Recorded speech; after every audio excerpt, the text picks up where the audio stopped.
Here we go. Ew.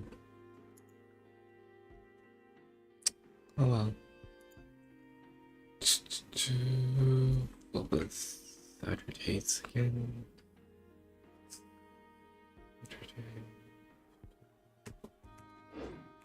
You can...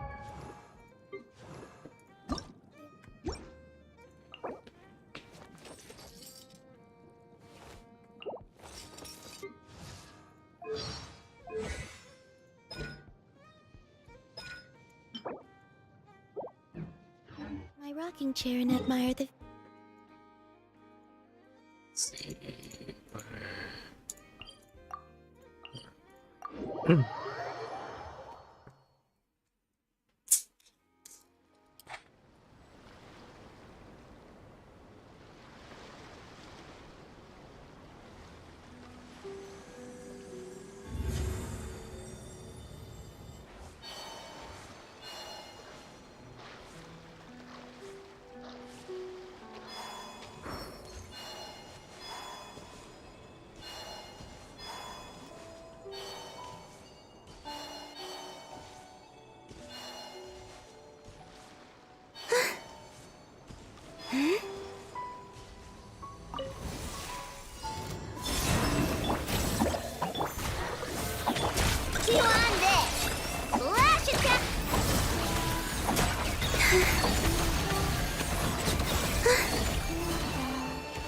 The line's over here.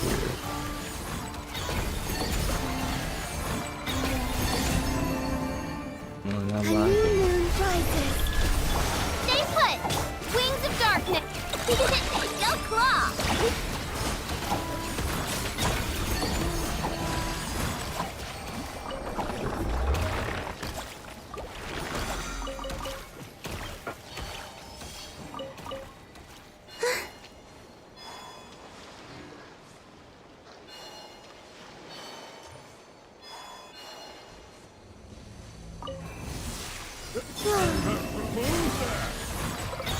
Three moons converge. By royal decree, your blood! Lash attack!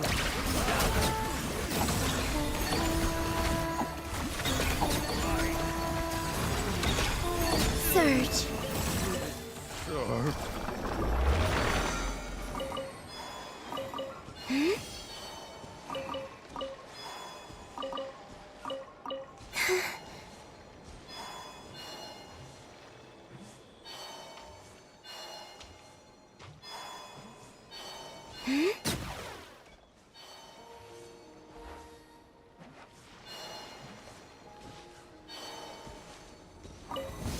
We got distracted. A moonlit night for all. Yugley! Oz revealed! Go claw! Use of force authorized. Intel!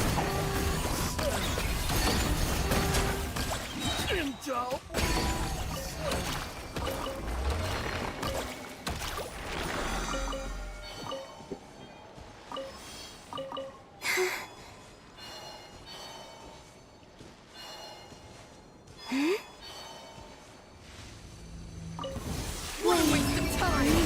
Converge. As you wish, main. Ding dong! I'm fine. Ow.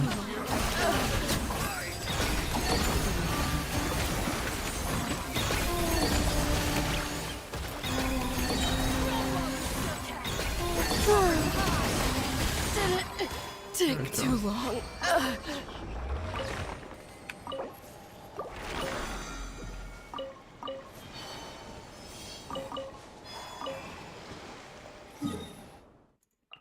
This one.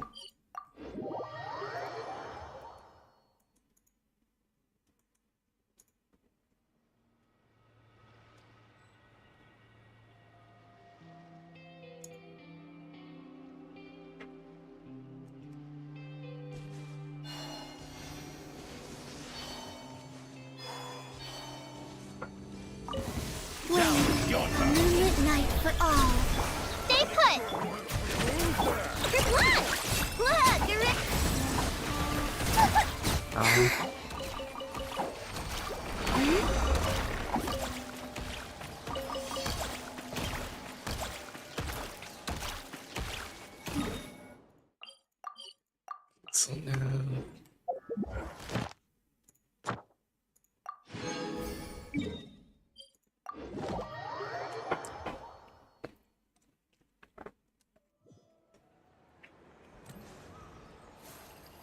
Ad Astra. Thank you for Ad Astra.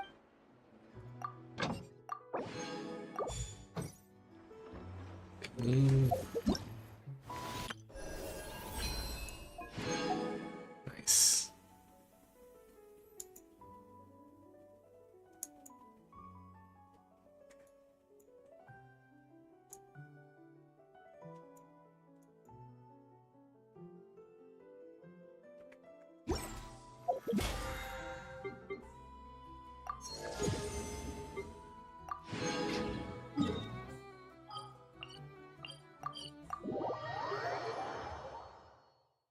Mm.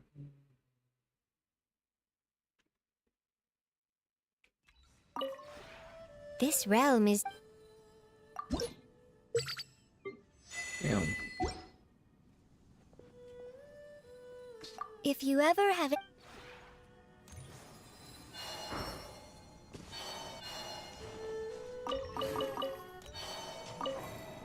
Uphill.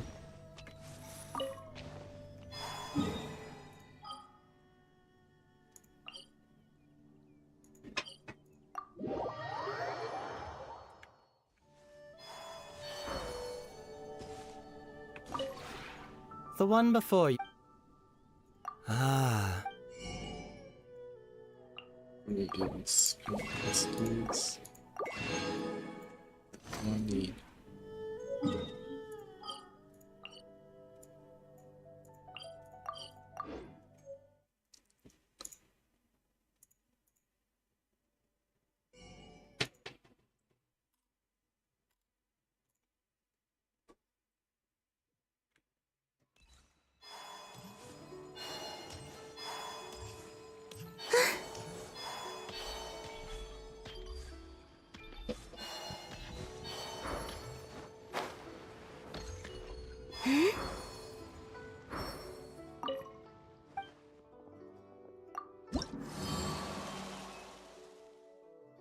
Hmm.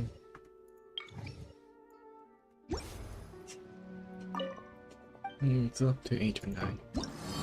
It's up to 8. So close.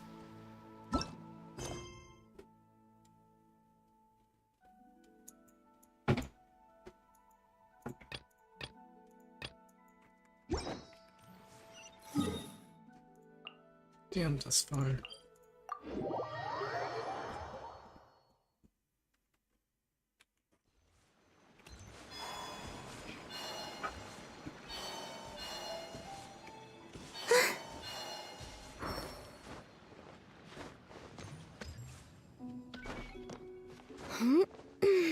Oh, damn. It's so far up. I swear I'll reclaim my lost. Hmm.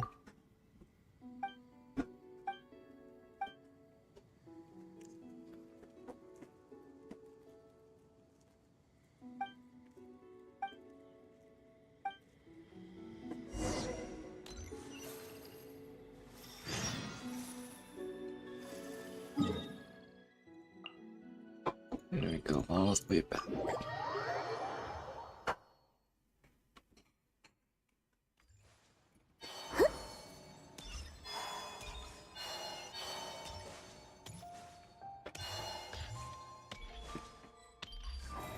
Wow, the pushing had 1 minute with store. Well done.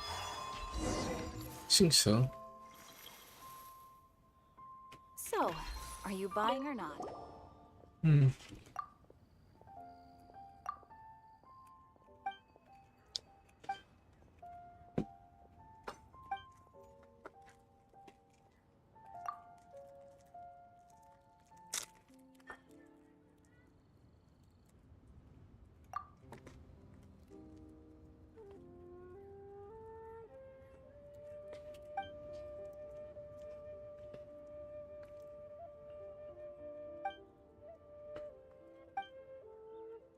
What the hell?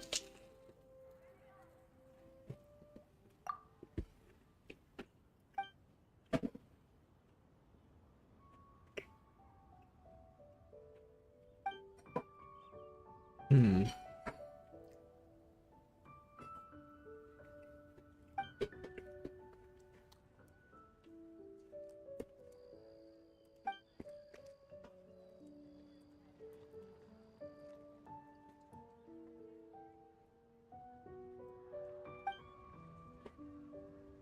Hmm.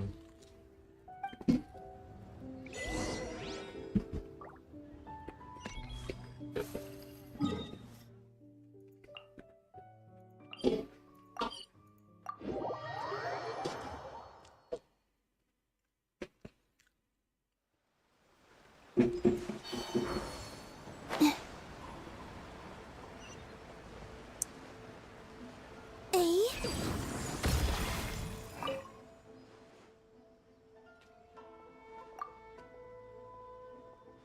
Hmm.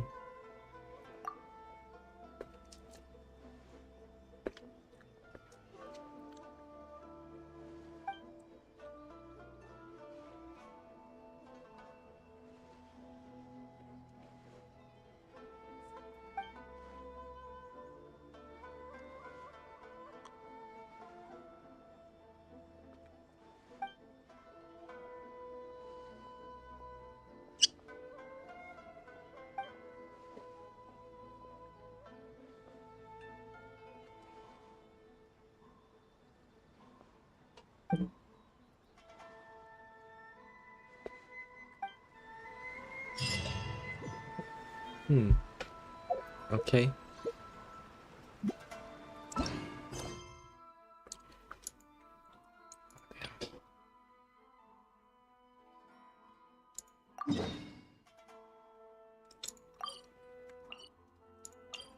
Oh.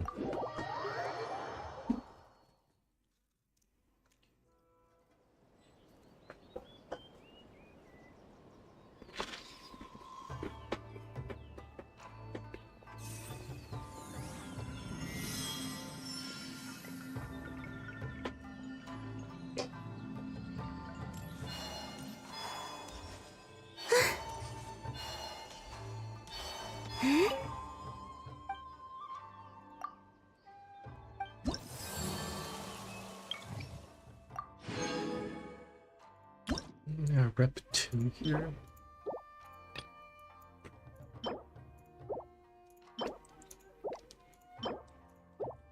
There's 10 levels to this. Oh my goodness.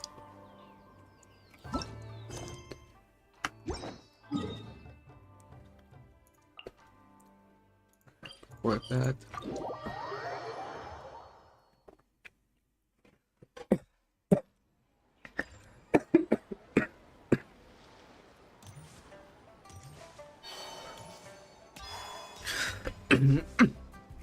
Okay, I'm good.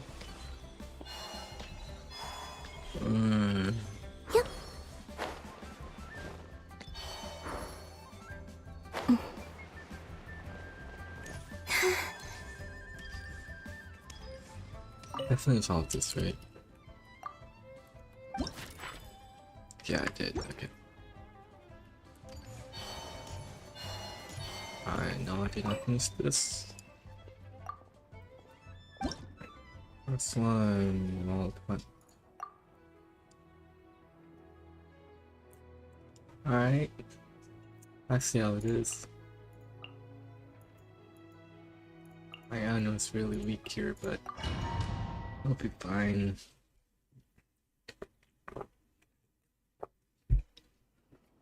Here we go. Surge. A new moon rises. Crystallize. Okay. By royal So decree. they're gatekeeping here. They're both going gatekeeping, but sure.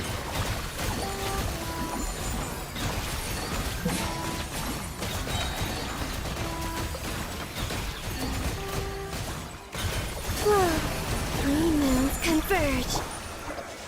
Midnight, fantastic. Ratchet.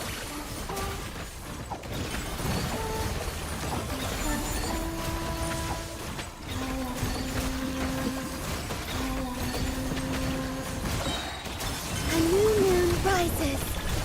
Don't be scared. Odds for ding dong water.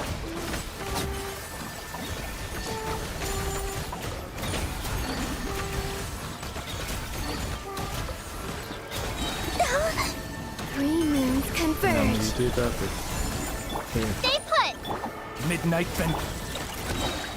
Rash attack. Oh, holy crap.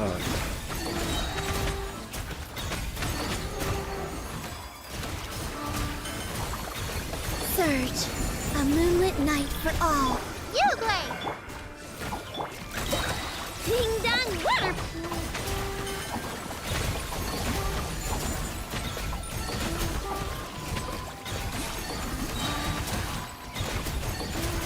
What the hell are these? Whoa. Three moons converge. Don't be scared! As you wish, main. Go claw! Bro, what the hell are these?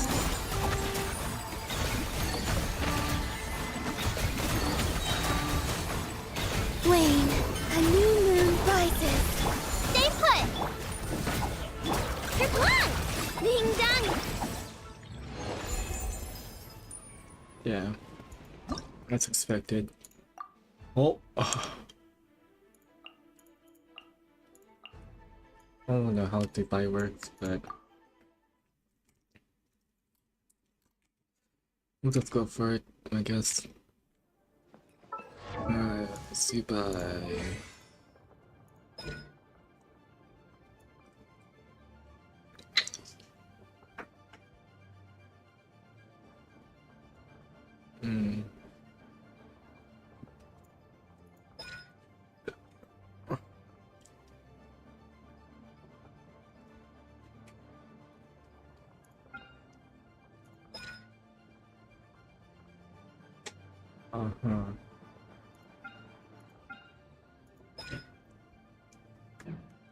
Okay.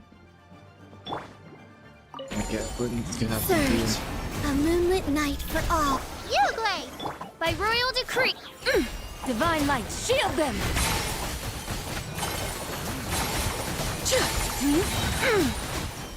Smite the dust!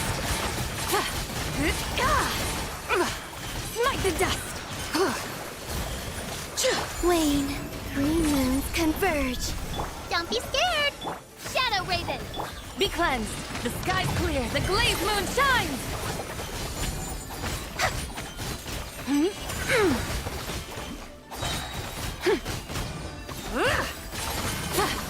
Smite the dust!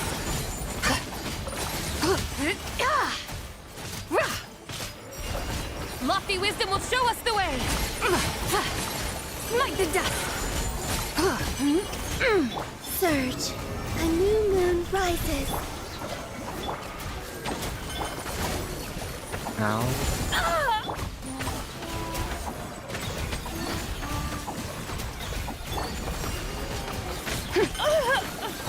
Divine light, shield them!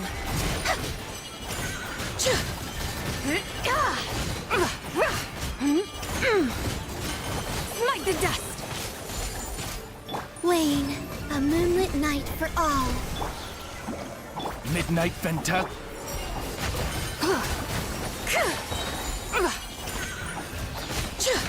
Lofty wisdom will show us the way!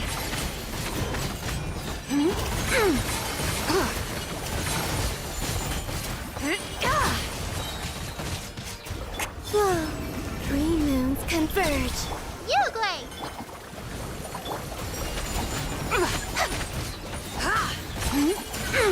The sky's clear, the glazed moon shines! Smite the dust!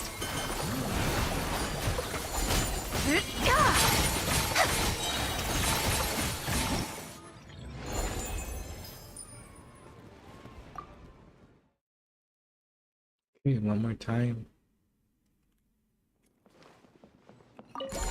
Stay put! Wayne, a moonlit night for all.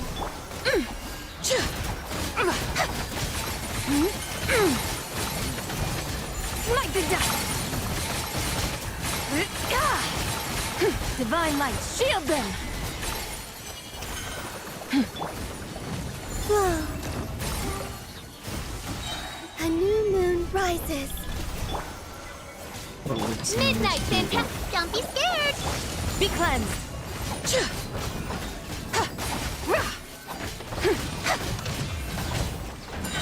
The sky's clear, the glazed moon shines! Smite the dust! Surge, a moonlit night for all. Odds for be- Divine light, shield them!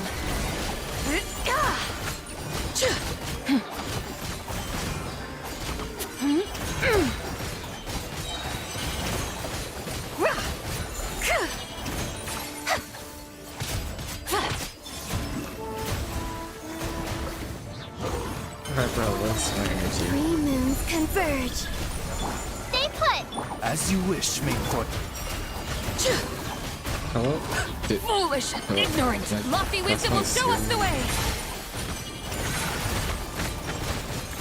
Smite the dust.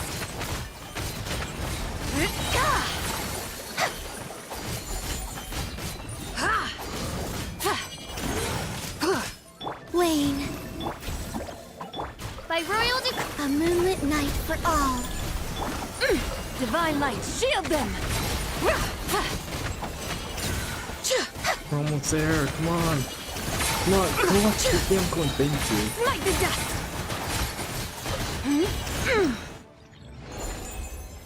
Thank you. Finally.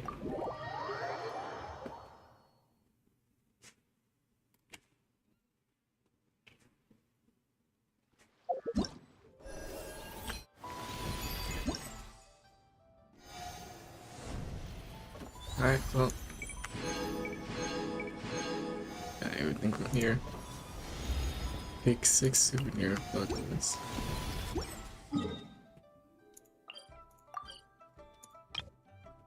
Run clouds.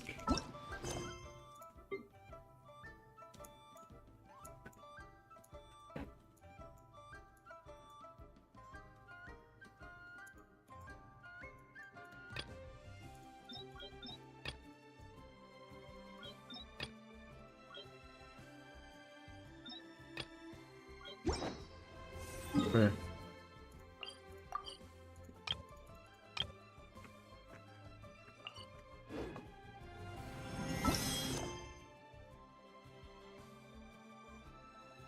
Oh, that's why. Nice. So many chronicles.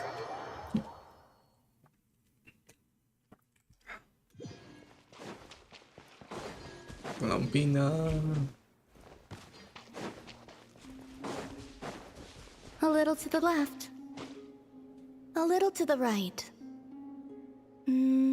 Yes. Well done. What the?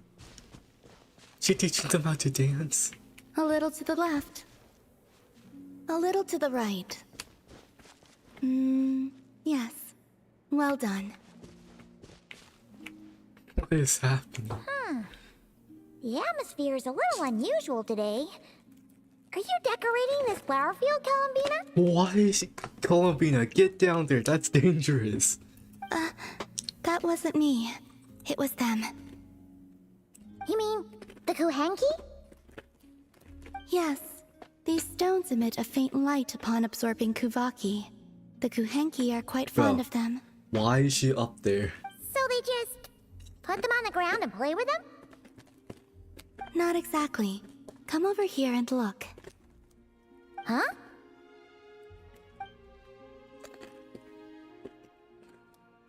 Ooh! It forms a picture when you look at it from above! That's right. I need to go collect some more. Well, Oh, so you're heading out? Yes. I know just the place. It's graced by the moon, so these kinds of stones are abundant. Sure. Alright, then let's get collecting! We want to see what the finished picture looks like, too! damn.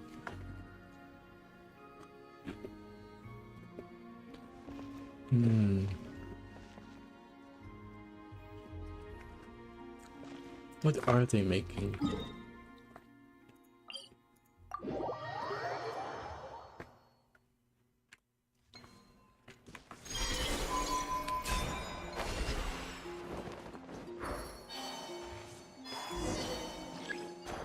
What special words?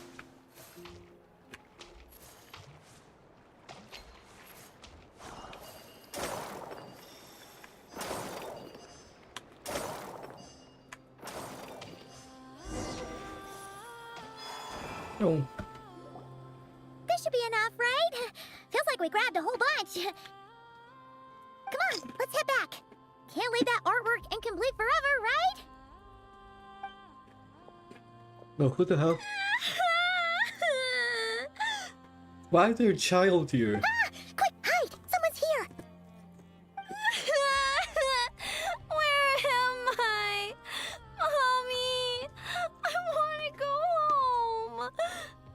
How the hell? Oh, looks like she's one of the Frost Moon Scions. Is she lost? You will? Yeah, of course. She sure looks like she needs it.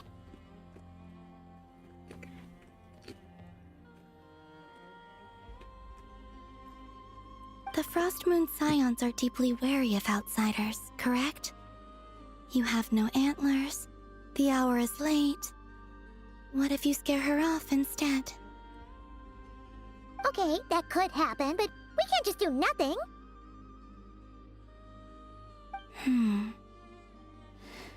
Come with me then. Huh?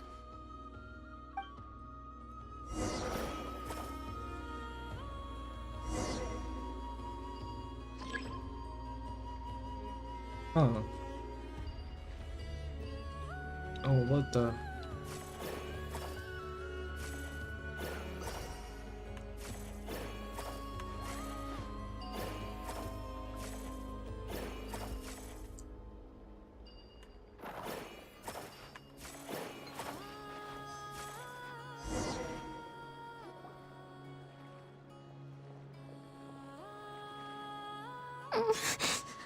Huh?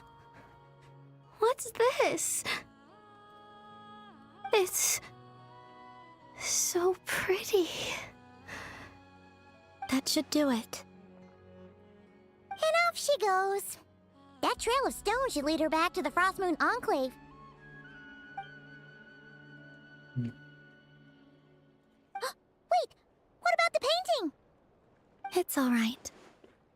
Oh. We can finish it some other time. Oh. I like watching people find their way back home, to the place where they belong.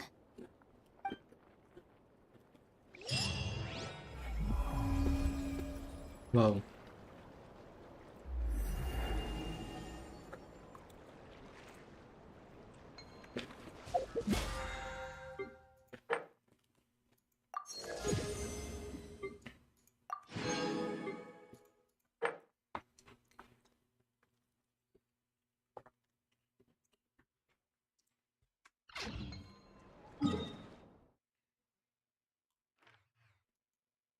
Okay.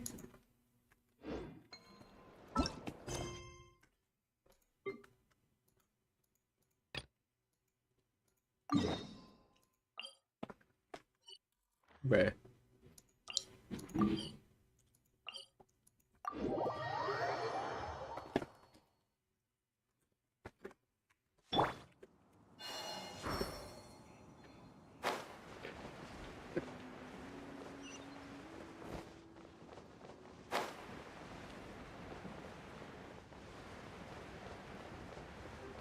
Executing Lingguang and Lanya? And your grandfather is of the Right. same opinion, Miss Lanyon? Yes. On Lantern Rite, the moon shall go dark. That's what the signs are indicating. Celestial observation isn't Grandpa's strong suit. Their conclusion was the same.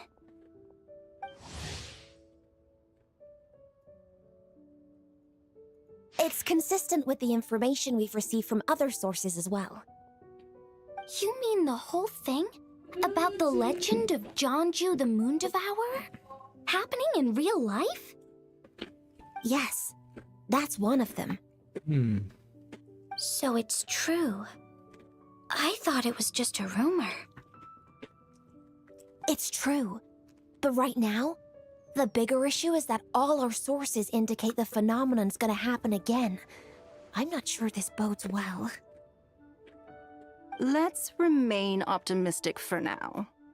We're making progress interpreting the artifacts, and Ganyu is consulting with the Adepti as we speak.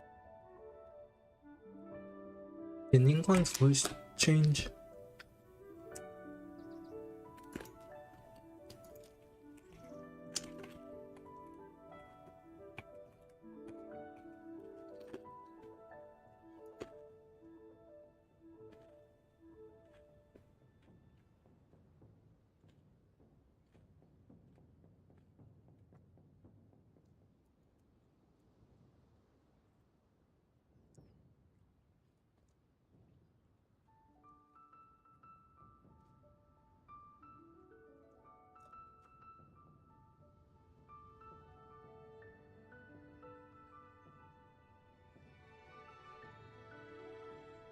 Besides, apart from the incident at Wanmin Restaurant, there haven't been any other moon-related disturbances.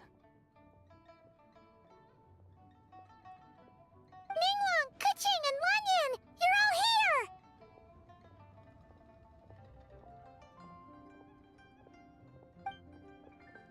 Oh, Traveler! And Paimon! It's been a while. Happy Lantern Rite. Yes, happy Lantern Rite. What brings you here, though? I thought you'd be in the harbor enjoying the Shao lanterns. You're certainly not the type to visit Yujing Terrace for no reason. Is there something I can help you with?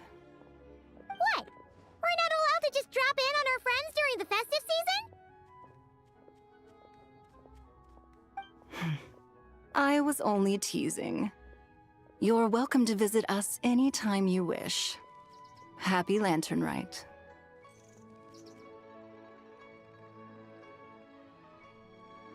Oh, and about all the moon business you were just talking about? We have something to show you.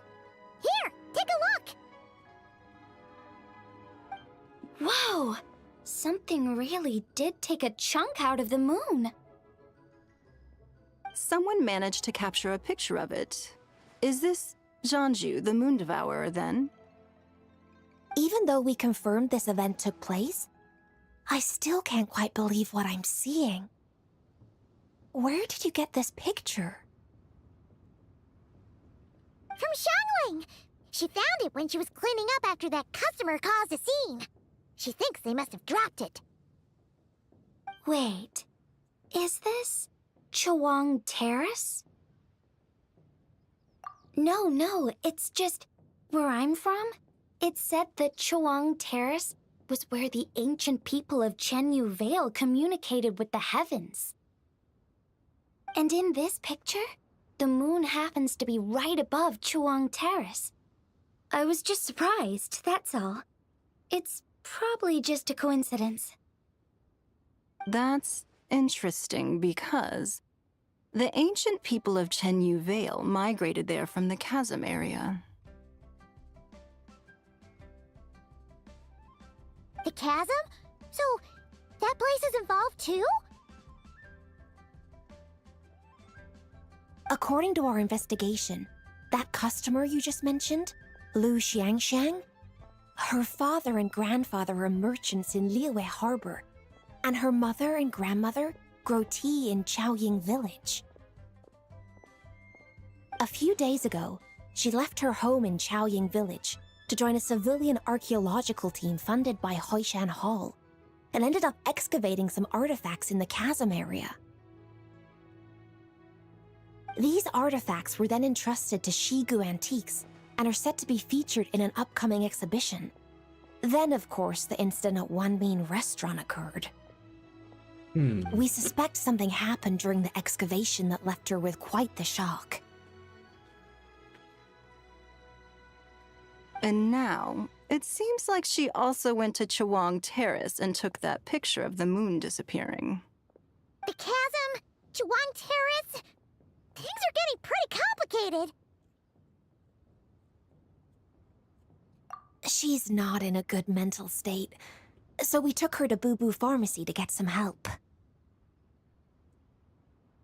Why don't you come with me to check up on her? At this point, you seem invested in this case too. Then let's head there now.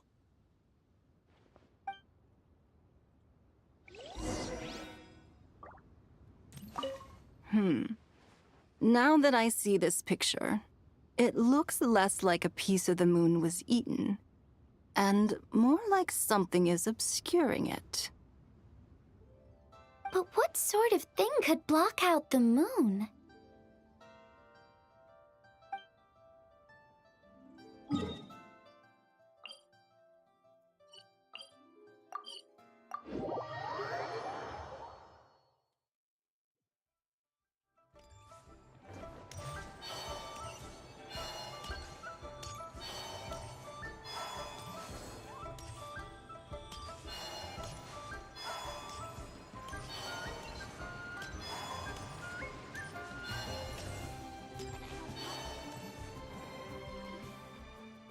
Lady Yuheng.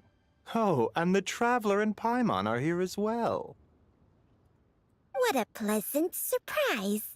Happy Lantern Rite. I hope we're not interrupting, Dr. Baiju. Not at all. I assume you're here to see the patient? Unless it's urgent, however, it would be best not to disturb her rest. It's quite unstable. She's even more agitated than when she first arrived. And she refused to cooperate when we tried to check her over. I had no choice but to prescribe a calming draught and to have her rest for 2 days. So she's getting worse? That isn't the news I was hoping for. It's just a precaution. Not often, that's for certain.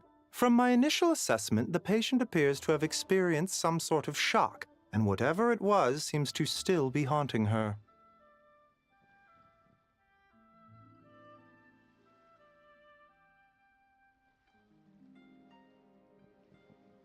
But what could have caused such a thing? The relics from the chasm? Or the moon above Choang Terrace that night? Come back in 2 days, and you might just have your answer. I suppose that's all we can do for now. We'll take our leave then, Dr. Baiju. Of course. If you need anything else, don't hesitate to stop by.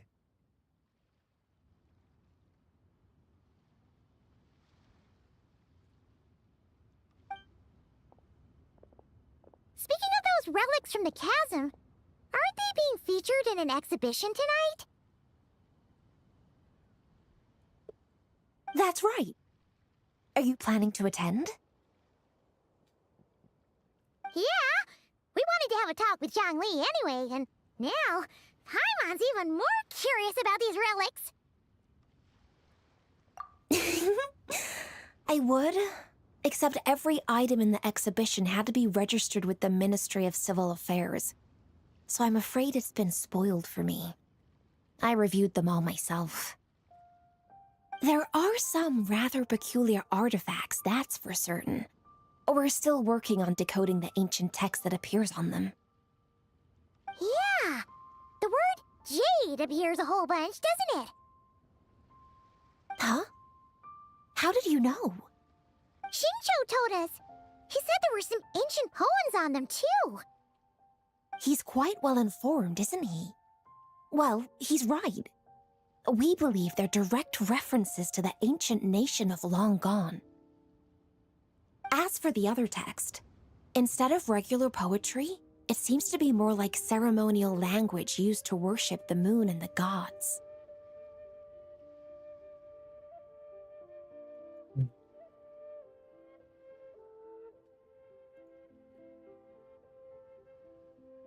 There we go.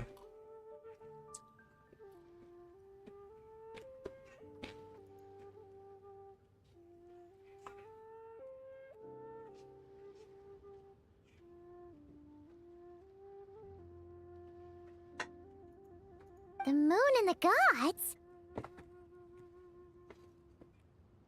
Well, looks like it's almost time for the exhibition.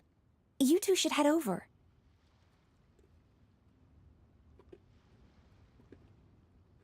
There's an usher at the harbor who will lead you to the venue. Not at all. The exhibition is free to the public. The people of Liyue have a great respect for our history and are eager to learn from it. Plus, the exhibition is being organized by Linlong, the owner of Shigu Antiques. As far as I know, it's been a long-time goal of hers to hold a cultural exhibition of this scale, where people can learn all sorts of information about the past. Mm-hmm.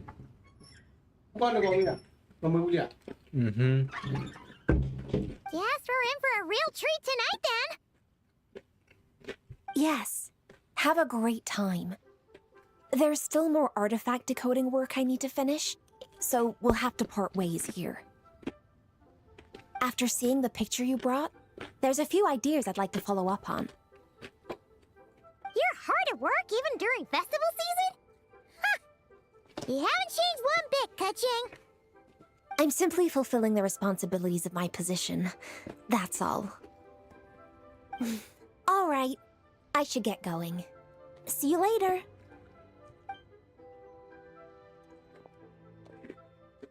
Well, guess we should head over to the harbor and find that usher.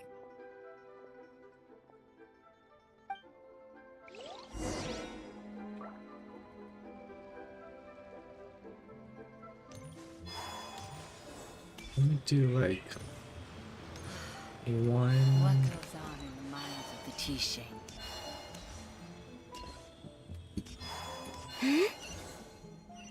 Do like one world quest. Just to max out. Lost dog.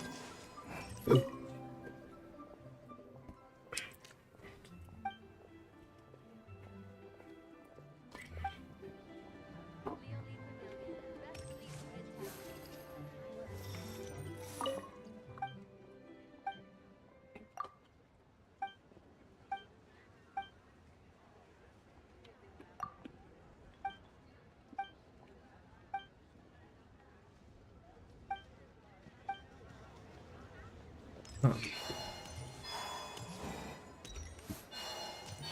I wonder if she can see.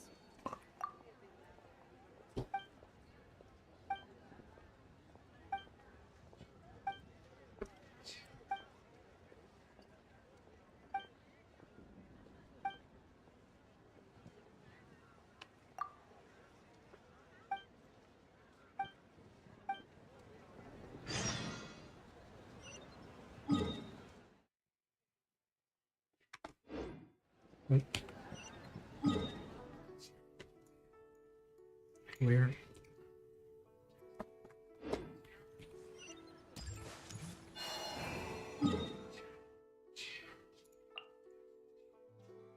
Beyond that far.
Yes. Right now, I'm apparently I'm not used to looking. Alright, did I max it out? Yes, I did. I got the wings. What characters pair well with these wings? Oh, looks real good. Oh. Okay, we'll do these for now, and then when we eventually get Natland, oh, it's gonna look so tough. Bennett, what about you? Oh, it's supposed to look perfect. I'm gonna use the bathroom.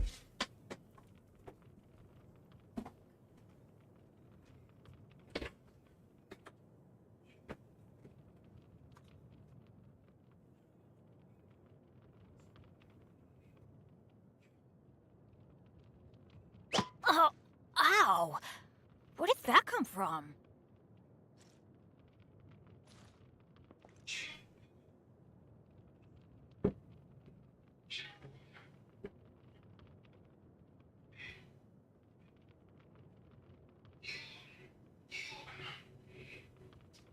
Benny's Adventure Team, assemble!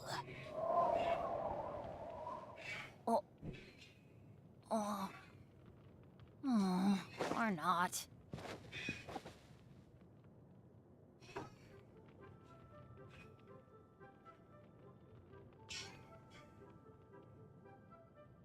Oh, ow! Where did that come from?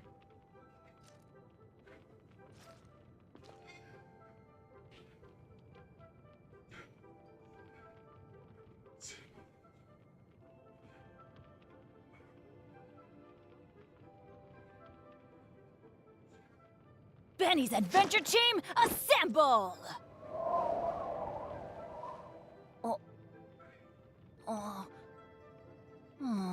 Or not.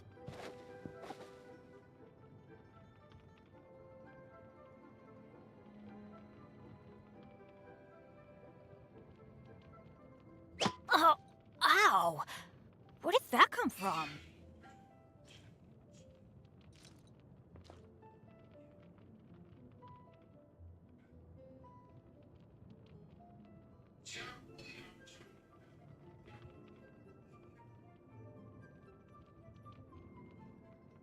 Benny's Adventure Team, assemble!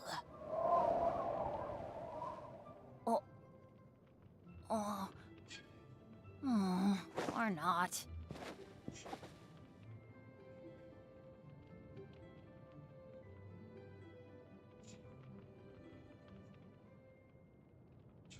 Oh, ow! Where did that come from?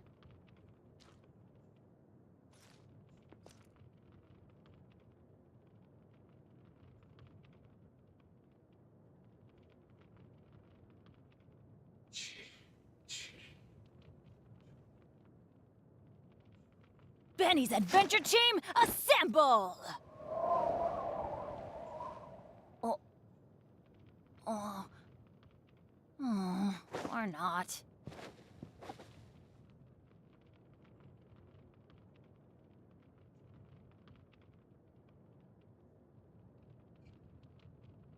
Oh, ow! Where did that come from?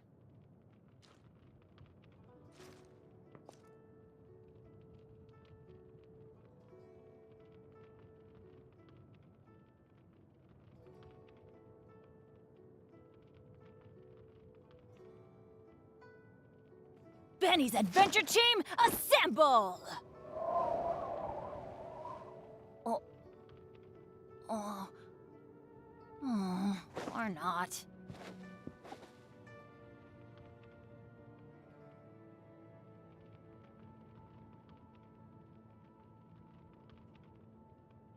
Oh, ow! Where did that come from?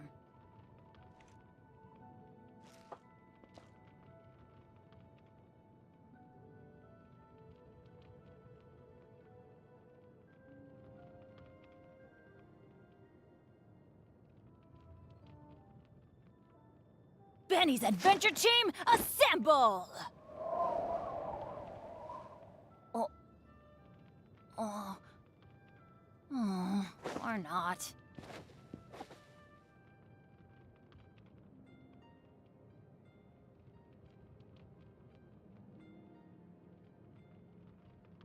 Oh, ow!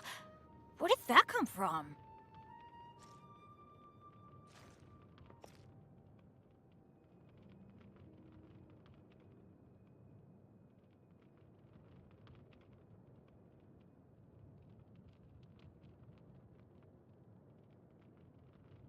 Benny's adventure team, assemble!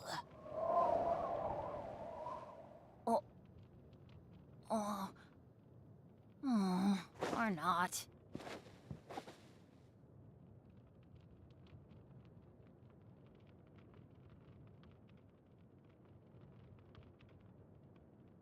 Oh, ow! Where did that come from?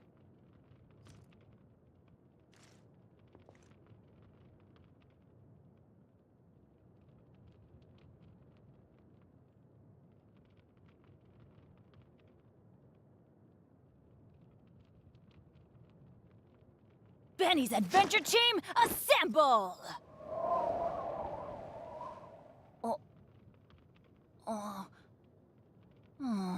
Or not.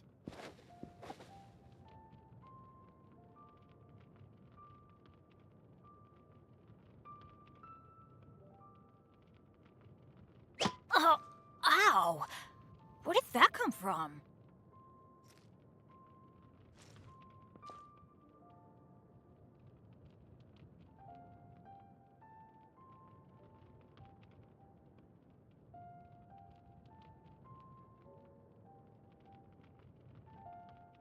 Benny's adventure team, assemble!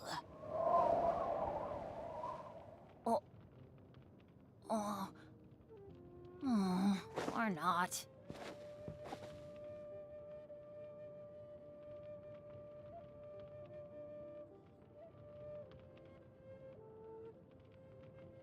Oh, ow!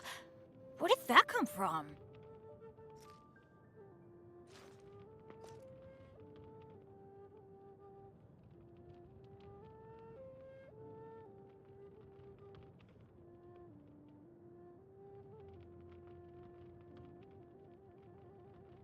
Benny's adventure team, assemble!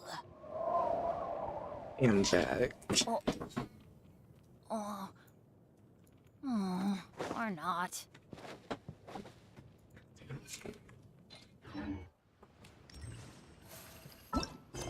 Now I can actually need this.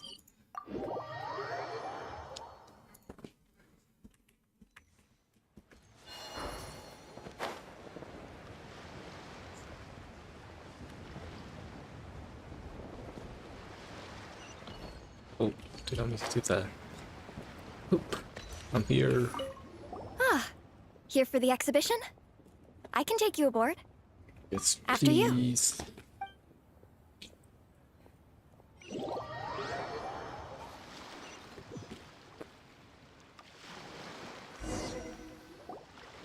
Whoa! Look at all the antiques on Damn. this ship! It's almost too much to take in! Greetings. Oh, I trust you've been well since last we met? he's here already. Aha! Speak of the devil! You're right where Hu-Tao said you'd be! Ah, so Director Who gave me away, did she? Don't act like you're up to some super secret business! We know you just do whatever you feel like. Yo, Traveler! What Paimon! the hell? What's up? It's been a while, you two. Happy Lantern Rite.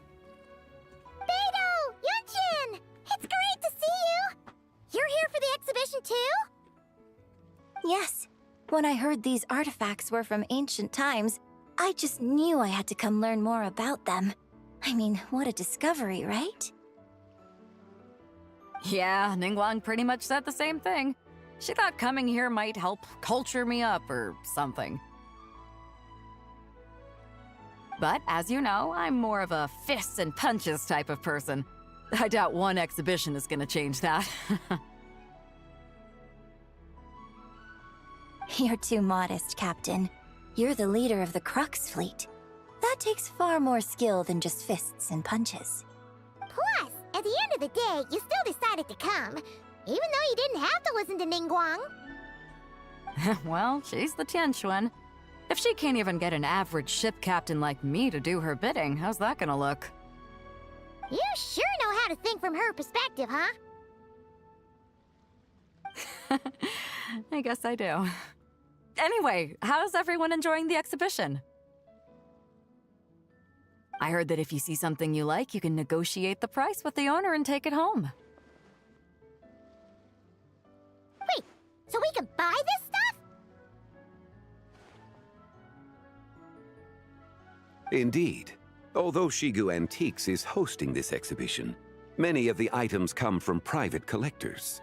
As long as both parties reach an agreement, you can make an offer of mora or an equivalent trade. Well, shall we continue our conversation as we look around? Let's go! Paimon's super curious about all this stuff.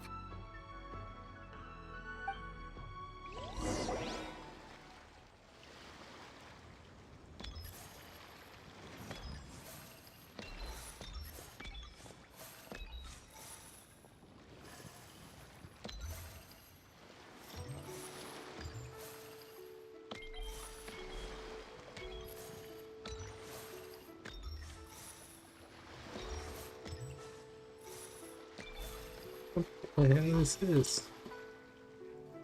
Why is it so detailed? I'm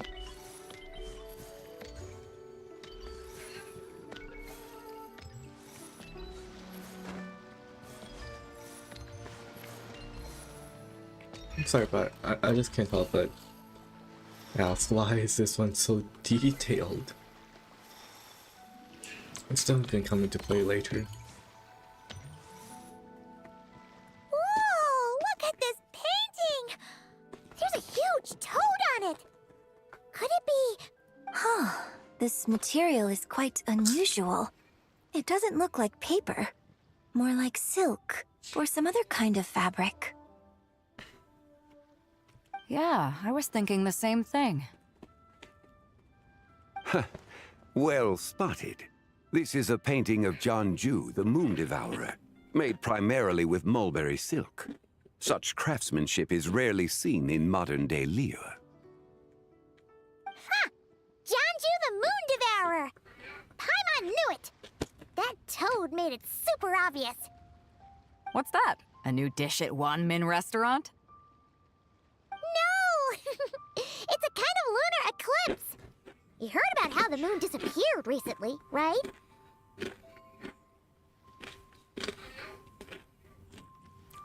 Oh, yeah. You're saying a toad did that?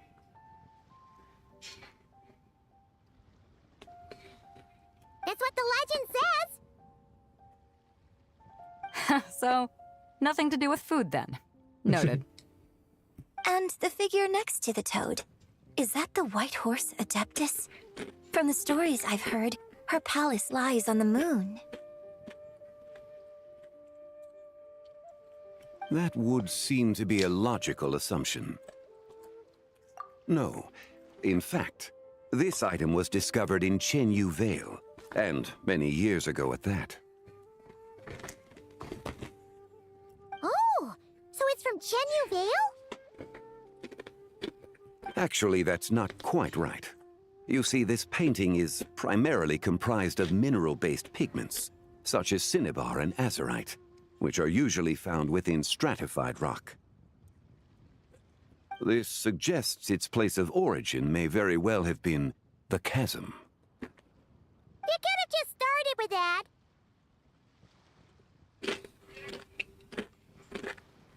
You're as knowledgeable as ever, Mr. Zhongli.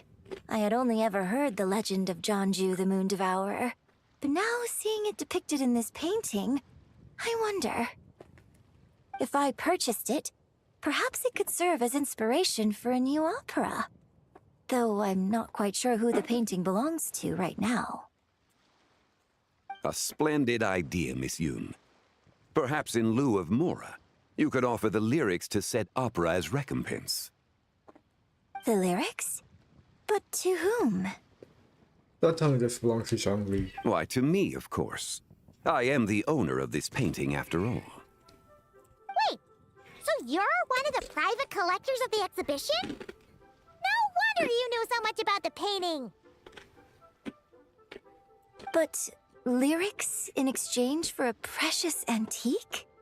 My work could never possibly be of equal value. I don't know about that.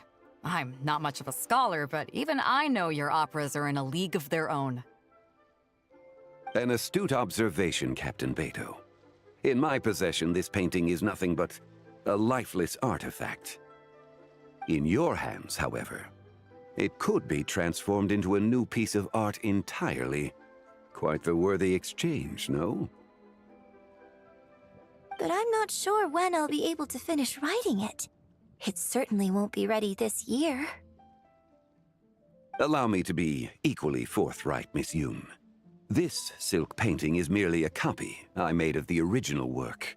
There is no need for such concern over its value. This man's lying. It's definitely the original work.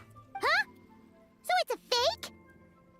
I had no idea you were such a skilled artist, Mr. Zhongli. I pride myself on having some knowledge of antiques, but I didn't notice anything that would point to it being a replica.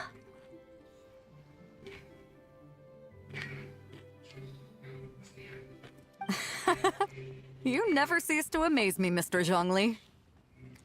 You flatter me. All that said, Miss Yoon, you must accept. Truly, I insist. Huh. He's gone from handing out fake Mora to fake paintings now, huh? Your kindness is impossible to refuse, Mr. Zhongli. Rest assured, I'll be sure to return the favor.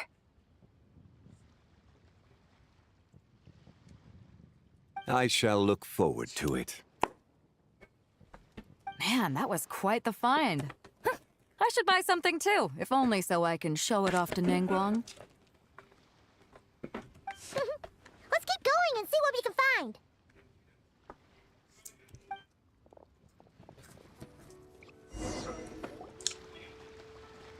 Wow, this bronze war chariot is really something.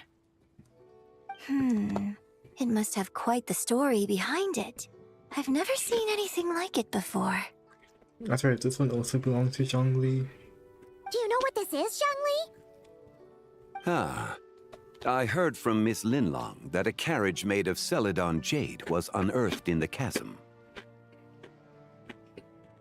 A copper canopy, a body adorned with flowing clouds and geometric patterns. Yes, this must be the one. A precious piece indeed. This thing's gotta be thousands of years old, right? Crazy to think people back then were capable of such intricate metalwork. Too often, we view the past and future through the lens of the present. Objects that fascinated us as children seem crude later in life. And that's only after a few decades or so of separation. If one were to stretch time across hundreds or thousands of years, one might discover that time is not always a force that pushes things forward. It would seem the people of that era managed to create a remarkable civilization in their own right.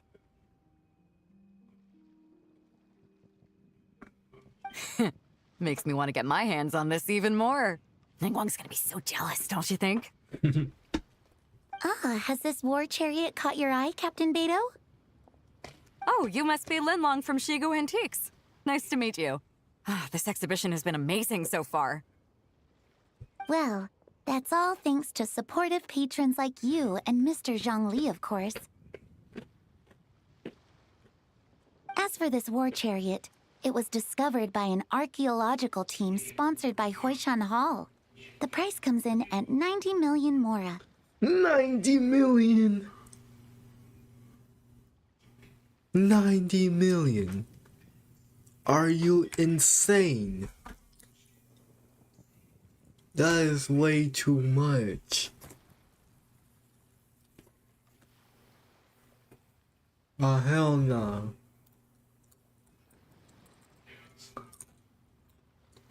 Oh, hell no. But 90 million more. You cannot be real right now. 90 million more. Are you serious?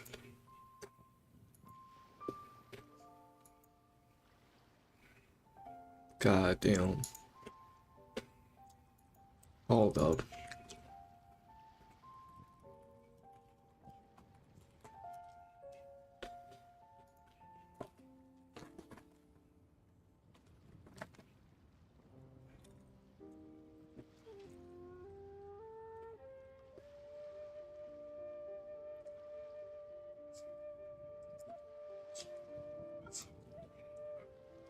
God, 1 mil is 80,000 USD.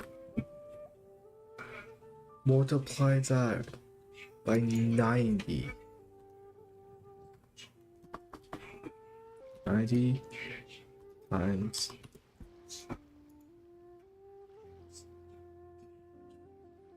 I'm sorry, not that.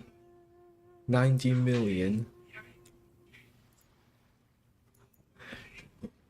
90 million.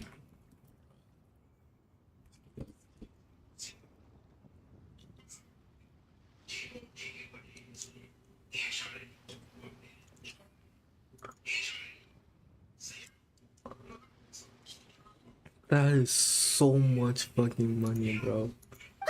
How much? 90 million? Woo, looks like my eyes were a bit too big for my wallet. Quite a bargain. What do you mean quite a bargain, Zhang? You're broke. A bargain? 90 million more I could feed Paimon for like 1,000 years. And if you actually went on an eating spree that long, perhaps you'd be considered an antique worth that kind of mora, too. What, 90 million? Nuh-uh. Paimon's worth way more than that. Well, if Mr. Zhongli thinks it's a good deal, I'm sure it's worth it. Beido's putting way too much faith in Zhongli. What if he's only here to drive up sales? I'll take the chariot, Miss Linlong. Someone will come by with the payment. What do you mean someone will come by?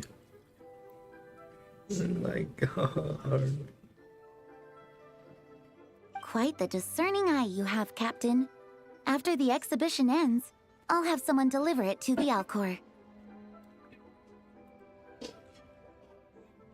Actually, could you send it straight to Yujing Terrace? I'd like for the Tianquan to see the proof of my discerning eye for herself. Understood. Great! Yunjin and I both found something. What about you three? Want to keep perusing? And don't worry about the mora, it's all on me. Nobody's going home empty-handed tonight. I appreciate your kindness, Captain, but I'm afraid I have some private matters to discuss with Miss Linlong.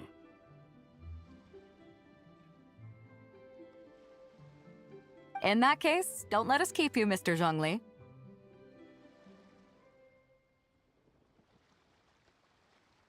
Right this way. Traveler, Paimon, perhaps you would like to accompany me. What? So you can show us another bargain antique that's so far out of our price range it's not even funny? Other people are always demanding Mr. Zhongli's time, but it's quite rare for him to extend an invitation himself. I wouldn't pass up this opportunity if I were you, Paimon. Yeah, just don't forget to come aboard the Alcor for a drink later.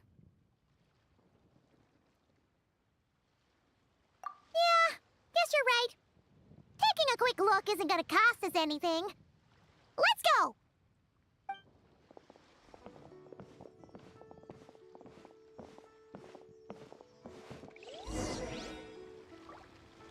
I still cannot believe that damn chariot's 90 million. These are all the jade pieces that were found, Mr. Zhongli. Wow! So many styles! What kind are these? These are a type of ceremonial jade. You're familiar with Chen Yu Vale's rain jade, right, yes? No. Oh, yeah! So these pieces are all used in the rain jade ceremony? Well, you may not know, Paimon, but before the rain jade rite came into practice, Chen Yu Vale was known for a different ceremonial tradition that also involved jade. The Bi is used to honor heaven, the Cong to honor earth, the Gui to honor the east, the Jiang to honor the south, the Hu to honor the west, and the Huang to honor the north. These form the 6 ritual jades. It's unfortunate, however, that Miss Linlong's set is missing both the Gui and Hu pieces. Guishang Hotel. I know. These jade artifacts are from such an ancient time. It's proved difficult to track them down, even for our establishment. No matter. You happen to have precisely the piece I was looking for. Huh? This broken jade token? I didn't expect this to catch your eye, Mr. Zhongli. It isn't one of the 6 ritual jades. An affect belonging to an old acquaintance of mine. Goodbye. An old acquaintance? One of your collector friends, Mr. Zhongli? You could say that. Traveler, take a closer look.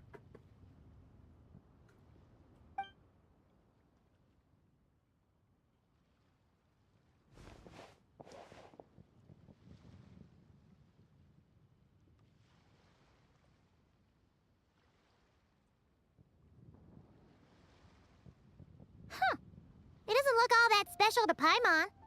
Just seems like a broken artifact. Moon Goddess? Indeed. It's been thousands of years since the moon has appeared in such a form. Y'all haven't had a crescent moon So, in years? in the past, the moon wasn't always full. Then, could this missing chunk be from when Jeonju devoured part of the moon? I think I get it now. It's only after Not Cry, the most recent Archon quest. Yeah, because I don't think the fake moon has ever been through any of the other phases of the moon. Now that the frost moon is back, the fact that Columbina, like, with her constellations would use her skill, there's like little moons on her back that go into the different phases.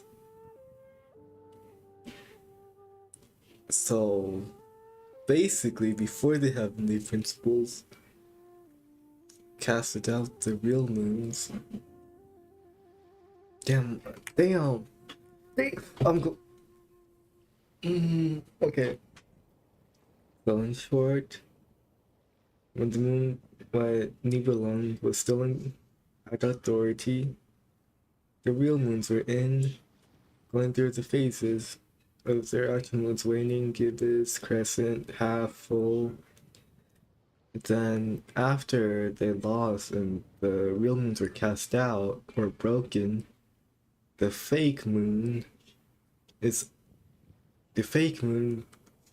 never went through the phases. And that lasted for like millions of years.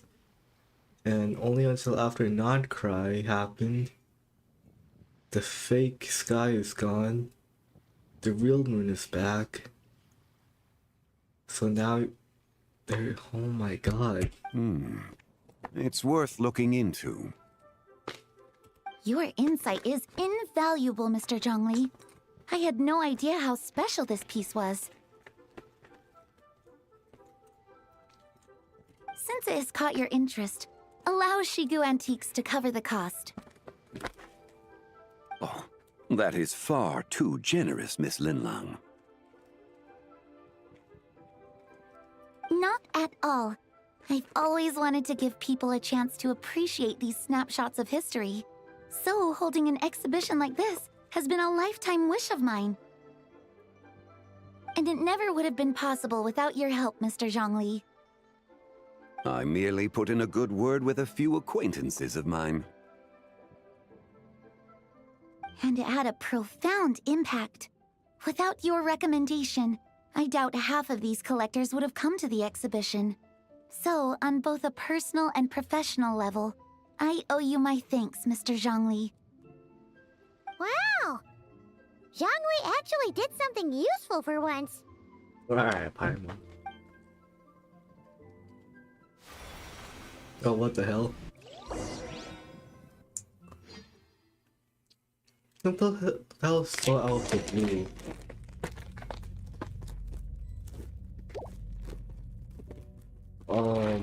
Why are we in the void?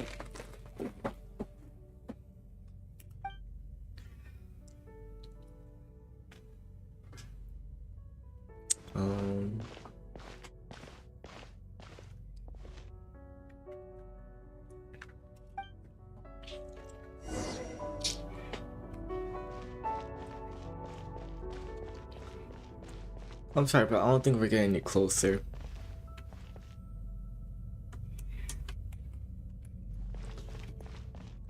Is there a barrier?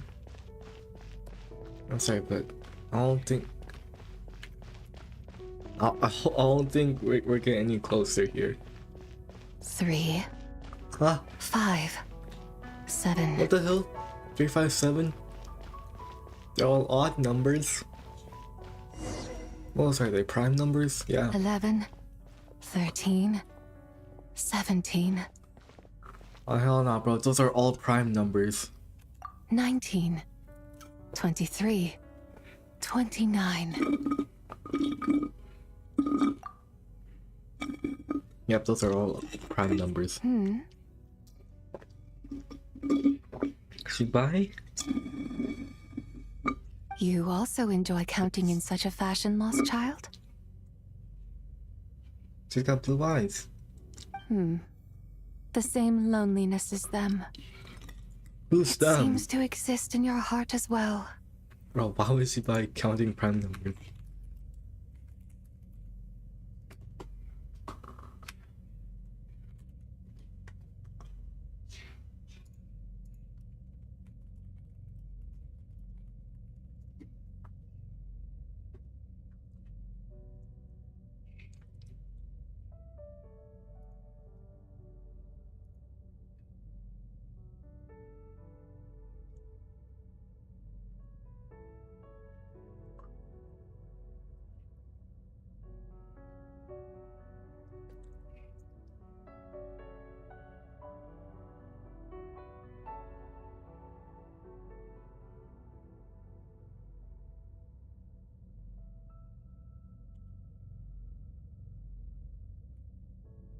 Me?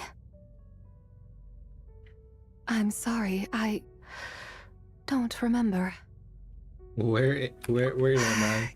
The shadow of the moon? Or Alright. a dream of time? What the hell? Alright, so first we're in the reflection of the moon, now we're in the shadow of it. I see your shadows in the moon. Alright. I'm sorry. No one has asked me such things before. I've been here for so long. There is much I have forgotten. I know nothing of your arrival. All I know is the longing in people's hearts. Yet, I sense the moonlight's guidance within you, child. Perhaps that is what brought you here. What's guidance? You seem Columbina? confused. Perhaps I can help in some way. Is Columbina gonna be part of this? I swear she is. Give her a break, The please. path home is... She's got done grieving her friend. that direction. I believe someone told me that before. Someone. Who? But I was never able to reach the end. Alright, so you're telling me we're stuck here. Alright. You should take a look. No need. It would seem... my time has already run out. What? Farewell. May the moonlight ever shine upon you. Woman, come back.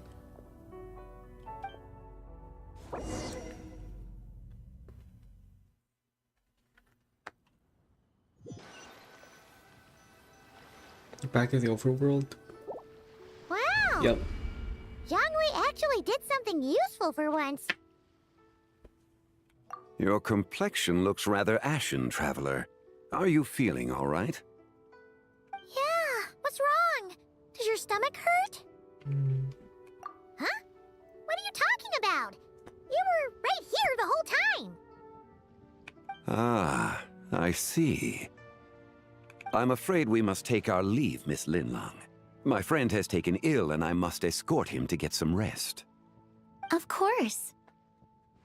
She just Traveler, accepted that. Paimon, please, come with me. The world of the Ah, very yes. Regarding the payment for the jade unnatural. token. Charge the expense to the Wangsheng funeral parlor if you would. Yo, what? Yo, who tells me to go broke? Oh hell no. Tell us spell broke.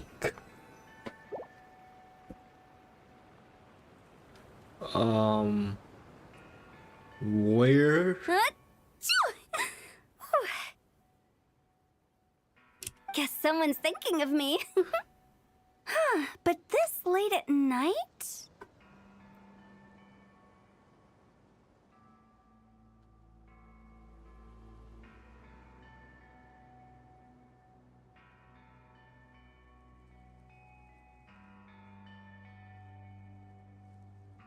Must be that consultant of yours. I bet he's out there spending all year more at the exhibition. Yeah, he'd be the perfect employee if he just knew how to rein in the spending. But never mind him. Let's focus on the moon. We gotta see if it gets eaten tonight. Instead, they're gonna see what, a gibbous? Sorry, I forgot. What's the hold on? Gibbous is like 20. Gibbous is yeah. Okay. Yeah. Okay. Yeah. Gibbous. Right. Is that the wane?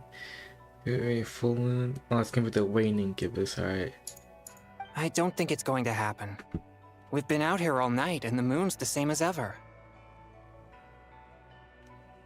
It is quite late, and Chongyun's getting tired. How about we head back? We can come back another time.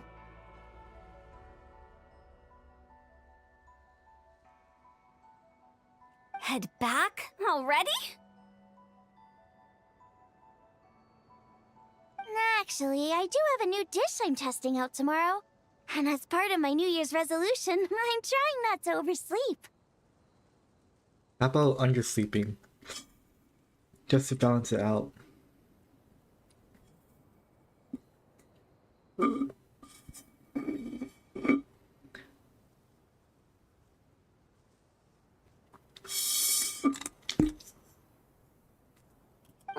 All right. Guess it just wasn't meant to be. Let's go. It's never meant to be.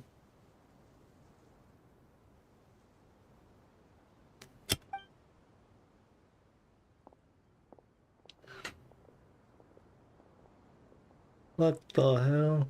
When the sun's out, bathe in sunlight. What the fuck? When the moon's out, bathe in moonlight.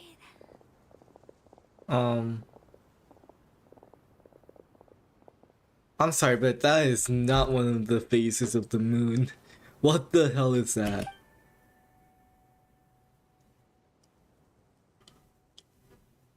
I'm sorry, but I do not remember that being part of... That motherfucker actually ate the moon! That damn badass toad! God damn! Big ass bite too! Yeah, he didn't even bite the crust. Aren't we going to rest? Why did you bring us here? What the hell? Because I imagine the traveler would like to know what just happened to him. Oh, right. Ugh, Paimon's confused, though. She could have sworn you were there the whole time.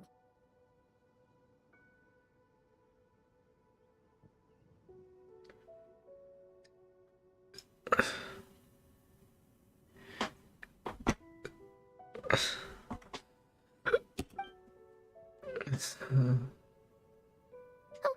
is that possible? It sounds like his spirit formed an inexplicable connection with the being in that space.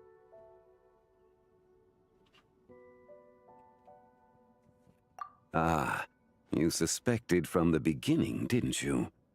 Indeed, the being you met is the fabled White Horse Adeptus, and the original owner of this jade token. Her name is Zibai. Wait, does that mean she's inside this token? No, she does not reside within this token, but rather within the moon's shadow. This token is merely a medium. What is up with the moon? Oh my god. Word has it you accomplished quite the feat in Notcry. You and your friend brought the Frost Moon back to Tevat.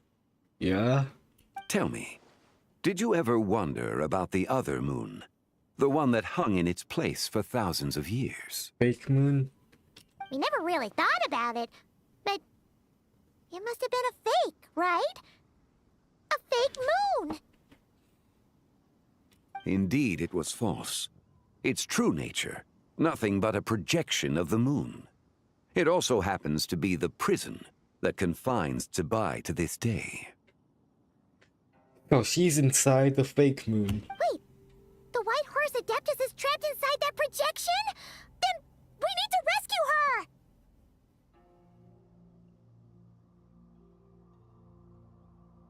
But the moon in the sky right now is the real one, right? Where did the fake moon go? And why can't Paimon see it? What With the return of the true moon, the shadow naturally lost its place in the heavens. Now, it is disintegrating bit by bit. It's a process that comes and goes. When it occurs, it looks like the moon is being obscured by a black shadow. But when it stops, the shadow disappears and becomes invisible to the eye. Oh, in order to save Columbina, we have to kill Tsibai. Okay. So, you're saying there's an invisible fake moon blocking the real moon right now? Indeed. Huh. So it's actually the moon's shadow. Okay, this is not what Paimon was expecting.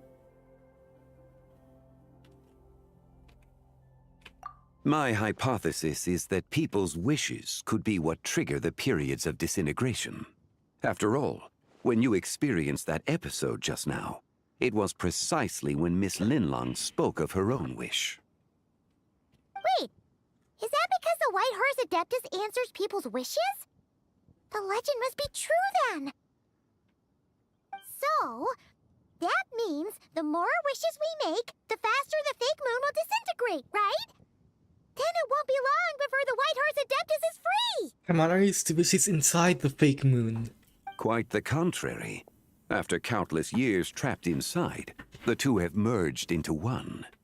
When the moon shadow is gone, Tsibai will cease to exist in this world. Oh no!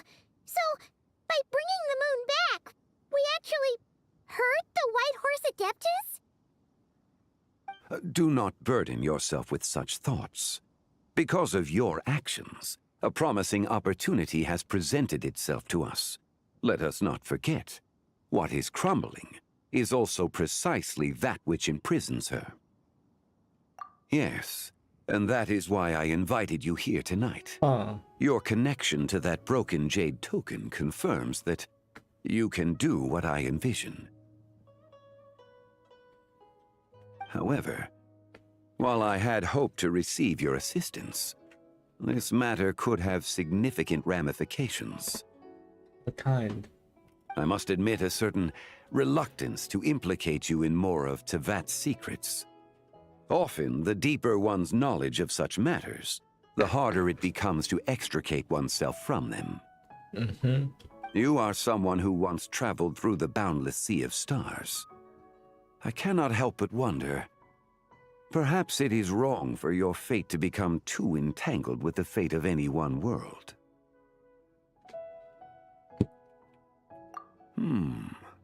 Such is your conviction, then.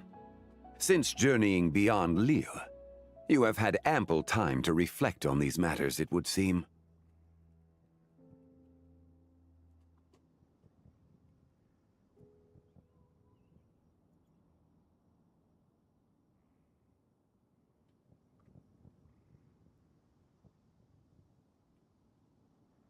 Very well. The first secret I must reveal is that Tsibai has long since passed away. The being within the Shadow Moon is merely one of the 3 deadly selves she severed before her death. Okay. 3 again. 3 moon goddesses, 3. Oh my god. The White Horse Adeptus is dead? Weren't you supposed to tell us how to fix this? Now it just seems even more impossible! Well, technically Columbina did die and come back, so... Please, really, remain calm, Paimon. you can come back and allow me dead. to explain. The Hopefully. 3 deadly selves is a practice used by those engaged in spiritual cultivation. The intent is to sever the 3 vice-laden mortal selves to reveal one's true, pure self beneath. However, Zibai's 3 selves are more complicated in nature. Because in the moment before her death, someone preserved the shattered essence of her soul and placed the fragments within her 3 deadly selves. If we retrieve the 3 fragments of her soul, there is a chance we can restore her presence in the mortal realm. And how do we do that? So that means we can bring her back to life? Yes, provided we retrieve the fragments of her soul's essence from the 3 deadly selves.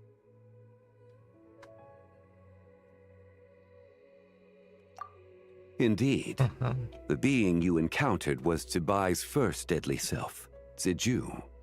After Zibai's death, she ascended to the heavens and became one with the Shadow Moon. The essence that resides within her is a heavenly soul, also known as Taiguang. Thus, this self is the closest to Zibai's true nature. That said, because she is trapped within the Shadow Moon, we have no choice but to seek out the other 2 soul essences first. Then we can unite them as one. Okay, and how do we find them? Her second deadly self is called Ziju. After Zibai's death, she fell into a slumber deep beneath the earth in what is now known as the chasm. Why we go back to the fuck-ass chasm? The essence within her is the Earth Soul, also known as Shuangling. She is the self that inherited most of Zibai's memories and wisdom. The chasm? So, do we have to go there to find her? That won't be necessary. I sensed her presence on the jade carriage from earlier. The one at the She's exhibition. inside the jade carriage, bro. It's possible. The return of the frost moon awakened her, and she emerged from the chasm alongside that batch of ancient artifacts. Huh. Wait! That must be why you agreed to help with the exhibition! To investigate the artifacts! Indeed. So in truth, Miss Linlong was the one who helped me. And the last one? It better not be some bullshit The here. third deadly self is Zichao. The essence within her is the human soul, also known as Yojing, Zibai's shade. Thus she is the most free-spirited among the 3. She lent me her aid during the Archon War, 1,000 years ago. But later, as her powers waned, I imagine finding Zichao should prove the most troublesome. So I shall take it upon myself to track her down. So, we need to find the second deadly self, right? But where do we even start? I don't know. Maybe go to the fucking carriage? Locating her should not prove difficult. In life, Zibai was fond of mortals, and as the self who inherited most of her memories and wisdom, Ziju should be the same. It's possible she has possessed someone, and is meandering the bustling streets of Liyue Harbor as we speak. Possess someone? Wait! Are you thinking what Paimon's thinking, Traveler? Customer cause a What scene. if she raided a tomb and dug up some super special relic, then got herself haunted by an ancient ghost? Damn, Hu Tao was on the dot. Damn, what a snipe. What a snipe. Xiang!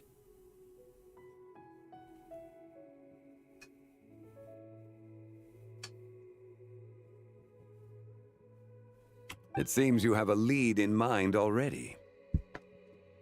She could still be at Boo Boo Pharmacy. She was super agitated when she first got there, so Baishu gave her some calming medicine and told us to come back in 2 days.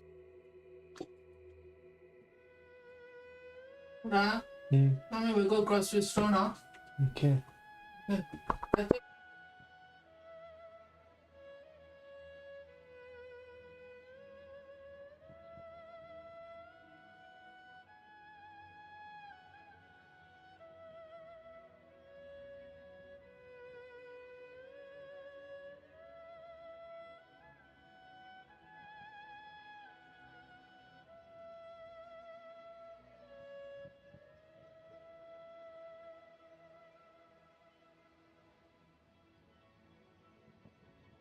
Do you think it could be her, Shenli? It's quite possible. The deadly selves are impure beings that can easily influence mortal minds.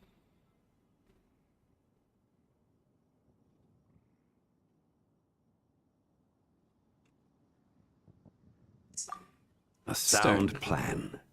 Well, I should get started on my own investigation then. You're leaving already? What? Where?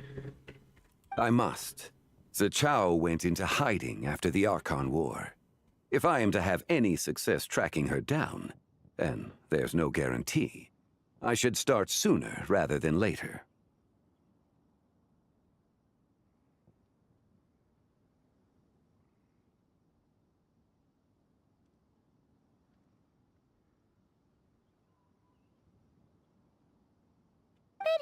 There's still so much you haven't told us! Like, who the White Horror's Adeptus actually is, and how she died in the first place! Alright, you're Not to pushing mention it. who it was that preserved the fragments of her soul. You're pushing it, Paimon. Should our endeavor prove successful, then naturally those answers will follow. If not, speaking of them would be rather meaningless.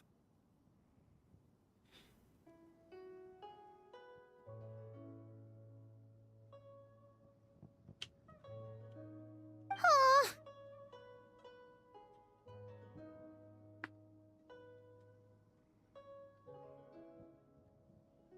It would seem that this is a question you are unwilling to set aside. Very well. I shall tell you.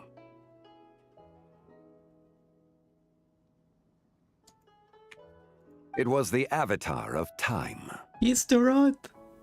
Ah, so you know of her existence.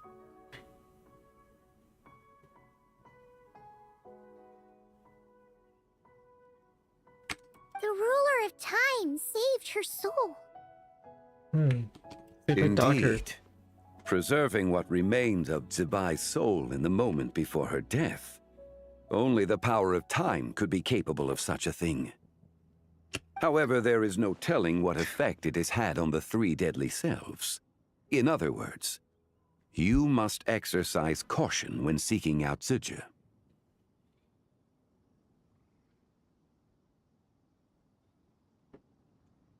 On the night of Lantern Rite, countless Shao lanterns, and the wishes written upon them, will be released into the sky. I estimate that this event will trigger the Shadow Moon's collapse. When that happens, the cage that confines the first deadly self will open. That is our moment to act, but also the moment where all could be lost. For if we fail to retrieve the other two soul fragments in time, Zibai's resurrection is hopeless.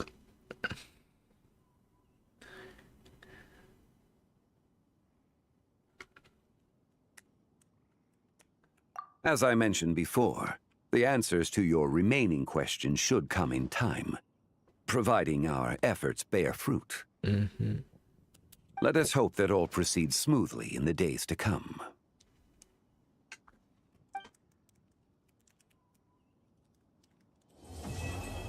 Realm of Clouds, Act 1 complete.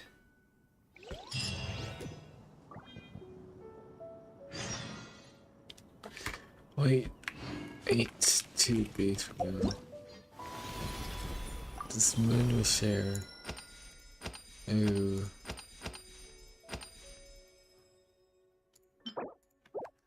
Okay.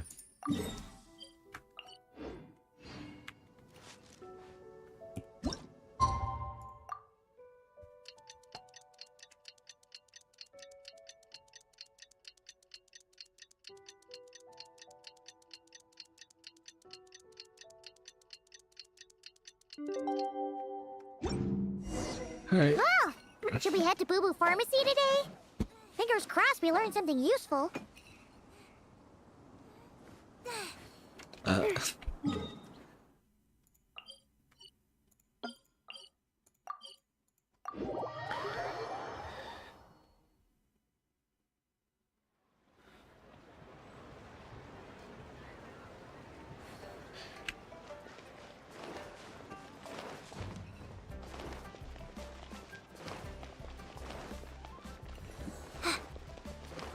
Let's go.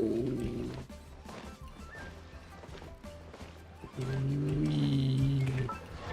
What glider did I have on her again? Oh yeah, the monster one, because it fits the best.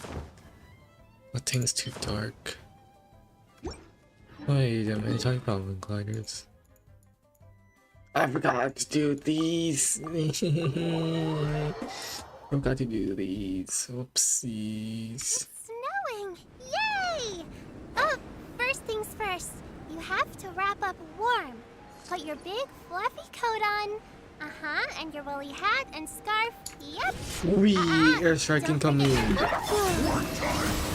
new moon rises.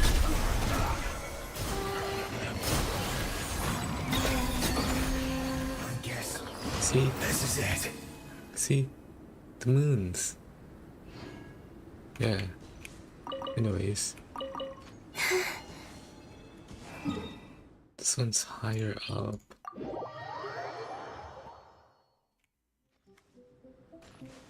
Where am I going?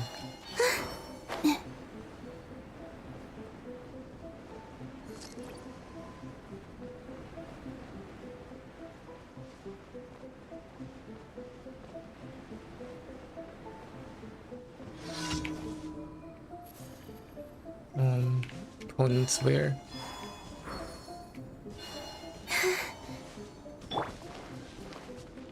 Let me just...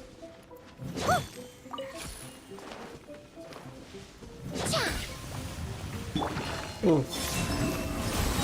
A moonlit night for all.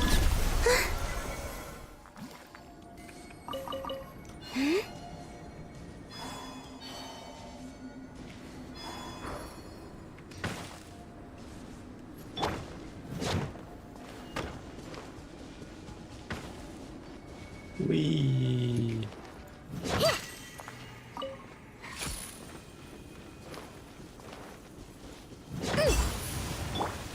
Surge. You play.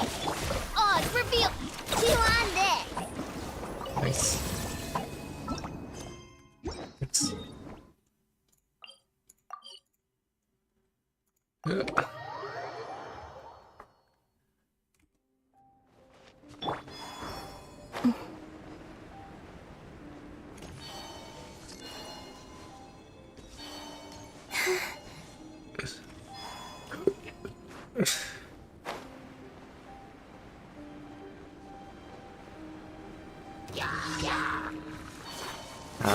Listen to that shit. A new moon rises. Don't be scared. By royal decree. Come on. Look, Eric. Nice.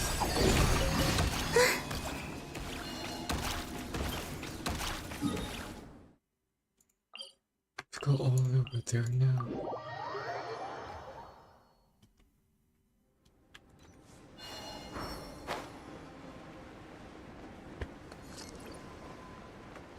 My goodness.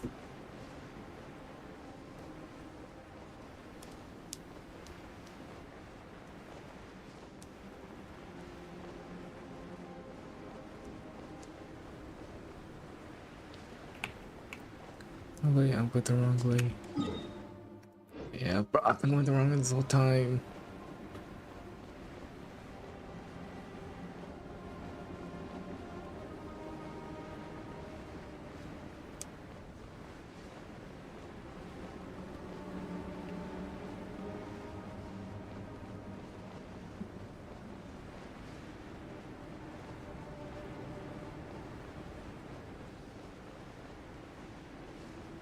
Oh, the run out of stam. Alright, there we go. Oh, how do we climb?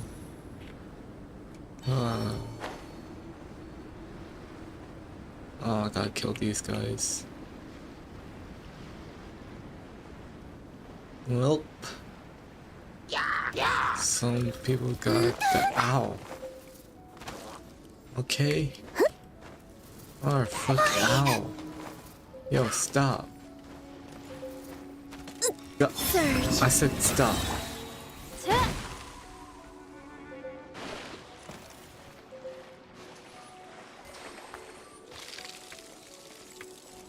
great. I fucking hate these silly trolls.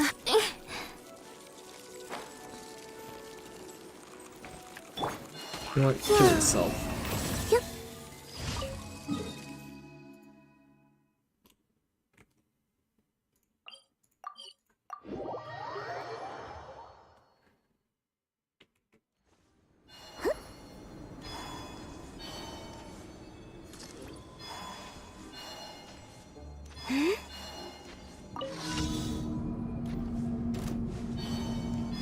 Surge. Moonlit night for all. Stay put. Chew on this. Yeah, that shit's easy. Okay, that's the characters. Thank you. Holy crap.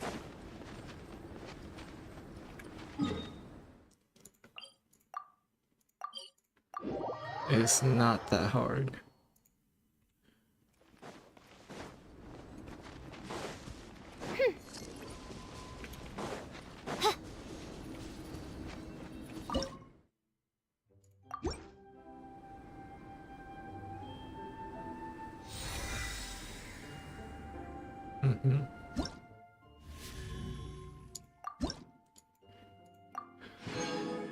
Just one more.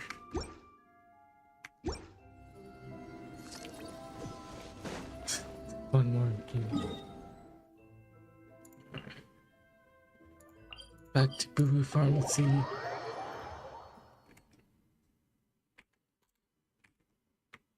Ozzy, my dear familiar. Ozzy?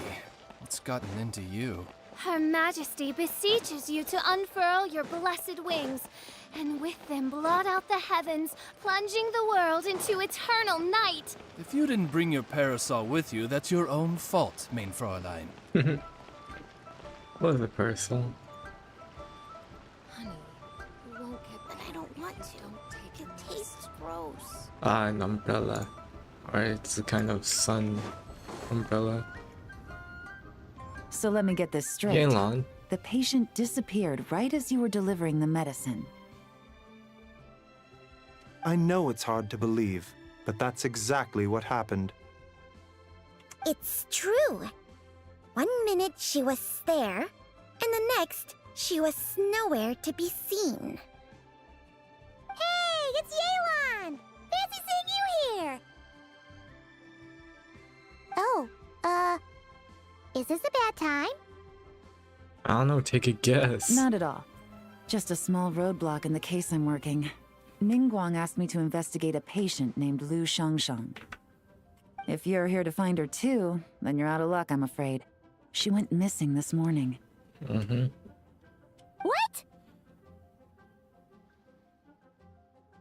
According to Dr. Baiju, the patient vanished right under his nose.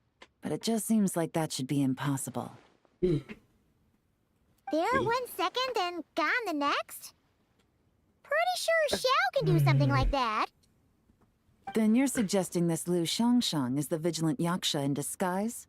Or some other adeptus? Guess not. But this is so weird. How can a living person just vanish into thin air? Unless Linny decided to take his act to Liyue? Who is this Linny you speak of? He's...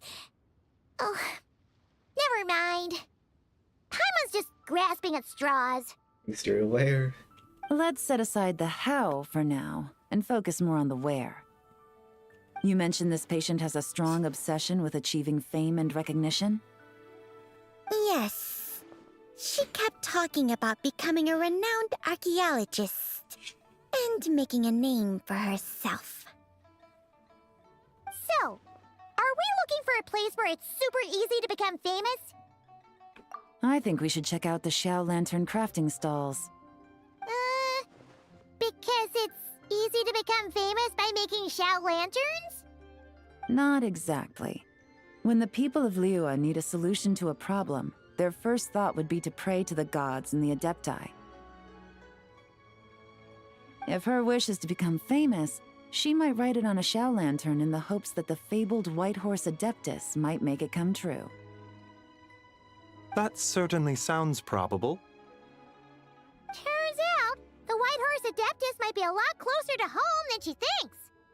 Shut up, Paimon. What was that? Shut up, you're always fucking... Nothing. Let's go check out those stalls. Always loudmouth. God damn.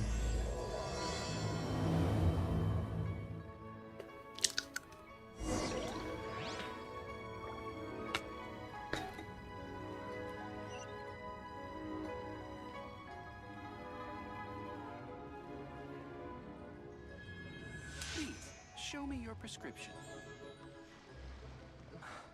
I can't read what this says.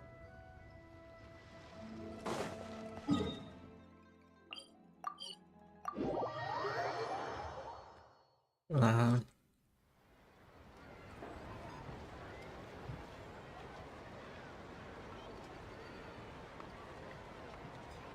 I do worry about the well-being of my retinue during my impromptu absence. I'm sure the good people of the Adventurers Guild are absolutely fine, mein Fräulein.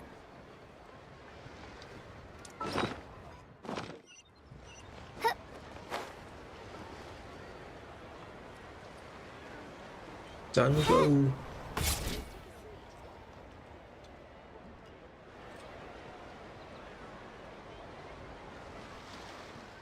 Alright, we're here! Still no sign of Lu Shangxiang, though.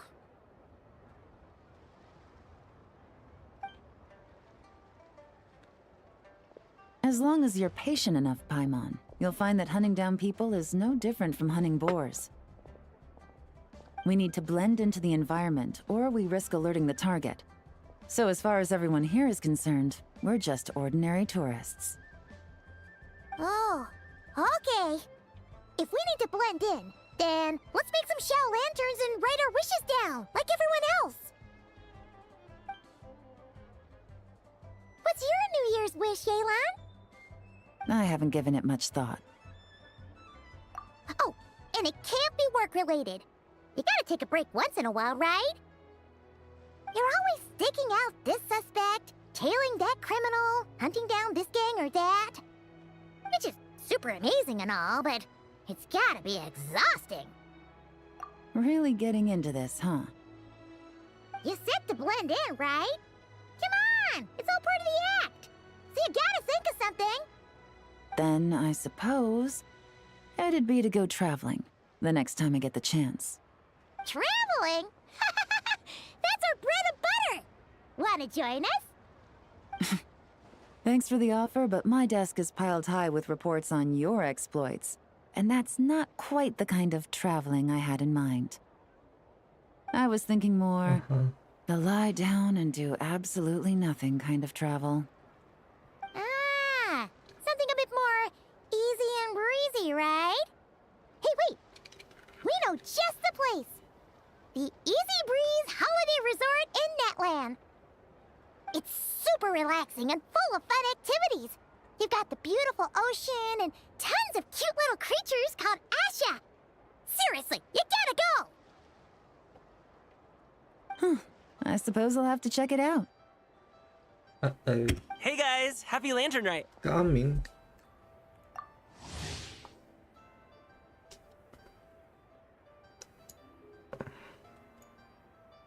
What a coincidence! You here to make Xiao lanterns too? Well, it's that time of year, am I right? Thought I'd join in on the fun. You can't have Lantern Night without making one of these.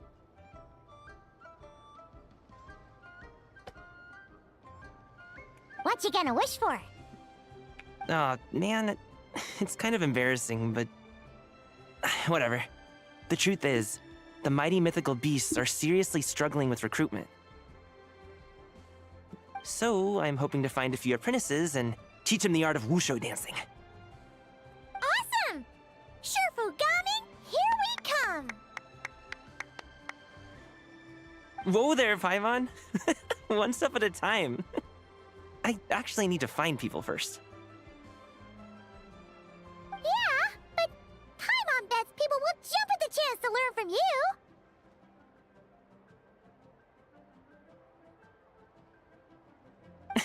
well, I wouldn't be so sure. Wushu dancing is super physical and takes a lot of hard work to master, so it's not easy to find people. At this point, if the Adepti can't help me, no one can. I'll do it! Huh? Shit. You just said you wanted an apprentice, right?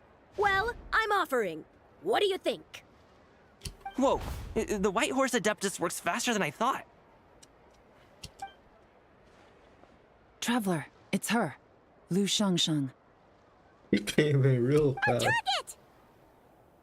Hey, didn't you hear me? I said I wanted to be your apprentice. No need to shout. I heard you the first time. What's your name?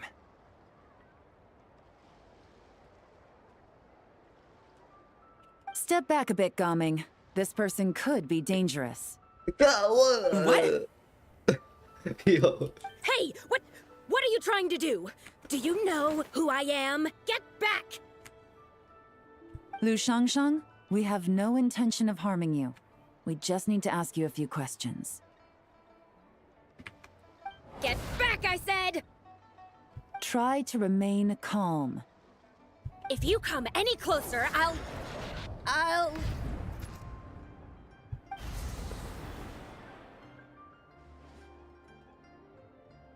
Jesus fucking froze time. What the? Why are I? Little wisp of a being. How are you able to see me? So what if I am? Leave at once! Yo. You, a mere mortal, whose own life hangs by a thread, would dare reach for the power of life and death? Unless you wish to be condemned to eternal damnation, you would do well to abandon this foolish endeavor. Mention Zhongli. I shall speak on this. No further. Mention Zhongli. Don't come any closer. How did I get here? Who are you people? Playing dumb, are we? Save it. We know you attacked those people at Wanmin Restaurant. What? No, I would never. You must be mistaking me for someone else. You don't remember. Bro. Of course not. Traveler, can you fucking speak? How could I do such a thing? Holy shit. What about the photo you took near Chuang Terrace? What photo? What's going on? It's like she lost her memory or something. Well, this complicates things. I'll take her back for questioning and let you know what I find. Oh my Take her god, away. bro. Traveler's fucking selling. But I didn't do anything. I swear. That's weird. She seems so normal now, but she doesn't remember anything. This is just great. An apprentice falls right into my lap and now she's gone! Don't worry, Gaming. This is a special case. I'm sure you'll find one soon. Unless you're gonna pony up and offer a real solution, Paimon, I don't want to hear it. Yeah, Paimon, shut the fuck up. What's up with... Oh wait, fuck. She's the touch. Oh my god, bro. I'm done here. I'm gonna go find an apprentice, and I won't take no for an answer. Gaming, wait! Is it just Paimon or... Bro, she's weird just fucking. now. Oh my god, bro. What? How do you know? Oh my god, bro. Yo. Why didn't you just say that earlier? You saw the Fucking second time dumbass. herself? And you think she moved from Lu Shangxiang to Gaming? Uh-oh. Then we better find him before something bad happens. Let's go! Oh my god, bro. Traveler's so fucking stellar.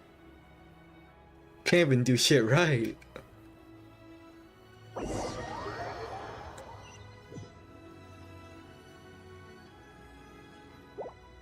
Alas, why must Cloud Retainer inflict such woe upon us, Mooncarver? By the order of Rex Lapis, we were supposed to make haste to the harbor to stand watch. Yet we arrived late, For you, in your inscrutable wisdom, chose that very moment to tend the mint. It is no wonder Cloud Retainer banished us to the wilderness in anger. A pity only that I, blameless as I am, was made to share in the punishment. Blameless indeed. You speak as if it was not you who decided to plant all that mint in the first place. Yet now, in its wretched state, overrun by blight and vermin, you would turn away? Utterly heartless, I say. Were I truly that heartless, would I have rescued those seedlings from this desolate wasteland, granting them haven in your hallowed garden? Alas, if blame must be laid, let it fall upon Cloud Retainer for failing to recognize the virtue of our plight. Ah, at last a sentiment with which I can agree. What the fuck is happening? If ever Cloud Retainer is away, we should steal into her abode and plant a veritable field of mint. A tempting little ruse, is it not?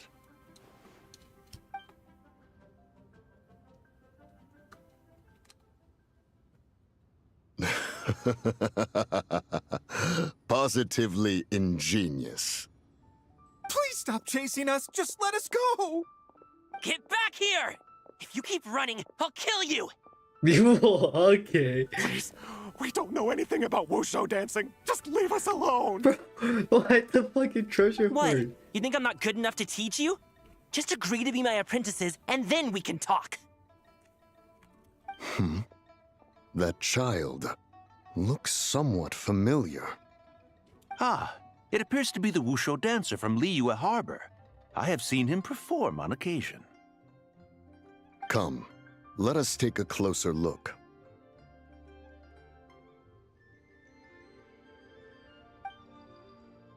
Has trouble befallen you, young one? Perhaps we can offer aid. Oh, thank the gods. Please, sir, you have to help us. This guy's trying to force us to become his wushu dancing apprentices, and he won't take no for an answer. Oh, so it is you who require aid, not the other way around. Get out of the way, old man! This is between us.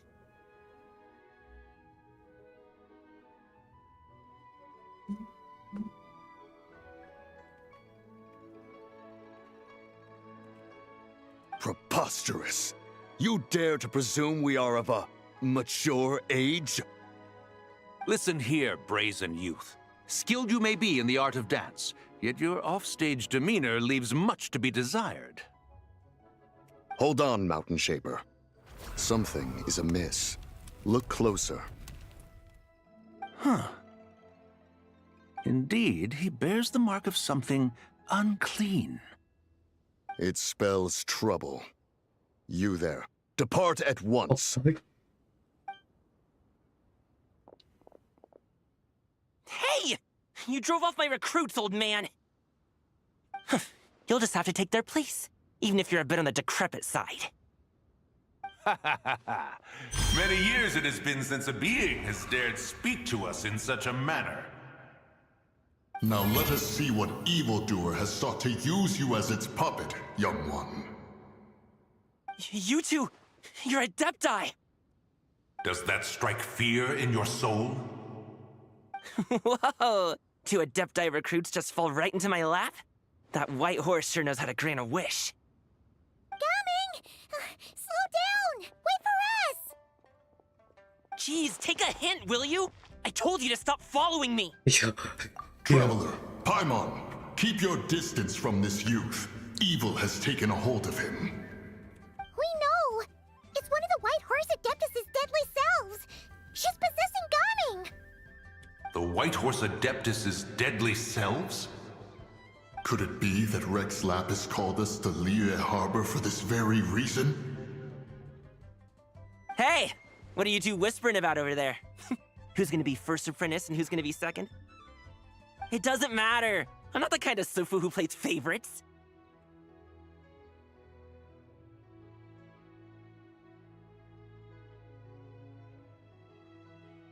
Insolent spirit! Be gone from this child at once!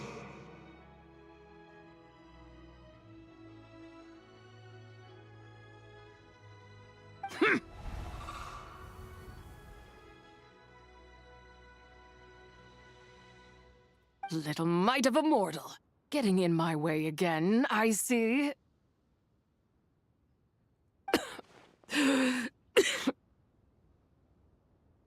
That is no concern of yours. No. Only by doing it myself will I find peace.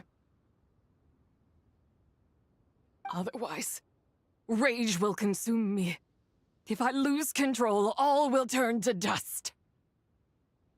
The curse of time. The memories this body holds. Hey, mom. Oh, Come no closer. This is your final warning. oh, she's got a little. She's got a moon wheel too. What the hell?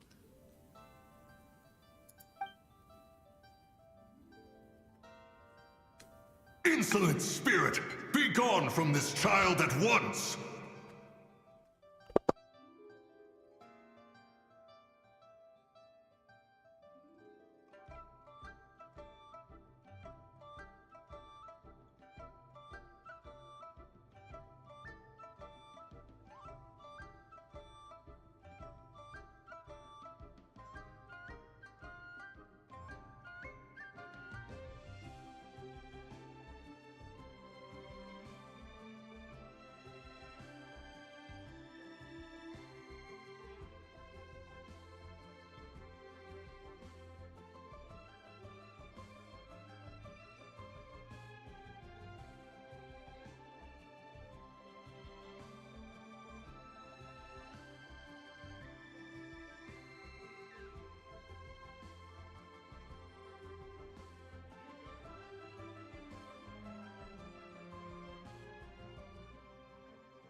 Huh? Traveler and Paimon? And two Adepti? Where are we? Weren't we just making Xiao lanterns in the harbor? I don't know. Who is it this time? Alright, so it's not Paimon.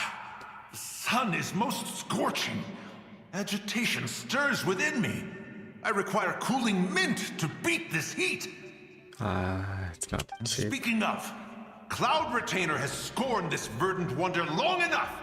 It is time for her to feel its wrath. Oh, she can possess other The wrath of mint! Oh, Mountain Shaper, where are you going? Oh, boy. Oh no! Now Mountain Shaper's acting weird! You don't think it spread to him, do you? I already know. Take a guess, dumbass. Spread to him? Quickly now, explain to me what has been happening.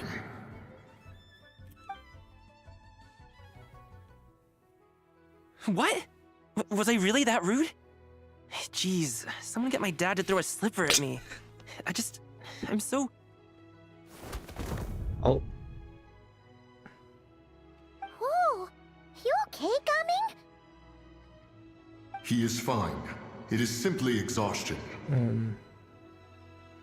But to think Mountain Shaper would succumb to something like this, it is most unexpected. So, what do? We can't just leave Gaming like this, but we can't ignore Mountain Shaper either, right? My cultivation level rivals that of Mountain Shaper. Were I to give chase, Zizha would but flee from his form and take refuge in mine.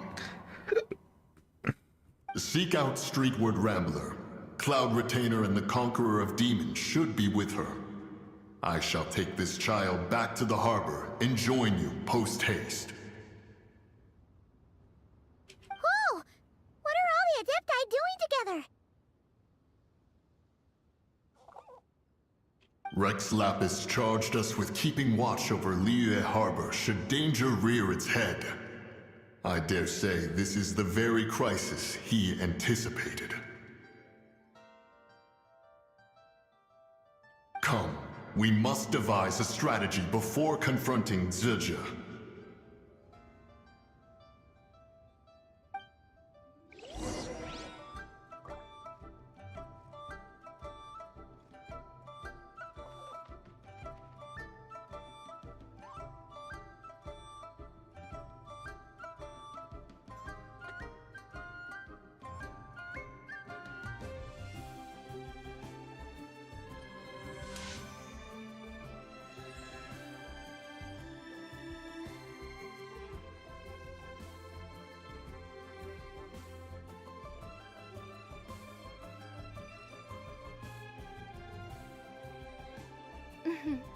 May the glory of the Prinzessin bring light to this world.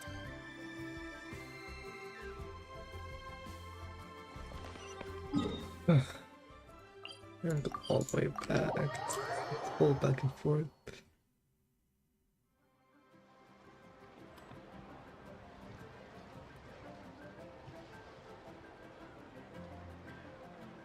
I created another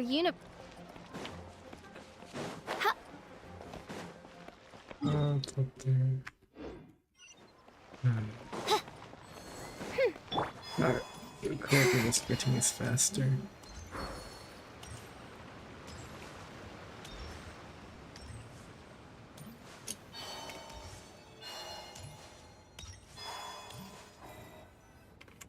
The White Horse Adeptus? You mean the mysterious white mare that aided Rex Lapis during the Archon War? Actually, even if it's not her, there must be some connection. She always avoided us back then, and I never knew why. Rex Lapis's recent trip seems to be related to this person as well. Xianyun! Madam Ping! Xiao! Great! You're all here! Ah, Traveler. It has been quite some time. Oh, happy lantern right, Paimon. You're as lively as I remember. I trust things have been well.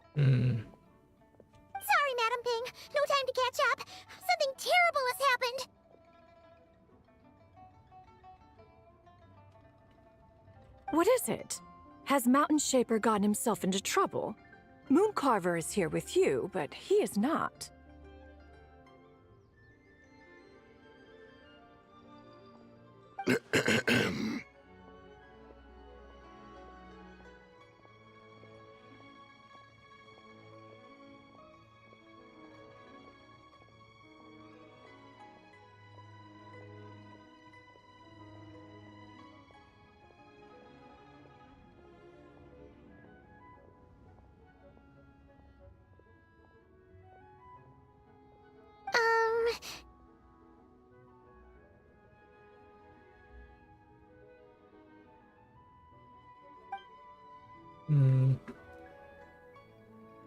The Wrath of Mint?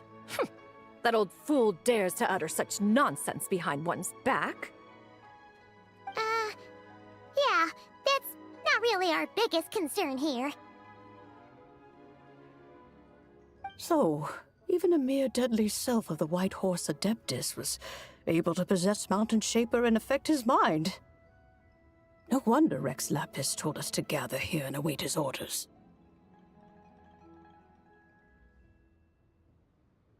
Mountain Shaper's cultivation is inadequate.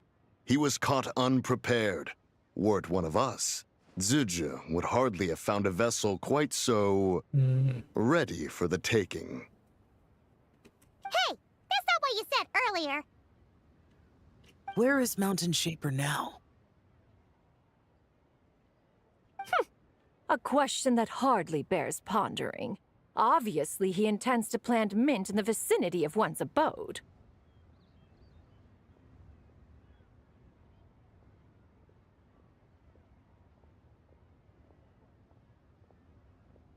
Ah, then he poses no great threat. We might as well let him be. Once he fulfills his wish, it's possible that Zhuge will relinquish him of her own volition.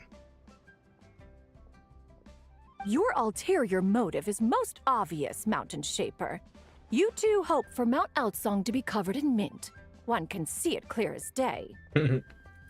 Not to mention, deadly selves are born of malevolent human desires, and naturally pose a great risk to the form and mind of all living beings. We cannot let this go unchecked. Let me handle it. I have relevant experience and know how to deal with such situations. No, we do not. We do not need a possessed Xiao on our hands. One has no doubt of that. Yet your involvement would likely end in armed confrontation. In one's own estimation, the time for such measures has not yet come. Before his departure, Rex Lapis knew that Zhuge was active in Liyue Harbor, yet told us only to wait. It would seem, then, that Rex Lapis did not believe extreme measures were warranted here. Yes, this is quite a peculiar case. After all, Zhuge's possession does not seem to come with ill intent. It's more like she's guiding those she possesses to fulfill their own wishes. There is another matter of import, however. I sense tremendous resentment emanating from her. What could be its source to render her so unable to find peace? She was talking about the White Horse Adeptus memories, right? From what the Traveler said, it seemed like she was about to explode with rage. But why? With Rex Lapis away, if we wish to understand that which occurred in the past, we shall have to ask her directly. She also mentioned the Curse of Time. What could that be about? Mortality. Perhaps erosion. That too. Indeed. We are of the same mind. I heard that ancient clans in the mountains once regarded the White Horse Adeptus as the daughter of time. It seems there was some truth to that, after all. The Daughter of Time. Cursed by time? Yeah.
time does not treat everyone equally. The longer you dwell in this world, the more it takes from you.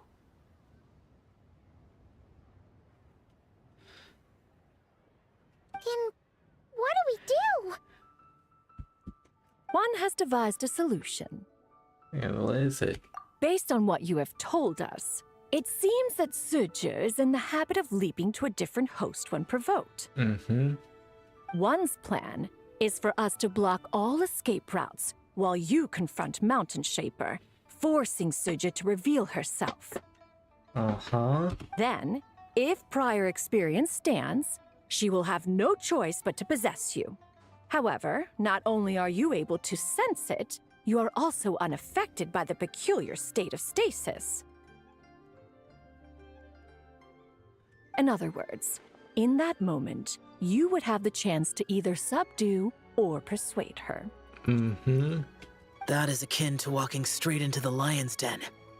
Allow me to go instead. Bray, you're still on that. Isn't this plan a bit too risky? Why doesn't Paimon try first? After all, even if she got possessed, it's not like she would pose a danger to anyone. Oh. No. Paimon's secret identity? Paimon's wishes aren't all food-related, you know. One would not suggest this course of action if one had any such reservation. Uh-huh. Time and again, the traveler has proved immune to Suju's influence. Consider for a moment why that might be. Oh yeah! That's what the first deadly self told you, right? Moonlight guidance. Perhaps your time in Nodcry left you with the blessing of the newborn moon goddess, traveler. I'm sorry, the word really traveled that fast. And this Whitehorse Adeptus clearly has a profound connection to the moon. Oh my god. We went from the Archons to the moons to the... what the hell? Indeed. Indeed. I see. Have you other concerns, Conqueror of Demons? I was just trying to fathom why Rex Lapis left without explaining the situation in detail. But now I think I understand. Rex Lapis entrusted this matter to the Traveler, which means in his estimation, the Traveler must be the key to its resolution. Mm-hmm. So I have no other concern. I trust Rex Lapis, and I trust you. Alright. Then we are all in agreement on proceeding with this I guess plan. we're always the answer. Very well. We should depart at once, lest we lose our chance. Let us see whether that old fool truly dares to face one's abode with Mint. You're still on that. You're still on the damn Mint. Well, up we go.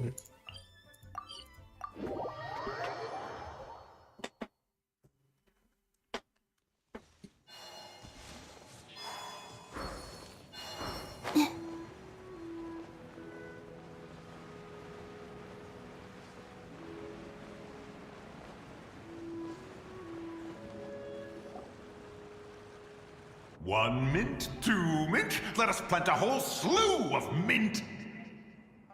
Once I reach 10,000, Cloud Retainer's abode shall be Mount Outsong no more, but rather Mount Mint Song.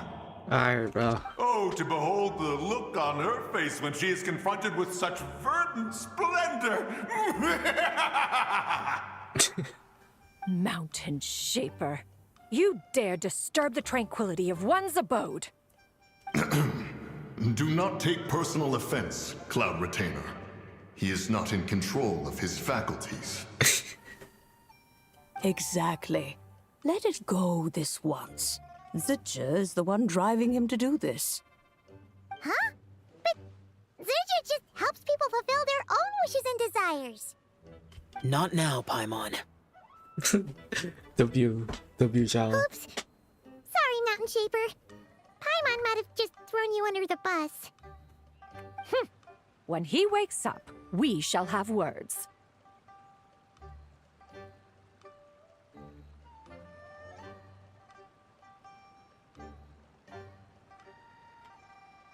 Everyone, to your positions. Oh, okay. Okay. Everyone's just flying it. What the fuck, man? The ping.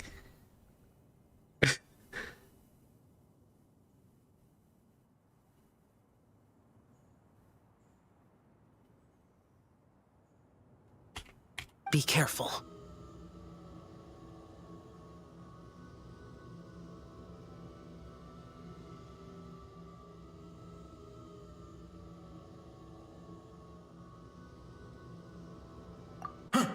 A pest? I must catch it! Again! Oh, young one, it is you!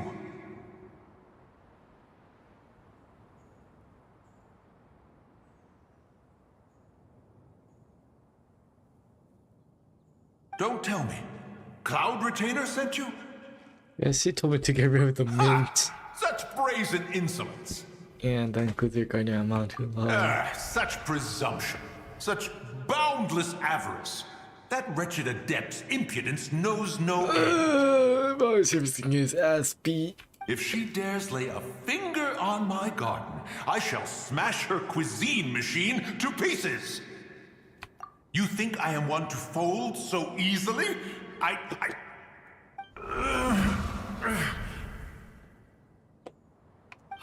Insolent mortal! Woman, chill! Time and again, you interfere in that which is beyond you. You make it exceedingly difficult to contain my rage. Woman, chill.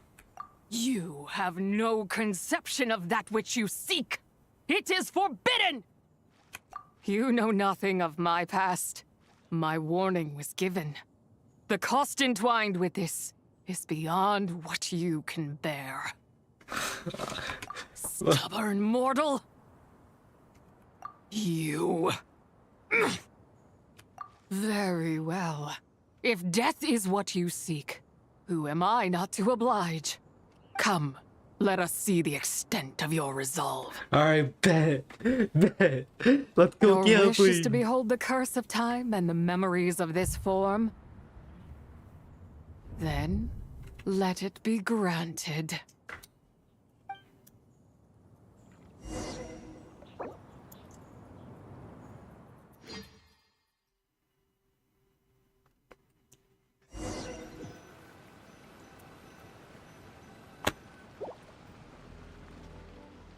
Here we are.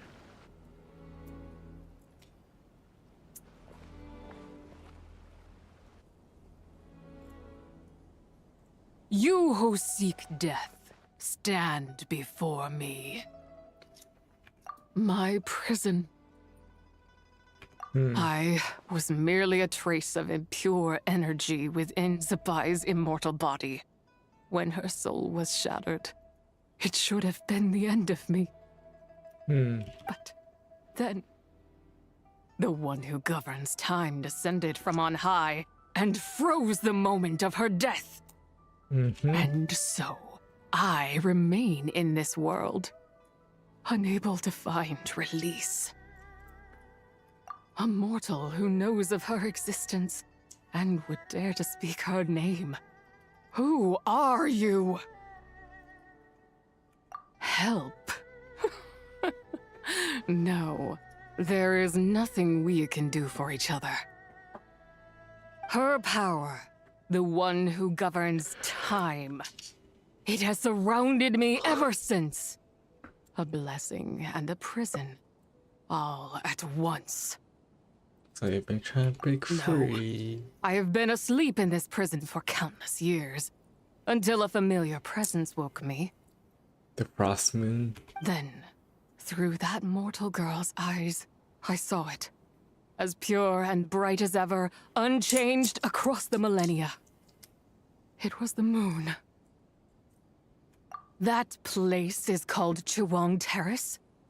Did later generations rebuild the altar in a new location? It looks just like the one used to honor Tsupai. Could it be that traces of what happened back then still remain in this world? What happened? That memory is embedded deep within the essence of Tsubai's soul. It is one that should have been forgotten. Yet, it is precisely that which haunts my every waking moment, fuels my rage, and denies me a modicum of peace. Now you, a mere mortal, come to seek that which is forbidden. So, let us see whether the fire that fuels your ambition is a hero's wisdom or a fool's courage. Alright, what do I need I to do? shall relinquish control over this body's curse and let it devour everything hey, within sight. you don't have to do all that. Hey, chill, you don't gotta do all that. Run as fast as you can, lest this prison become your grave. Look, it draws near. The river of time, come to sweep all into oblivion. A torrent of tears for the dead and departed. I shall wait for you at the end, mortal. Evade being swept up in its waters, and I will show you everything. Fail, and we shall sink into oblivion together.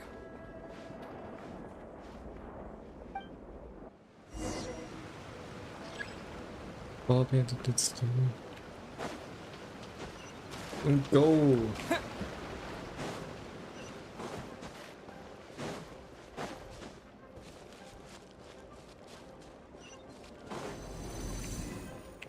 Nice.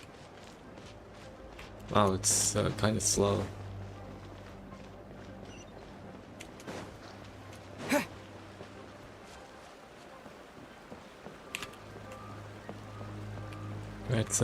It's kind of slow.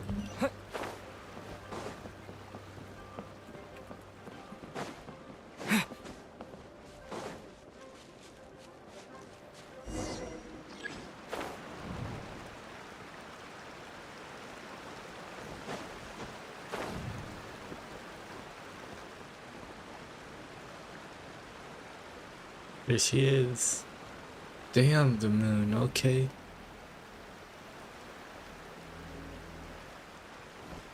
That was very short. I did not expect that you would make it to the end. Well, guess what? I did, and I changed my fit too. Yes, it would seem even time cannot hold you back. In that case, perhaps this truth is one you can bear. Come, let your wish be granted.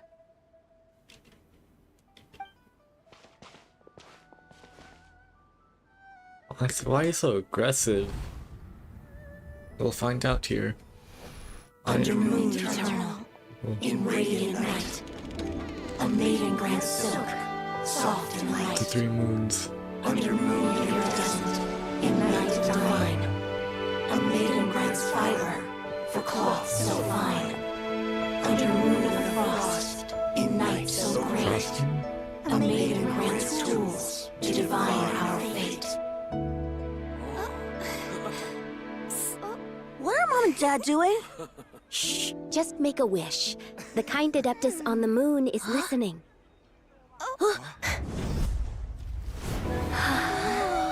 Look, it's Lady Tsubai. Wow, Lady Tsubai? Is she powerful? Of course. She taught us how to grow grain and beans, millet and rice, how to peel hemp and reel silk, spin thread and weave cloth, how to cut stone and build houses, cast bronze and forge tools. According to Mom and Dad, the Adeptus Tsubai is the god of soil and grain, who blesses our land and its crops. Huh? Lady Tsubai's leaving? It's all right. We just have to wait till next year. She'll be back. Oh. This is when the holy shit. Yo, it just blew up in front of them. Mom and Dad are gone. Why hasn't Lady Tsubai returned? She'll come. We just have to believe. Oh, hell no. Celestia, don't do it. Celestia, don't do it. Not the nail. Not the nail. Don't do it. Please. Lady Tsubai abandoned us. Oh. All places tainted by the abyss need to be purified. That includes Longan. And what of its people? You know what will happen. Easter Rock. You are but an emissary to the mortal realm. This is heaven's will. There is no need for guilt, and no place for hope. I wouldn't dare. But the people of Langan honor me, worship me, pray to me. If I do not answer, the guilt will be too much to bear. So And if you do, you will meet the same end. So she went and died in Easter Rock. Then as their god, I shall die among them. Easter Rock loved her daughter too much. Oh my god. Look! Lady Tsubai came to save us! I knew she wouldn't abandon us. Run! Oh my god. Easter Rock.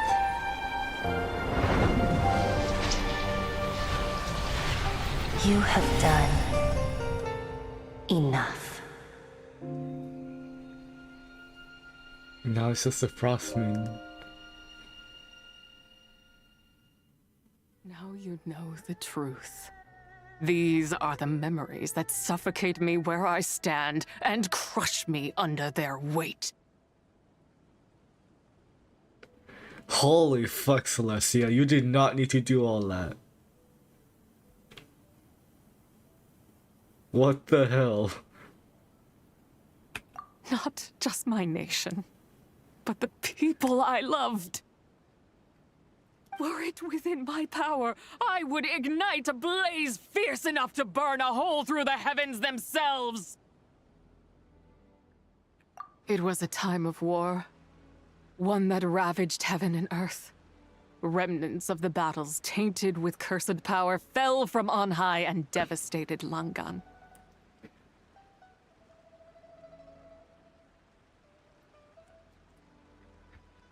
I assume it was during the time period of Nibelung versus the Heavenly Principles. The heavens decreed that the tainted filth had to be cleansed, no matter the cost. Or maybe it was just the Abyss spreading. If I just had more time, I could have helped more people to escape.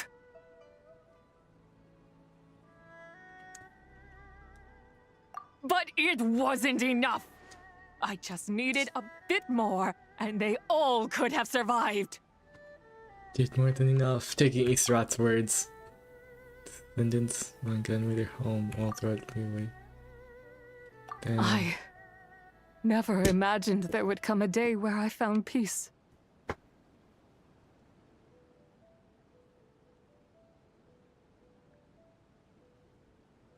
So long this rage has been within me. Yet here in this moment, it has stilled at last. Thank you.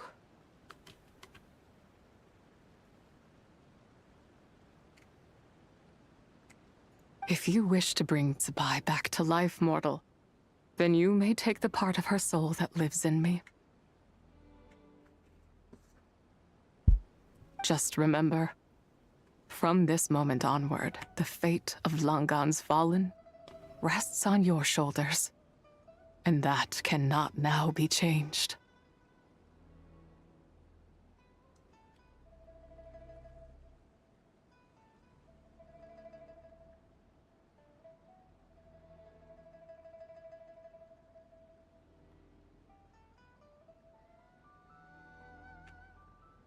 As I said before, I am but a remnant of Tsubai's adeptal form, a manifestation of her wrath. that was not meant to linger in this world. By taking away this fragment of her soul, you take away my shackles as well. So, let it be done. Well, okay, I just realized that her eye colors are like a reflection of the three moon goddesses. You ever sing Aria, I think, right? Or was it Sonnet? Oh shit. Because I know the blue one is canon. Yeah, the red one should be Sonnet, right?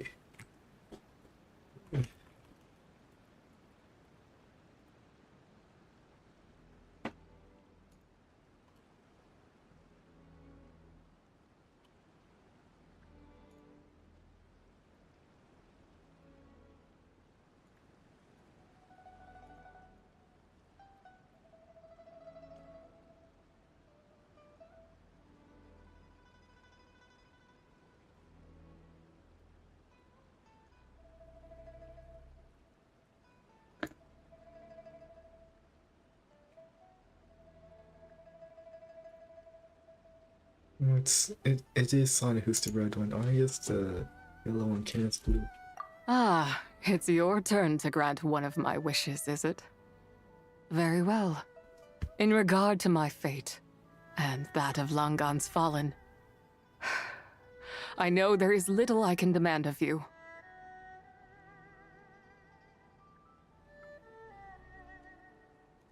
However, should another raise a war banner against the heavens someday, let my name be set upon its cloth.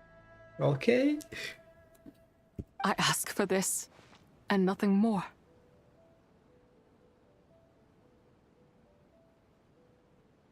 Now, take what you came for.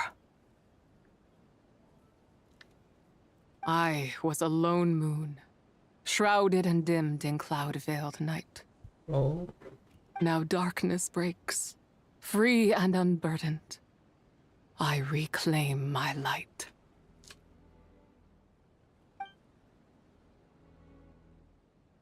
Well, there's one part of her soul.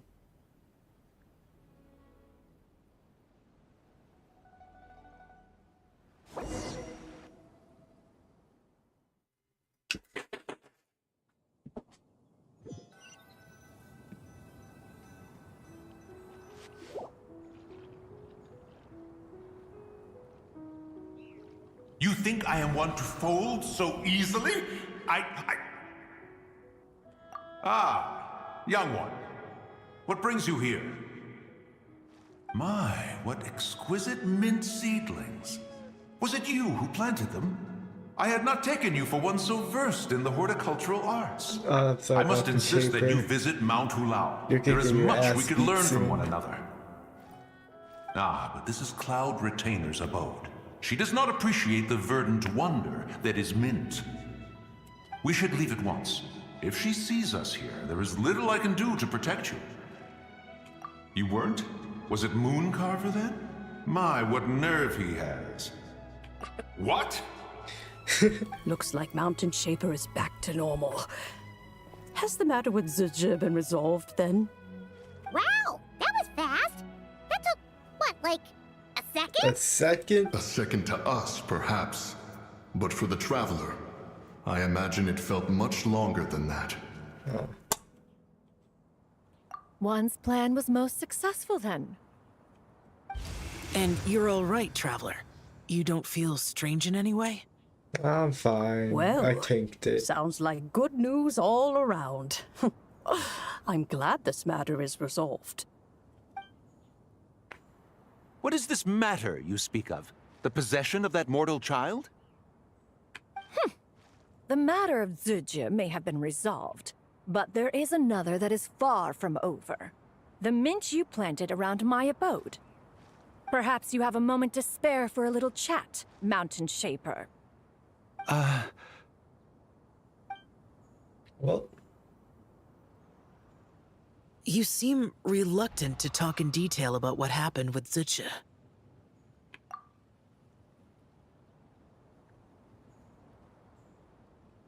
Don't worry. I won't ask you to reveal her secrets to me. And I doubt the other Adepti will either. Huh? You don't want to know what happened? Oh my god, Xiao is not The nosy. expression on your face. I know it well, Traveler. It's one I've seen Rex Lapis wear on many occasions. Whatever you learned, it must be too heavy to share. But you're okay, right, Traveler? That deadly self didn't hurt you, did she? Well, as long as you're not hurt, Paimon doesn't need to know anything else. So let's just say Celestia had part in Even it so, again. I hope you feel like you can entrust me with it. If I learned anything from our time together, it's that one should not have to shoulder such a weight alone. Not to mention that certain knowledge brings danger in its wake. I would never want you to feel forced to be the sole keeper of such secrets. Yeah, kind of like how one person can't finish a whole slime, you know? Better to grab a bunch of friends and eat it all together. Exactly! Wait, no! Paimon's just saying we've got loads of friends who'll be more than willing to lend an ear. Right then. Alright, so we still do that. I never knew there was such a tragic chapter in the ancient past of this land. Oh yeah, it was like millions of years ago. So, the people of that nation worship the White Horse Adeptus as the god of soil and grain. It would seem, then, that Rex Lapis had a similar reason for withholding the details of his recent trip. I've often wondered if he had companions to stand by him before we met. Or if he was forced to face things alone. Regardless, Lantern Rite takes place in 2 days. Let's meet back up again there. If there's no news of Rex Lapis by then, we'll have to come up with a plan.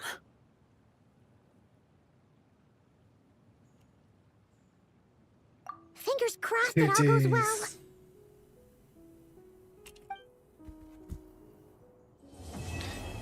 Well, the attack 2 complete.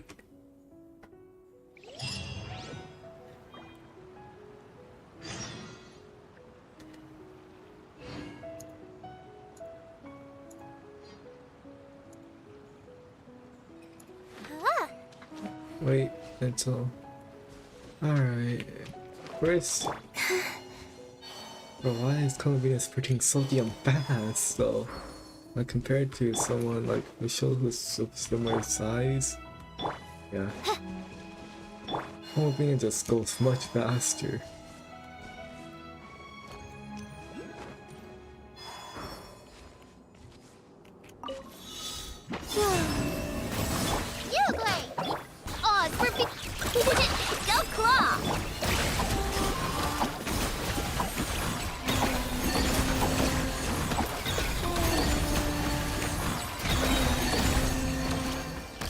Easy peasy lemon squeezy. They call this a pleasant surprise, right? Here it is. What the hell? I've never been on this side before. Wayne, converge. Oh, that fucking hurt, you bitch. By royal decree. Oh my gosh. Being done. Oh, no, this says too. Don't mind if I do. They run from home too. Don't mind if I do.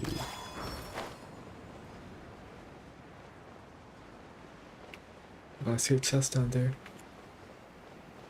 Let's go. Oh, there's another chest over there on Chinny Vale. Never mind, that's not Chinny Vale, but it's close enough. Oh, there's another chest over there. Oh wait, this is Chinny Vale, right? Hold up. Yeah, I did Chinny Vale. I was right.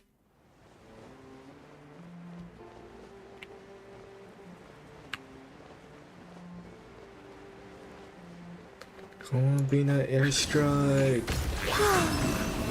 A moonlit night for all.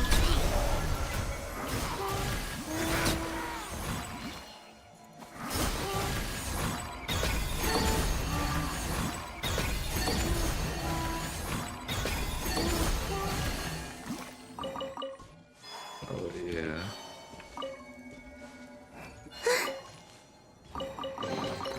They call this a pleasant surprise, right? Please.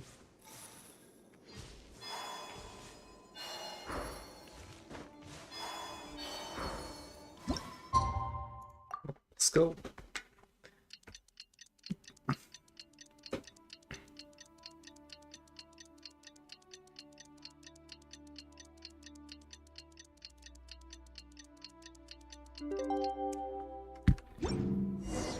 It's time to meet back.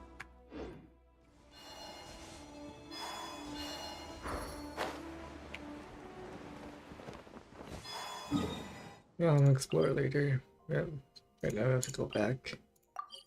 All the way back up here.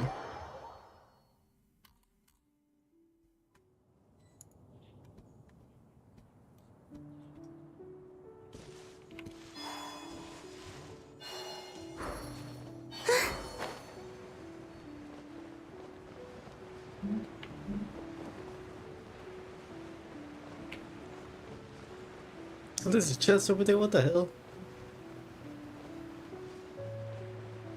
I have never explored Leeway, so I do not have everything. I'm sorry. Oh, you can get okay. You just have to reward that behavior.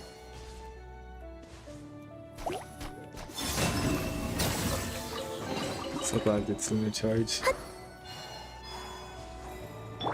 What? This one's out of place. No damage, let's go. Yep.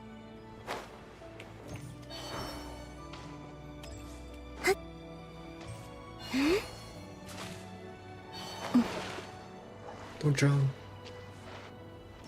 What's up? Cloud Retainer! Madam Ping! We're here! Any news on Zhangli? I forgot something. I want something sweet to eat.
Adepti? Well, Shenyun banned Mountain Shaper from Mount Outsong for 3 days. Oh, then what about Mooncarver? The scheme to plant mint in one's abode was one those two fools devised together? And when it comes to punishment, one does not discriminate. His banishment ends in 3 days as well. Wow, that's pretty harsh, Cloud Retainer.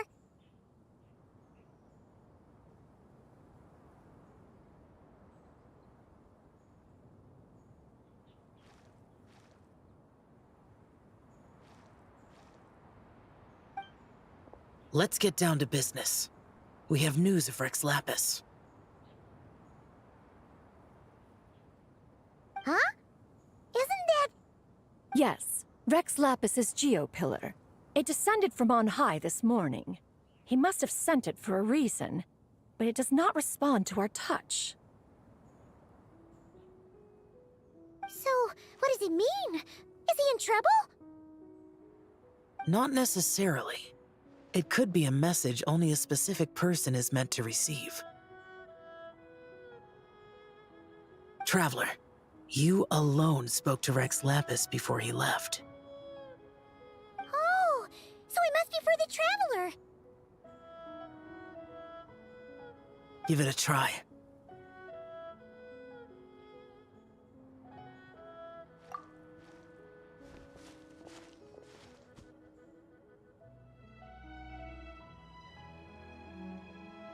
Come to the spring on Mount Qingse. I have left an entrance for you.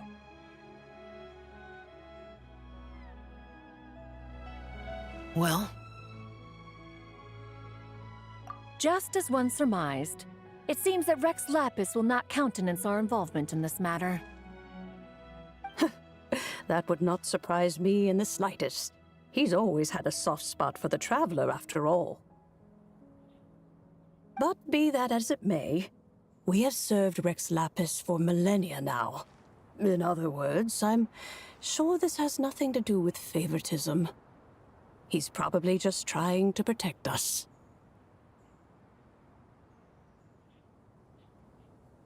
That's right.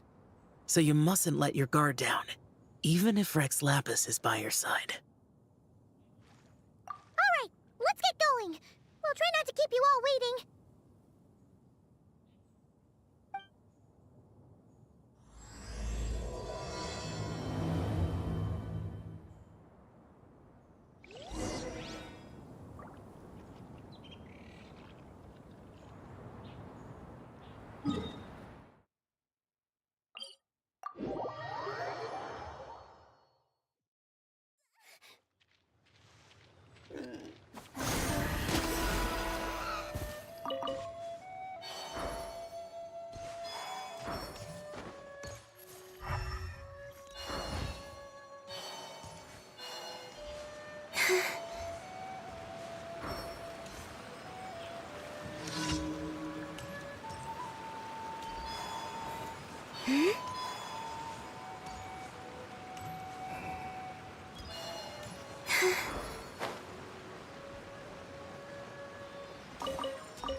The wind knows me.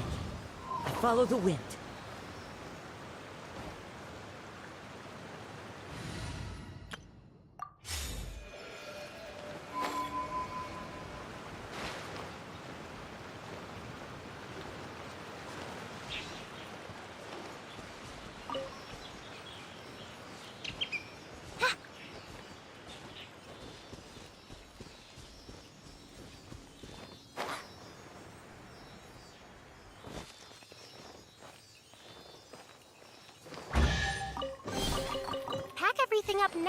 carefully. Don't drop anything.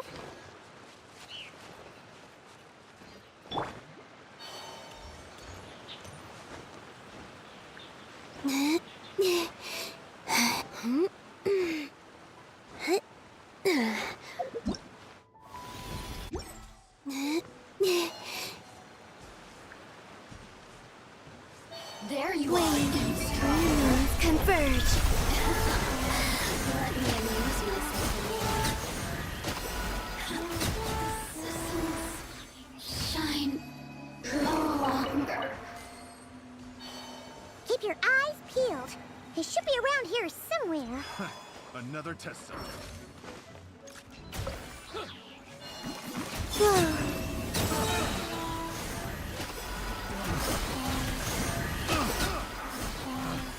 Picked the wrong test subject. The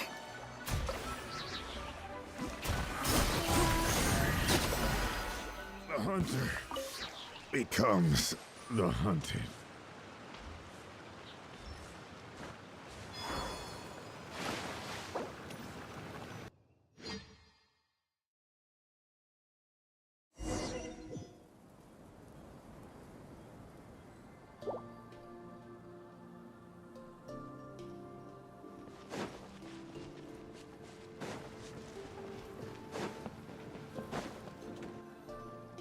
Who could have imagined that the once mighty Geo-Archon might end up so, sitting on a humble stool in the woods, quietly weaving moon lanterns?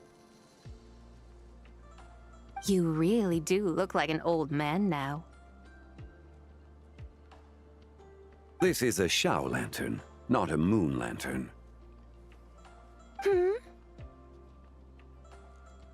In ages past, when the gods waged war and the world was in turmoil, these lanterns were lit to guide fallen warriors back to their homes. Had you tarried in the mortal realm for but a little while longer, you might have become quite accustomed to them. Even so, it bears such a striking resemblance to the moon lanterns they used to offer up to the heavens. Could this truly be mere coincidence? Perhaps in some sense it is, yet in another, it isn't. For instance, who is to say that some of Langan's magnificent jade did not become part of the very foundations upon which Liyue Harbor now stands? It is conceivable that this ritual was transmitted in such a manner too. Now, let's not let ourselves get carried away. For all its splendor, do not forget that, in the end, even Langan could not escape its heaven-sent fate. Alas, it is just a pity that the little creatures of this world may never again lift their eyes to the moon, even should misfortune befall them. But you, Geo-Lord, now that you rule this realm, why take the trouble, not to mention the risk, to visit one who bears such profound guilt as I?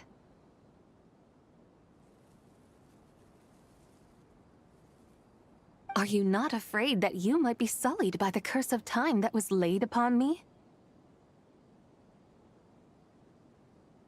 There is no risk to speak of. At least, not in comparison to that which you took when you defied the heavens all that time ago. As I have stated, time and again, it was not I who defied the heavens. Geo-Lord, the ancient affairs of Langan have nothing to do with me, for I am but one of her deadly selves, severed before her demise. My name is not Zabai, but Zichao. Surely you did not take us for one and the same solely on the basis that we may all assume the form of white horses? Sorry to break it to you, but you seem to have found yourself the wrong white horse. Anyway, do tell me, what urgent matter brings you here?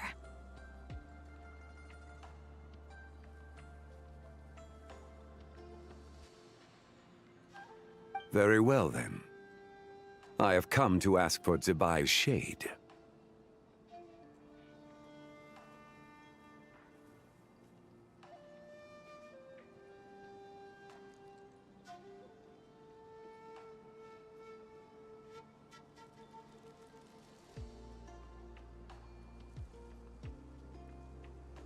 Oh?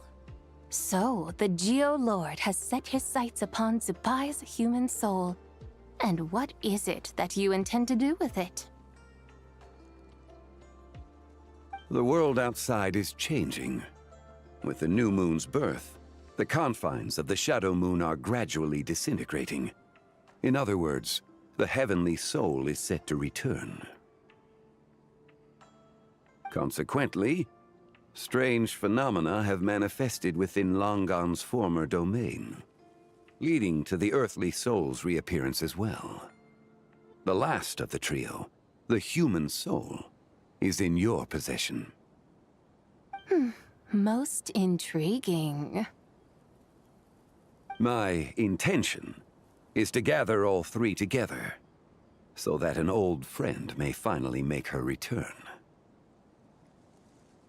I must admit, it seems that some remarkable affairs are coming to pass in the outside world. Yet there is one thing you seem to have overlooked, Lord of Geo. Back in the day, it was you that freed me from that painting. And afterwards, I took up arms in your name. Together we first subdued Chenyu Vale, then brought peace to Mount Qingse. It was for this cause that the contract between us was made. But now that the debt has been repaid, what cause have you to expect my aid? Zebai and I have long been friends.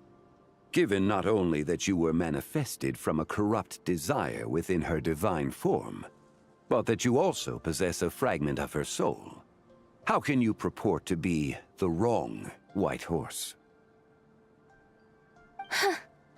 I think you'll find that we are now as separate and distinct as any two beings ever were. What once shone with radiant purity has long become dust. What you see is no longer what it was.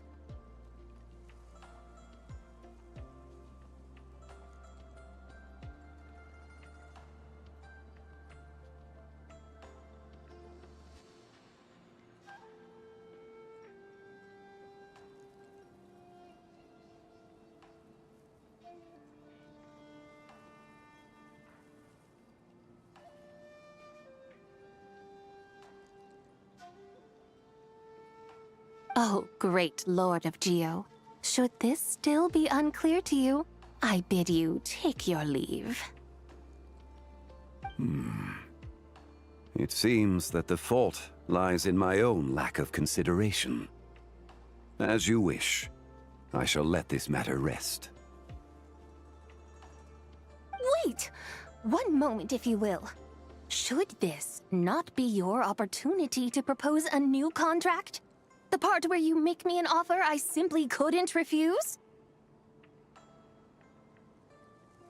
Even those puny mortals know how to haggle when striking their bargains. Should you, the famed god of contracts, not likewise strive for success through negotiation? Come now, enough with the posturing. It's time to name your price.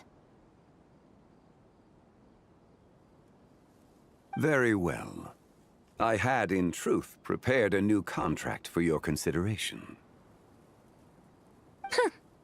I knew you would not come before me unprepared. Yet, you should know that I want for nothing, for I live in the mountains, carefree and untroubled. Occasionally, I even find sport in teasing the mortals who stumble into my presence. Then why persist in telling them those ancient stories? I speak of what transpired before the sky collapsed and the earth sank into itself. That is merely my way of passing the time. And what of it? Would any believe, much less remember, the ramblings of a mountain hermit? Those tales have long since spread throughout the mortal realm. Who? Should my words prove insufficient, I invite you to see the world for yourself. To this end, I have found you a pair of trusty guides. Okay, well, it's us, I guess. The lantern rite is presently underway in Liyue, and should prove quite intriguing for you. So this, then, is the contract you have prepared for me? Indeed it is. Think of it as a contract for a one-day festive excursion. Surely you do not hope to offer this in exchange for Tsubai's shade. The foundation of my very existence for a little excursion seems a little steep, wouldn't you say? Why not see for yourself? Is so good, different ranges. You can always decide afterwards. The final determination, of course, shall rest with you. Is that so? Then perhaps this deal might not be entirely off the table after all. Where then are these guides of which you speak? Hey, it's Zhangli! Oh, we've been looking for you everywhere. We thought you might have gone missing. Yeah. You're here. So these are my guides. Well, well. They certainly look the part, I'll give you that.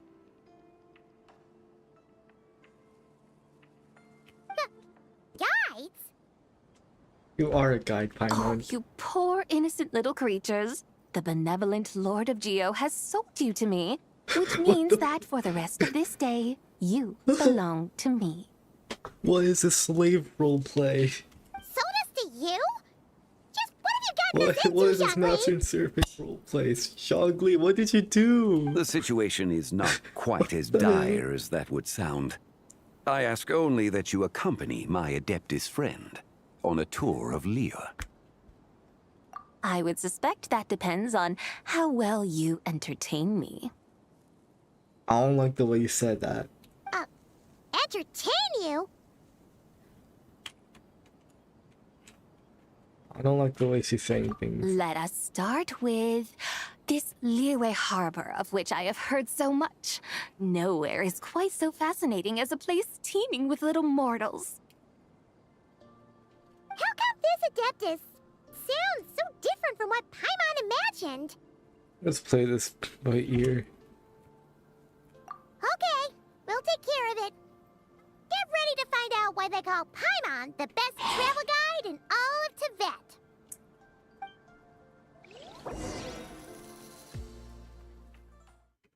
Well,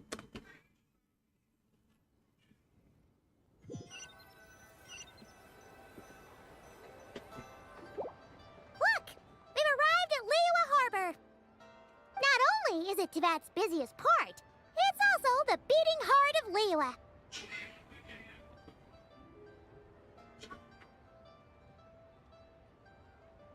So, dear Madam Adeptus, where would you like to go first? With humble fare and wine to sip, in comfort clothed and soul at ease, one eats, and all the heart's ills cease. So we're heading straight for the good stuff? Well, you're in luck, because Paimon's an expert when it comes to food. There are two main cooking styles in Liyue. Li cuisine, which is all about mountain delicacies, and Yue cuisine, which is centered on seafood. The most famous restaurants are Liuli Pavilion and Shinyue Kiosk. oh, not even one-man restaurant. Oh, now Paimon's starting to drool. Yes, sir. Only option is to go try them both. 2 meals, back to back. Both sound like excellent options to me. Are these the kind of establishments that most people might visit on a regular basis? Not exactly. Both Li cuisine and Yue cuisine are known for their pricey ingredients. Definitely not what you'd call the budget options. But don't you worry about that. Just think of it as Zhang Li's little treat. I'm putting Hotel in a tough spot. Hotel's gonna be broke. Come on! Aren't you supposed to be pals with Hu Tao? I'm unsure we can afford to spend a little more of her Mora at least. to provide our Adeptus with the best possible experience here. Don't you want that too? Both certainly sound like worthy choices.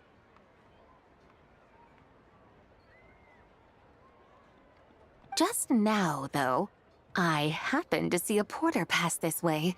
Where might individuals like him go to eat? A hungry porter, huh? Oh! Paimon knows just the place! Wanmin Restaurant. Yep. Nothing fancy schmancy there. Just tasty dishes made with simple ingredients in a variety of different styles. Most importantly, it's great value for money, too. No wonder everyone loves it, huh? Oh, and the owner happens to be a good friend of ours, too. One Mean Restaurant. Yes, even the name itself feels lively and down to earth. All right, let's make it our first stop. Yippee! That's a great choice, too. Alrighty, let's head over there right away. Paimon can't wait to dig in! Wanmin Restaurant, here we come!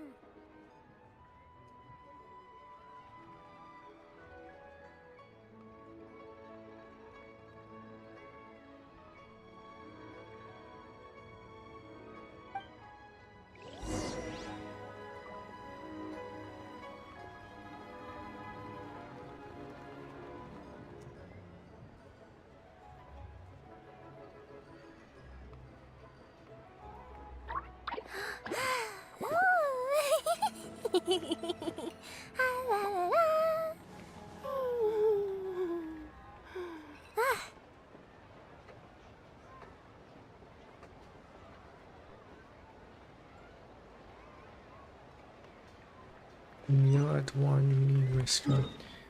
I don't want to walk out that. We're teleporting instead.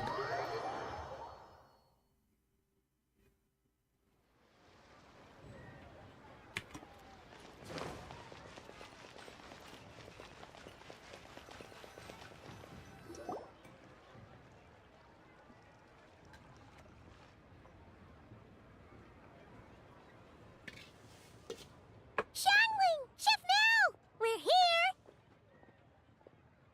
Oh, hello there. What a surprise to see you two. Welcome, welcome.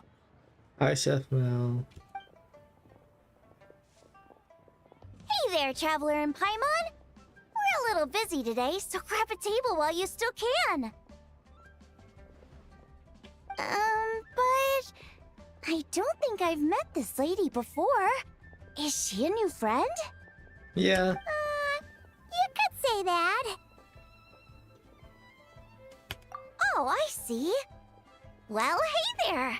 A friend of the Traveler's a friend of mine, too. Don't worry, we'll take good care of you. Just order whatever you want, it's on the house. By the way, I'm Xiangling. I cook here at Wanmin Restaurant. What's your name?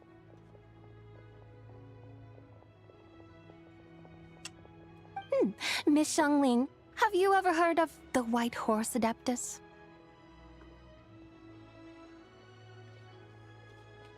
Of course. What about her? I am her, and she is me. Huh? You mean you're an Adeptus? Oh, you young'uns crack me up. Come on, Xiangling. You've got to keep up with the times. Haven't you heard of cosplay? It's like a role-playing game where you dress up as famous characters and pretend to be them. Seriously, it's all the rage, and it looks like this young lady is quite the expert. Your friends sure keep their fingers on the pulse, huh, Traveler? Wow, Dad. Didn't know you were so tuned in. But how come I haven't heard about it? You gotta listen to our customers. Didn't I tell you to spend less time chasing after wild vegetables and more time making friends? You're even more out of touch than I am. Hey, I like making friends too. Isn't that what I'm doing right now? Anyway, even if it is just a costume, is it alright if I still call you Whitehorse Adeptus? Of course it's all right, because that's exactly who I am. Okay, okay. I can see you're really committed to the role. How about I call you the real Whitehorse Adeptus instead? In that case, you can call Paimon the real Traveler. You're right. You could have at least switched outfits. Puny mortals.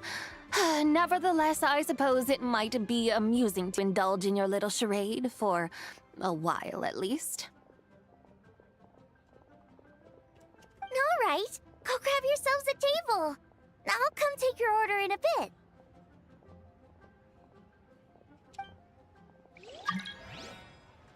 Mail. Take a seat. Where? Oh.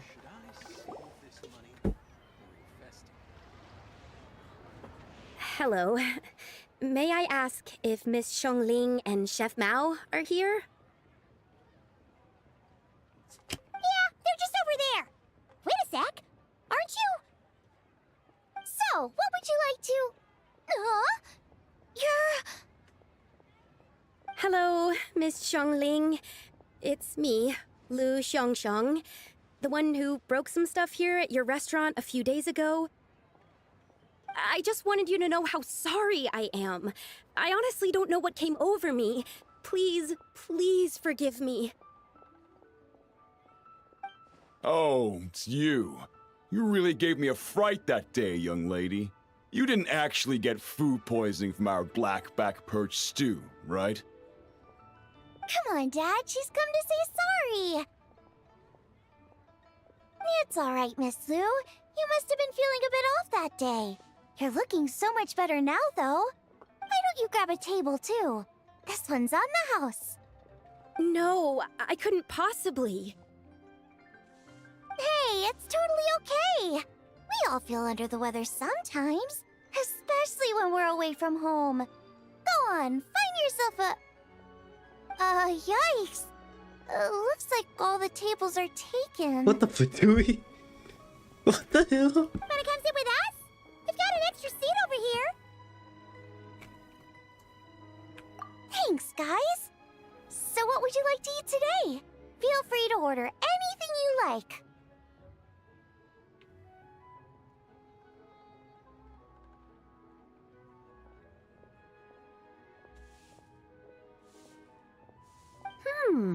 I should very much like to sample your renowned poisonous blackback perch stew. It wasn't poisoned. That was all on me. So that's one portion of blackback perch stew. How about you guys? Paimon wants...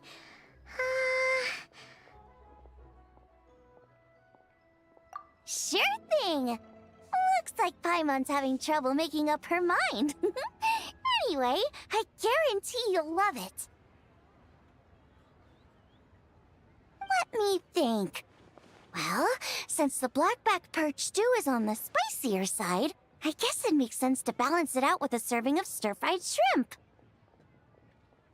And since it's Lantern Rite season, you better try out the triple-layered consommé and come and get it too!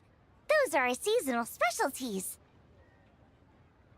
As for the carbs, since we've got a full table, how about some right at home? Along with our special chili mince cornbread buns. Trust me, you won't be disappointed. Then for dessert, I'll whip you up some Lucky Snow Delight. I just came up with it a few days ago, and I can't wait for you to try it. Wow! Sounds like quite the feast! Looks like Paimon's in luck today! Am I the only one who thinks that's way too much? Not at all. Don't worry, I know what I'm doing. And to top it all off, our star dish, Adeptus Temptation. You should know that we don't often serve this here at Wanmin Restaurant. But since this is my first time cooking for the White Horse Adeptus, I'm pulling out all the stops. Okie dokie, just sit back and relax. I'll have your dishes out in no time.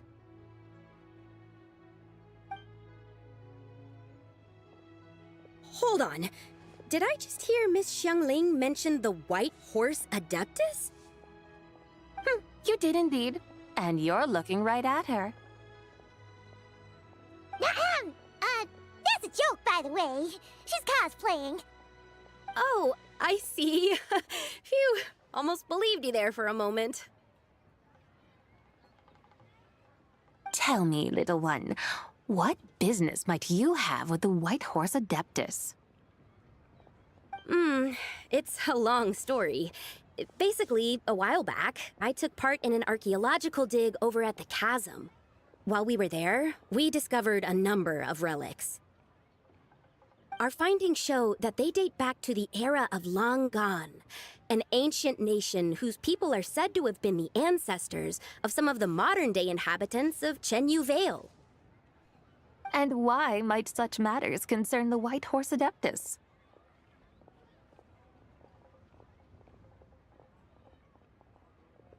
Because some of those relics not only seem to contain textual references to her, but even depictions of what she looked like.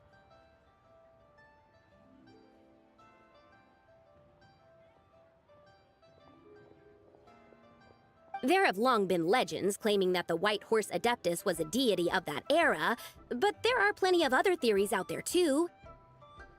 If I could just locate some more detailed records, I'm sure we'd be able to find out so much more. So you're into history? Well, to tell you the truth, I actually joined the archaeological team by sheer accident. But once I'd started down this path, I knew that I wanted to make something of myself. Recently, though, things seem to have taken a turn for the worse. Still can't believe I caused such a mess and even ended up hurting someone. Oh, so you're considering becoming a martial artist now instead? No, I mean, they weren't seriously hurt.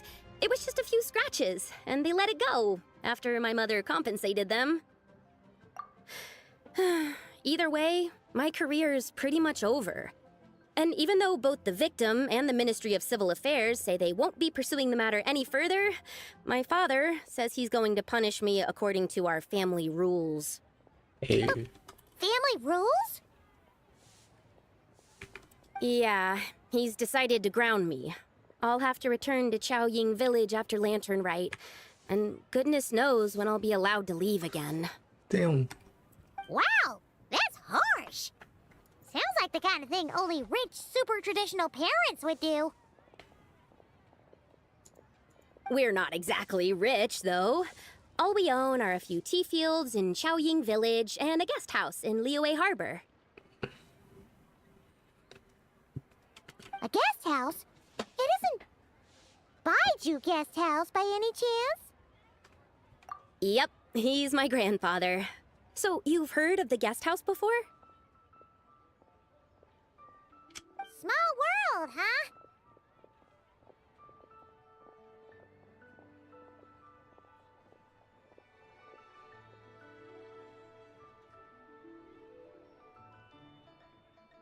Come to think of it, didn't Boss Lu mention something about hoping that the White Horse Adeptus would show up and let her divine power be known?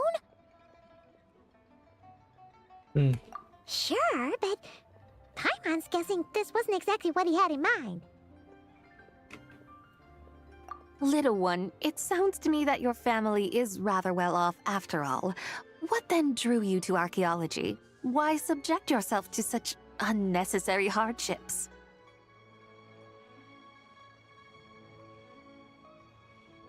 Even if I stayed at home, there's no guarantee I'd lead a nice, easy life. Just look at my father. Recently, my grandfather put him in charge of the guest house, and he came up with a bunch of ideas right away, starting with changing its name. That didn't turn out well, though. My grandfather yelled at him for days, even calling him a bad son, and they still haven't let it go. Oh! Paimon thinks we might have heard about that too. Oh. Long story short, being dependent on others is never fun. You just end up being completely under their thumb. That's why I want to make it on my own out here, no matter how hard it is. After all, as the saying goes, to rise above others, one must endure the hardest of hardships. What's so funny about that?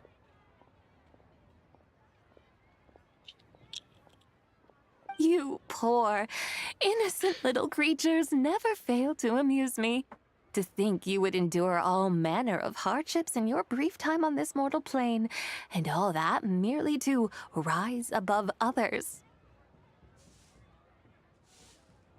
I would have thought that the wiser path would be to simply roam this world as I do. Huh? Tell me, what is it that you truly delight in? Archaeology? Martial arts? Tea planting? Or perhaps the keeping of a guest house? What I delight in?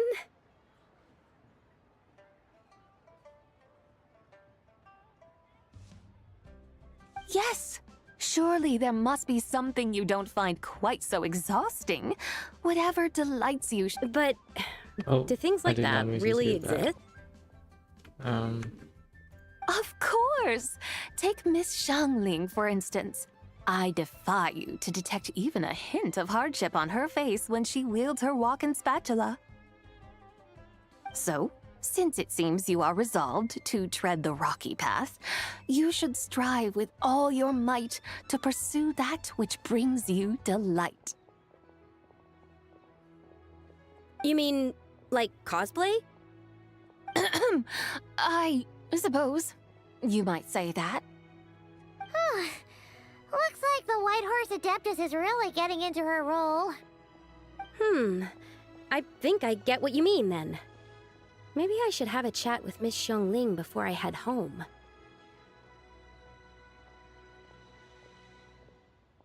Okay, everyone. Sorry to keep you waiting. Here's your food. Wow. It all smells so good. Oh, finally! I get to try that famous poisonous stew. Hey! Didn't you hear what Xiang said? Xiang Xiang. Stew.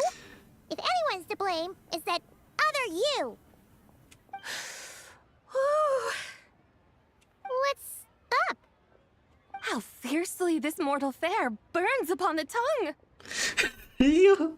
She can't handle spicy food.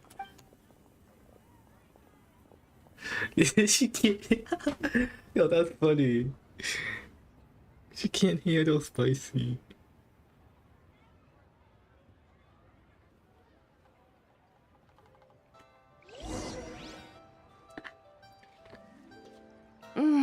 Most satisfying as poisonous stews go.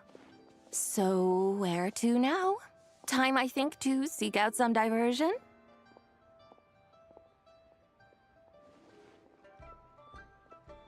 Oh, there's plenty of entertainment options in Liyue. Paimon will tell you that. The locals like to drink tea, walk their pets, play chess, watch operas, attend storytelling performances. Storytelling performances?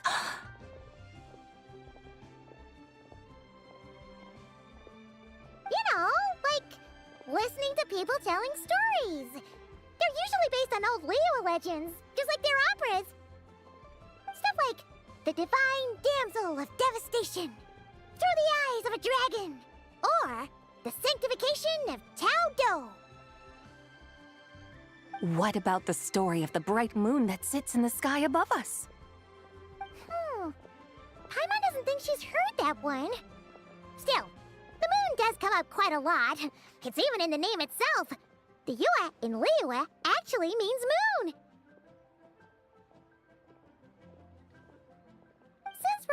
subject.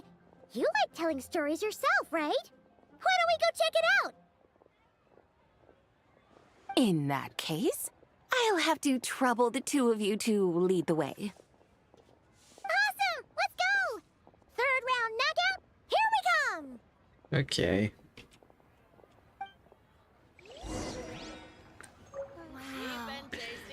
Lucky Snow Delight. Oh, Nuthin.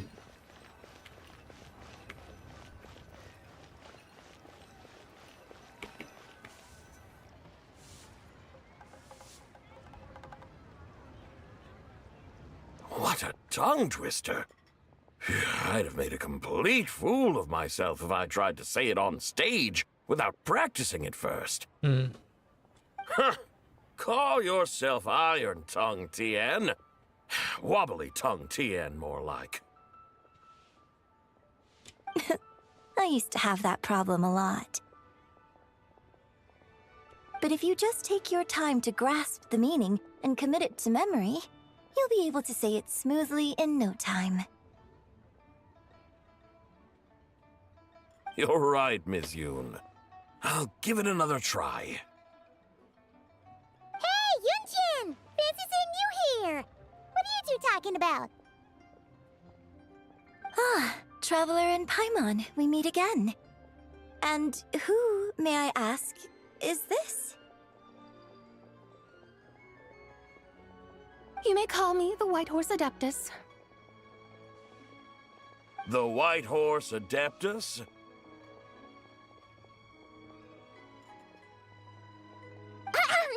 She's not really an Adeptus. I see. Well, it certainly looks like a lot of fun. Oh, funny you mention it. This type of thing is actually something I'm quite familiar with. Once, to perform Through the Eyes of a Dragon, I decided to imagine that I was Rex Lapis himself. It was the only way to truly inhabit his mindset and understand his resolve to quell those demons. Sounds like you just wanted an excuse to feel all big and powerful. Hey, you just don't understand how inspiration works. You're one to talk. Paimon's traveled all over with the Traveler, and she's seen things that would make your jaw drop. All right, then. Since you claim to be so knowledgeable, why don't you prove it by reciting an ancient poem? An ancient poem? Which one? Ha! See? You mean to tell me you've never even heard of the ancient poem called An Ancient Poem? What kind of a title is that? Quit teasing, Paimon. We only just found out about that ourselves. He's talking about the writing on those ancient relics. When we first saw it, we couldn't figure out what it all meant. So in the meantime, we decided to just refer to it as an ancient poem. However, thanks to the painstaking work of the scholars who were tasked with decoding it, it seems like that's exactly what it was. Or rather, an ode offered in veneration of the moon and the White Horse Adeptus.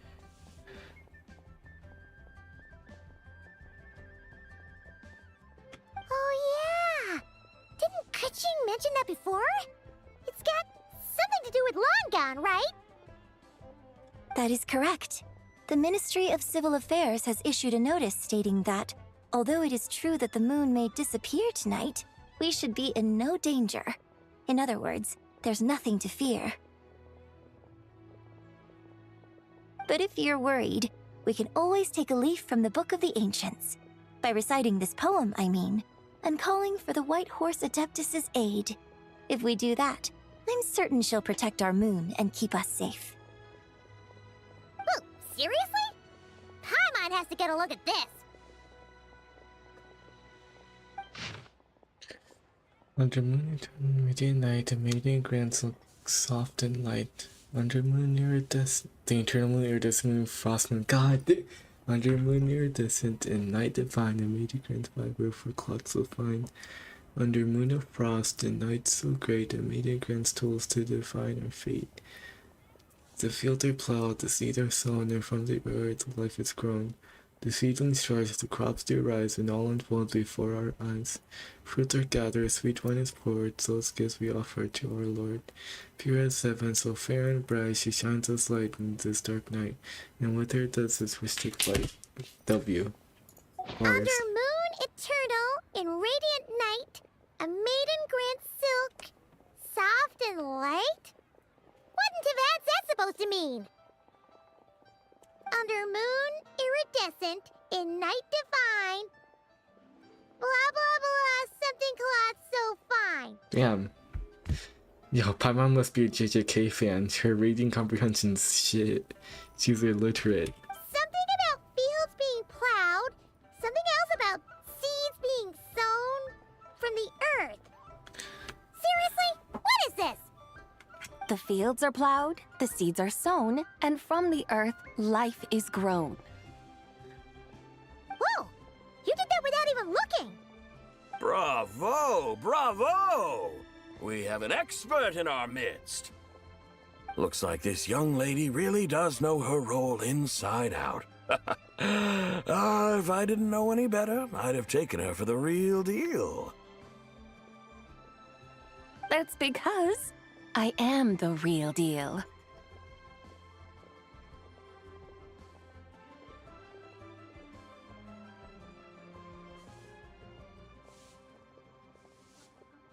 That's the spirit. This is exactly the kind of mindset I was talking about. Behold, mortals, I am none other than the indomitable Rex Lapis himself. Kneel before my godly splendor. Believe me, young lady, I know exactly why you do it. Back in the day, I was just like you. I must say you are rather amusing as mortals go. Miss White Horse Adeptus, it is a great pleasure to make your acquaintance today. I have some questions regarding the poem, and I was wondering, perhaps, if you might be able to shed some light on it? You want me to explain the full meaning of its verses? Your guidance would be much appreciated.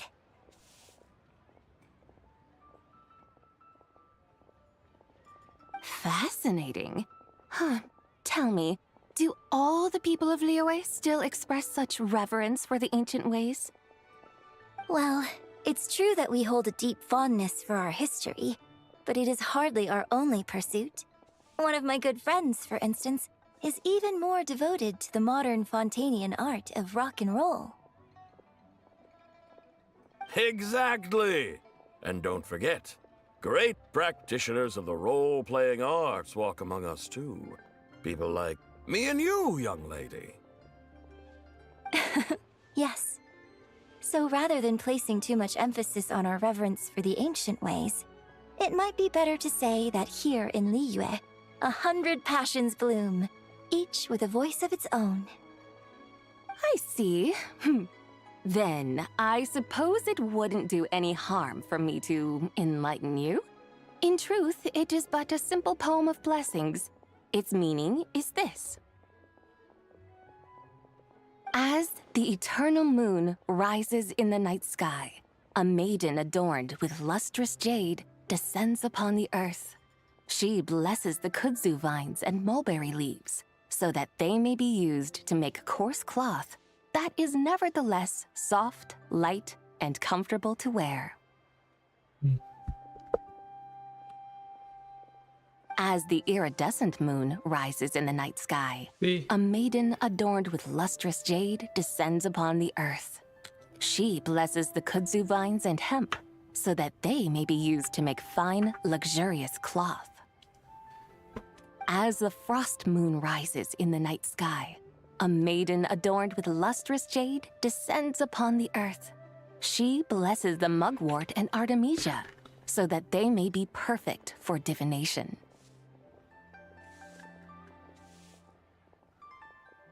So she really did come down from the moon? She shows the people how to use the plow and spade to purge the land of weeds, till the soil, and heap up the earth to make it fertile. Then with the hoe, she teaches them to sow their grain, bestowing the promise of life upon every seed. She blesses the millet and the beans, ensuring that their stalks and vines stretch forth without end. She graces the wheat and the rice, so that their heavy heads are filled with plump, glistening grain. Sounds like she's a real pro at all this farming stuff. Aw, the dog. The fruits of the field are harvested and brewed into sacred wine for honored guests. This we reverently present to the Divine Maiden, with every ceremonial step flawlessly observed, so that she may witness the depth of our piety and respect. Oh, Divine Maiden, how can your graceful presence in the sky not seem like that of a fairy descending from the heavens?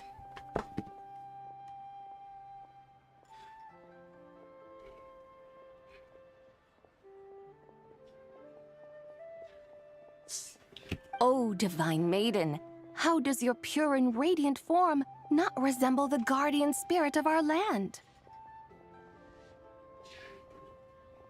I send my heart's desire, ascending to the heavens, beseeching you to grant us good fortune and blessings in the coming year.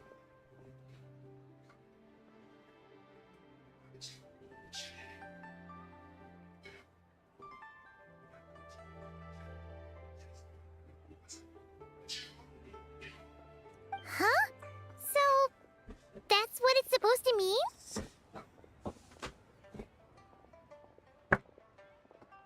I find myself speechless, moved beyond the power of words to convey. Oh, young lady, you have shown me the heights to which a true role player might aspire.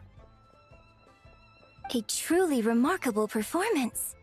I did not anticipate that anyone could unravel this poem with such depth and clarity, and so soon after the Ministry of Civil Affairs noticed, too.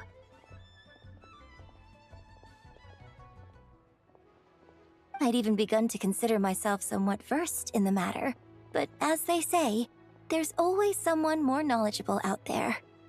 Allow me to extend my thanks to you, Miss Whitehorse Adeptus.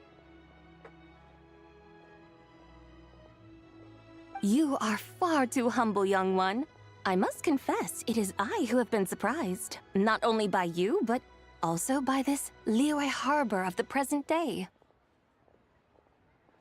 Ah, so you're not from Liyue. And what, may I ask, has surprised you about it? Oh, it's nothing really. Just some old memories scattered here and there.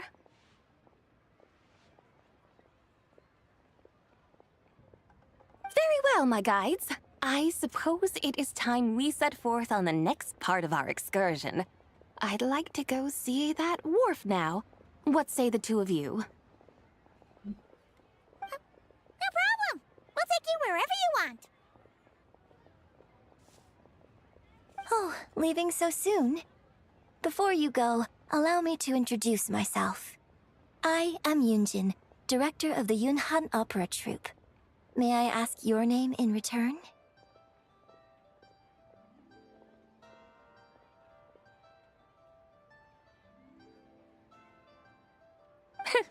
My own name is scarcely worth mentioning, but since you asked, perhaps I'll tell you the title of that poem instead. Huh?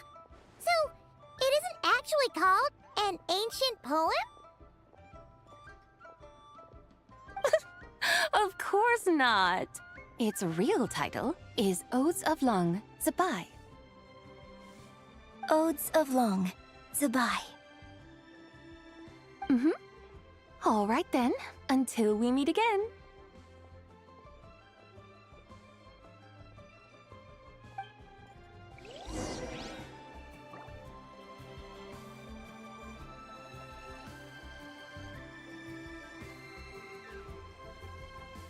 Ancient poem. Oh. Go to where the moon shall make it is.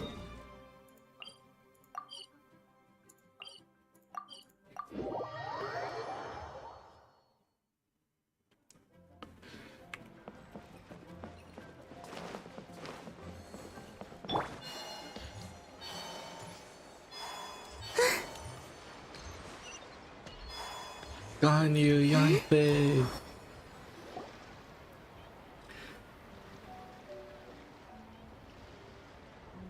Hey, Ganyu! I almost forgot to mention. On my recent trip to Notcry, I came across something really fascinating in the Frost Moon Scion's library. I found records in their collection of another divine envoy living on the moon. A divine envoy on the moon? You don't think it could have been referring to the White Horse Adeptus too, do you? No way to say for sure. Still, the similarities between our legends are intriguing, to say the least. Isn't it amazing? Especially when you consider how far apart we are. It truly is. We might live in different lands, but when we look up at the night sky, we all see the same moon and stars.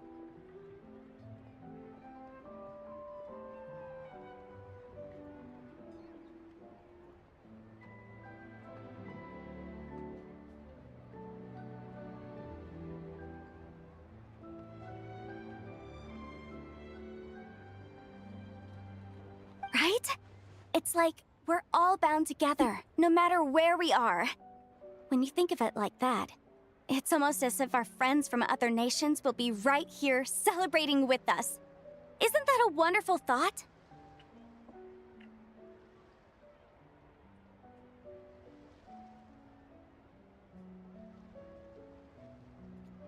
No wonder you were so excited to go see the giant lantern when you first got back. Sounds like you're a real fan of the White Horse Adeptus, huh? I guess you could say that. Just a pity she's so elusive. Even Granny's never met her, you know? Maybe she really is just a legend after all. Hey,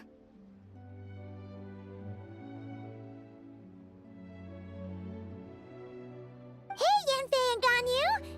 Trust, Paimon. The White Horse Adeptus is as real can be. Huh? Oh, look! It's the Traveler and Paimon! Feels like I haven't seen you two in, like, forever. Happy Lantern Rite. It's so good to see you again. Hey, you two. Happy Lantern Rite. Did I hear you right just now, Paimon? Does that mean you've actually seen the White Horse Adeptus? She has indeed. And now, so have you. Huh? And you are? Why, who else? The White Horse Adeptus, of course. Could you maybe start with something else next time? You're the White Horse Adeptus? I don't know why we need to lie. They're literally Adepti too. That's right. Allow Paimon to introduce you to our new friend, Zichao.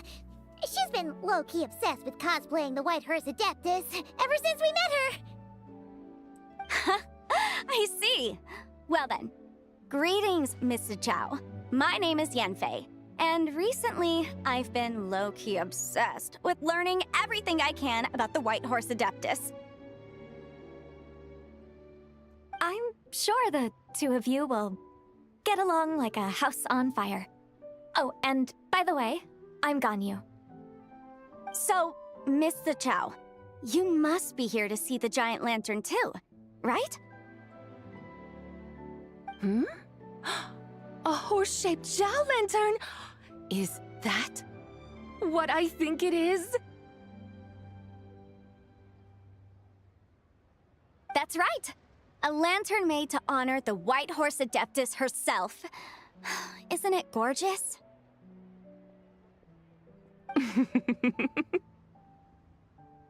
Huh? What are you laughing at? Both the lantern and myself. What do you mean?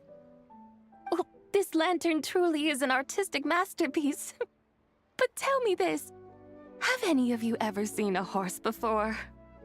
Honestly, never. Come to think of it, Paimon can't remember ever actually seeing one herself. What about you, Traveler? Oh, this horse appears to be mid-trot, but it has adopted what is called a lateral gait, where the legs on one side of the body move together in unison. A rather rare sight indeed. Just now, I suddenly pictured myself, I mean, the White Horse Adeptus running the same way. The image was so absurd, I could barely contain my mirth. Oh, really? I never knew that. You learn something every day, huh? Oh, come on! It's basically a giant piece of fan art! Who cares if it's different than the original? I was merely laughing at my own ignorance. I came here thinking that the White Horse Adeptus's tale had been long forgotten. Yet here I am, gazing upon a lantern made in her honor.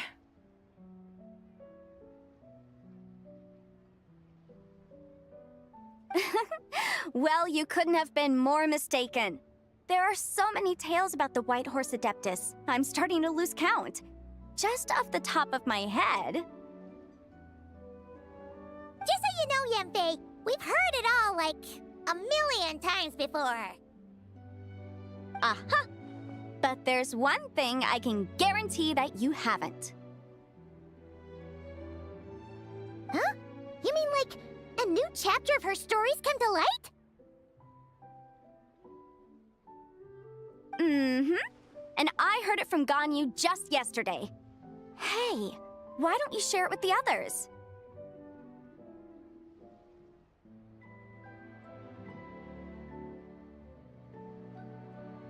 Sure, no problem. Where to begin? Do you guys still remember what Liyue's Moon Chase Festival is about? Of course! It's a festival held in honor of the Stove God. That's right. But it took a really long time for the Stove God Festival to become what it is today. In its earliest form, it was actually an adeptal ritual known as the Moon Chase Rite. Paimon remembers Madame Ping mentioning that before, but she never explained exactly what it was.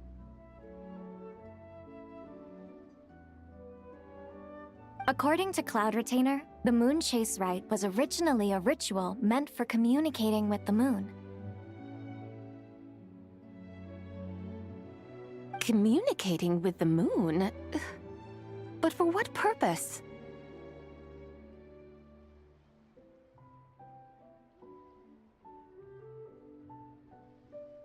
At first, Cloud Retainer wasn't entirely sure either, as it was always Rex Lapis. Whoa! Rex Lapis did... Really important ritual.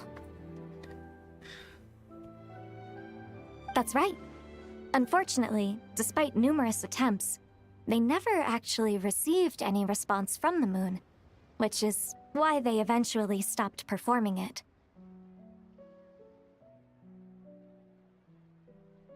But then, just yesterday, Kutching took a picture of the moon being obscured by a dark hole to Cloud Retainer and asked if it had anything to do with the Moon Chase Rite.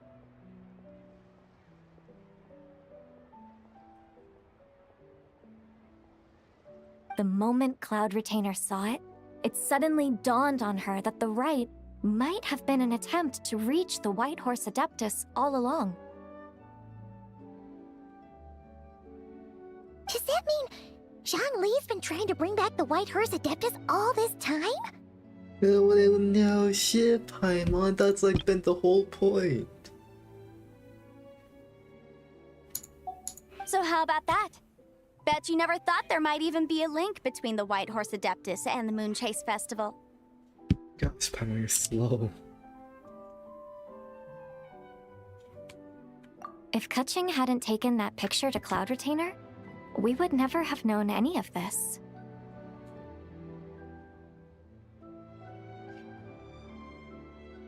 This is probably what Kutching was referring to that day when she mentioned there were some ideas she wanted to follow up on.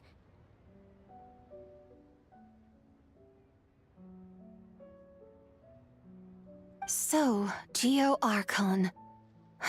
All this time, You've been striving to awaken her. Huh? What do you mean, awaken?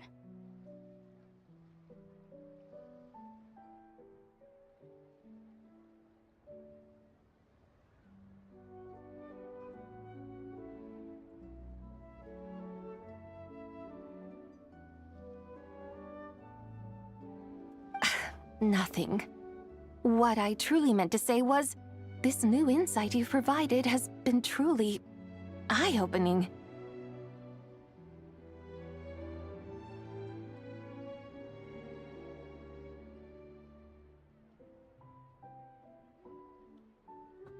Oh, by the way, my trusty guides, I've been meaning to ask, where in Liyue Harbor might one enjoy an expansive scenic view? Huh? We're off to the next stop already? But Paimon's Yeah. barely done digesting that lore bomb just now. I low-key went through one ear and out the other.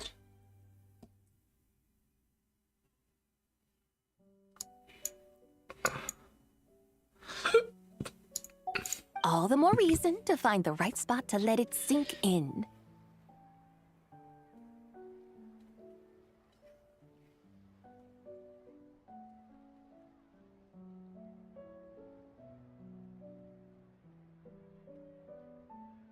Oh, so that's what you're up to. A tour of Liyue Harbor? In that case, if you're looking for a spot with a panoramic view, I'd recommend Yujing Terrace.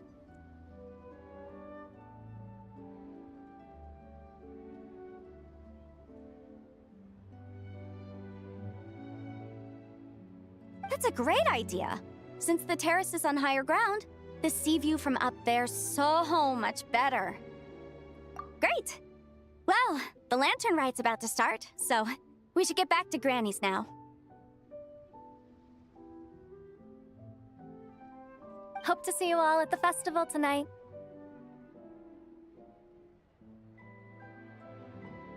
Oh, you're off too? All right then. Well, See you both soon. they're gone. See you soon!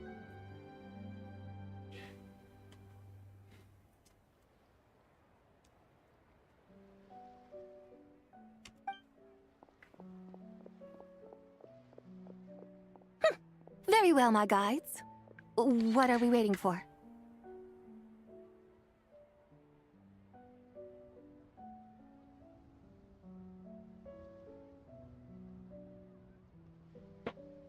Okay, you're the boss. Eugene Terrace it is. After all, the customer's always right.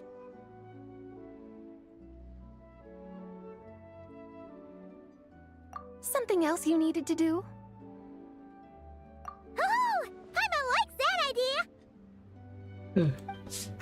And what, may I ask, is a photo? Alright, she's old. It's this awesome invention that lets you record moments in the blink of an eye.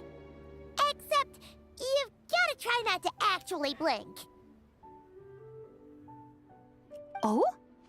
What must I do in preparation then? Nothing. All you gotta do is choose a pose. The Traveler will handle everything else.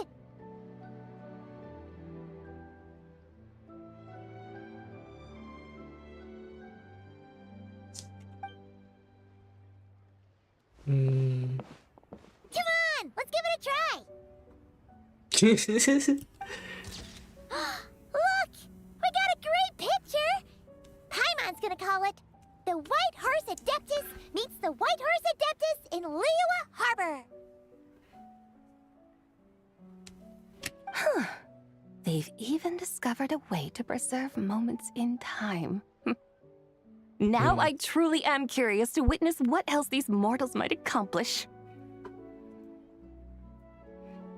Very well. Let us proceed. Eugene Terrace lies in that direction, does it not? Hey, wait for us!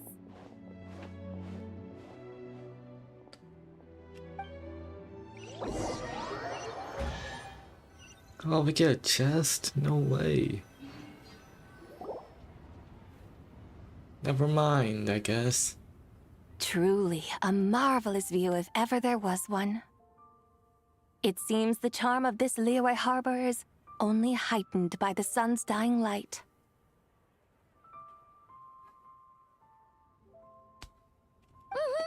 And soon, people will start releasing their Xiao lanterns to mark the most important day of the year.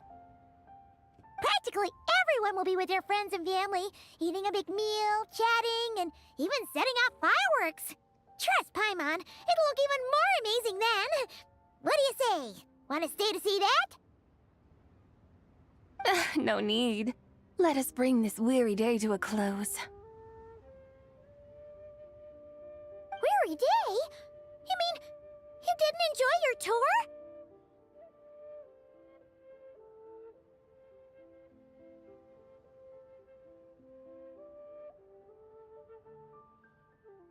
I had imagined you would arrange for me to witness some grand spectacle.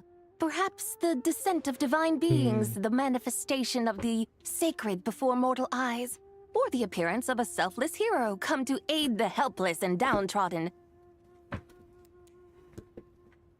Or, should that not come to pass, then at the very least spend a little more coin. For that, it seems, is how one finds true enjoyment. Huh. Alas, but there was none of these. Instead, we merely filled our bellies, listened to tales, and gazed upon a crude imitation of my likeness. And now the sun begins its descent. What a day of quiet tedium.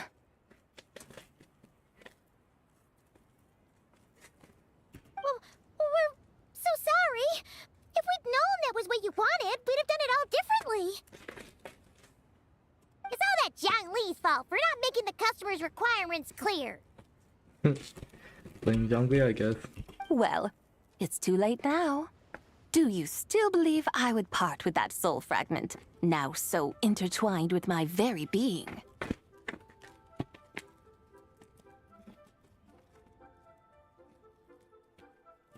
Yeah. I knew you were the more astute of the pair. El Paimon. Huh?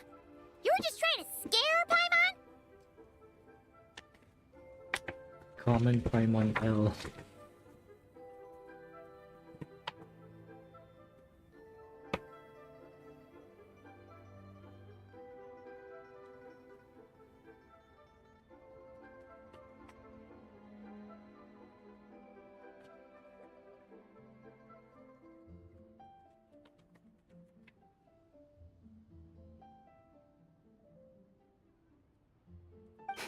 It seems the realm of the Geo-Archon has a way of making one more stony-faced.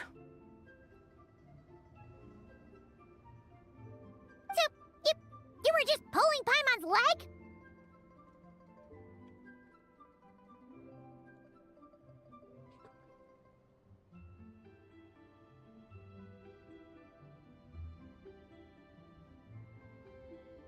Of course. I was merely engaging in a little banter with the two of you.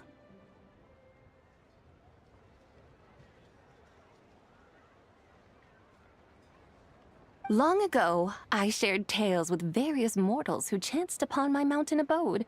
Never did I imagine that those stories would endure. It seems I greatly underestimated them.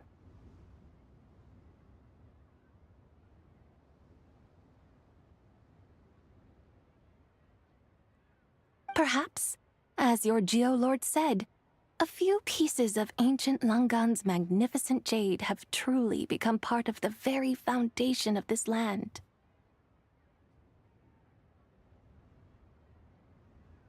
So, you've decided to help us? Again, that goes without saying.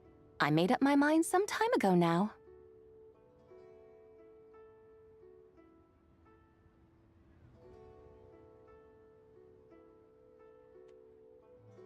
When I beheld a rather intriguing scene as I set foot in this city,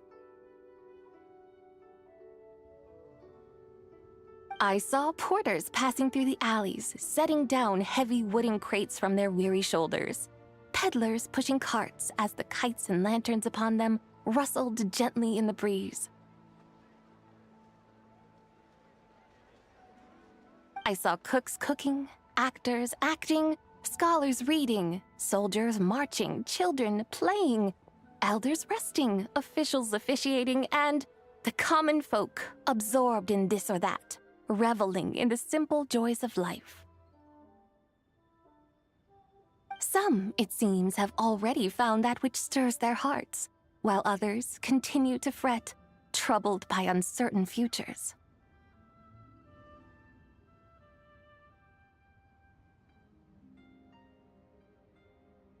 Yet, in this gentle and serene order, each holds fast to their anticipation, not only for the celebrations to come, but also for the first light of the morrow.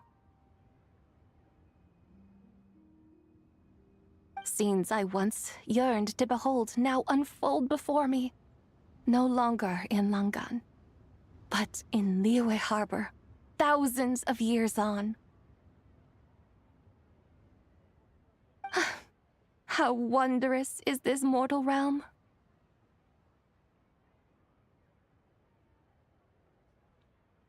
Thank you, Whitehurst Adeptus! Thank you so much! Adeptus, Adepti, perhaps the singular art in which we are truly proficient is that of sequestering ourselves within the high mountains.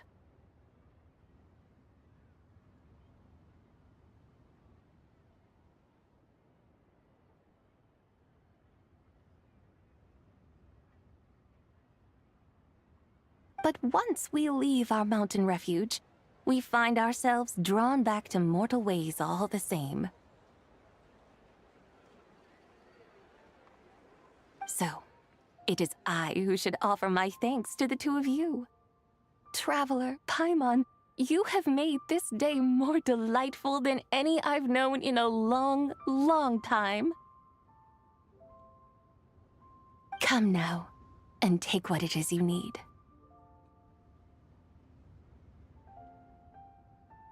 You mean, like, right now? But don't you think we should wait for Zhang Li?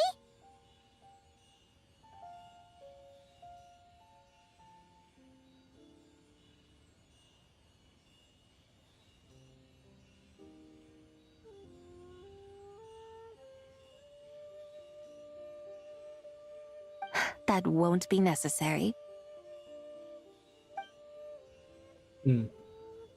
So All things shall meet again in their time. It. For the waters know no rest, and the flowers their appointed season.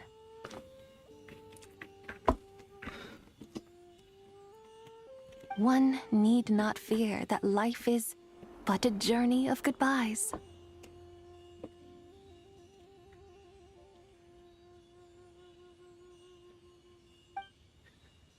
Yeah. Well, there she goes. Now we just need... Gone?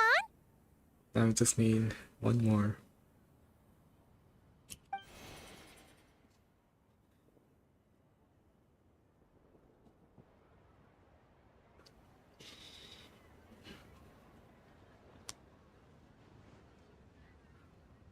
Yes, she's gone. A deadly self is formed from the body's impure vapors, so naturally it cannot survive long in this world. Had it not been sustained by the remnant of Zibai's soul, it would have faded away a long time past. Now that the remnant is gone, it has severed its ties to the mortal world. Zhang Li! When did you get here? A while ago. I would have thought you'd at least want to say goodbye. Though mountains endure, the ceaseless waters will, at last, wear away their sharp edges. Thus must I meet the marks wrought upon her by the ruler of time with great caution.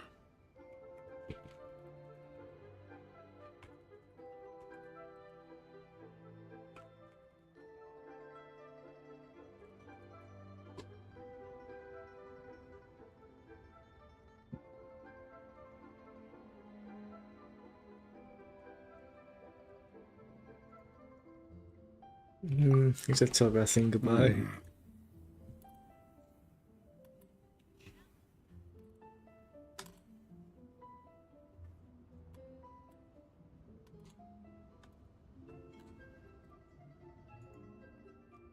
It may be goodbye for now, but someday we will meet again.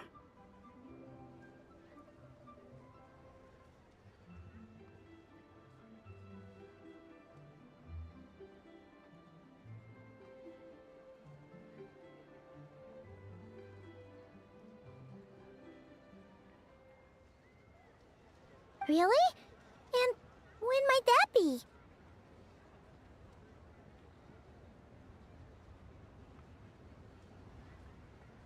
Who can say for sure?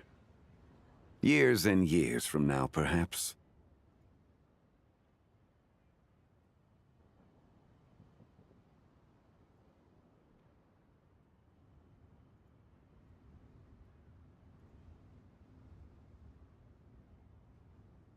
Or maybe tonight. At the Lantern, right?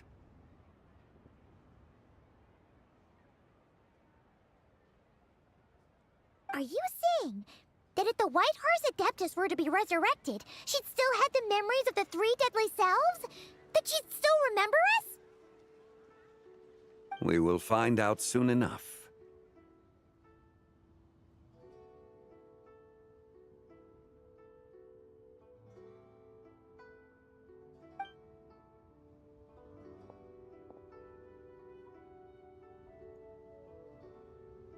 It is time. The rite is about to begin. Here we go.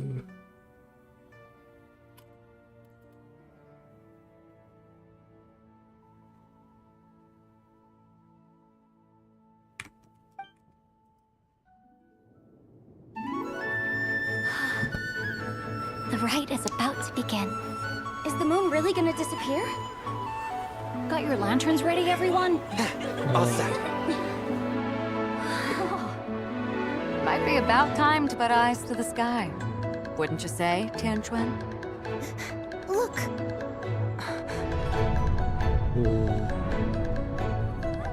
When the sun's out, eat the sun. When the moon's out, eat the moon. Whoa, is this the lunar eclipse? Under moon eternal, in radiant night, a maiden grants silk, soft and light. Under moon iridescent, in night divine, a maiden grants fiber for cloth so fine. Under moon of frost, in night so great, a maiden grants tools to divine our fate.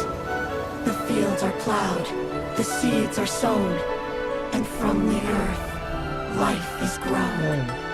The seedlings stretch, the crops do rise, and all unfolds before our eyes. Fruits are gathered, sweet wine is poured. These gifts we offer to our Lord. Pure is heaven, so fair and bright. She shines as light in this dark night. And with her does this, wish take flight.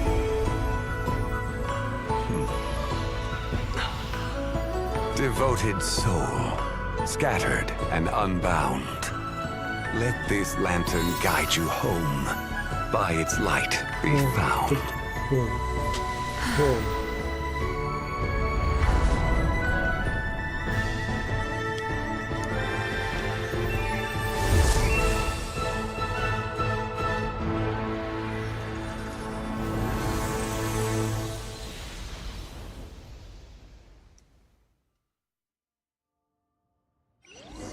Okay.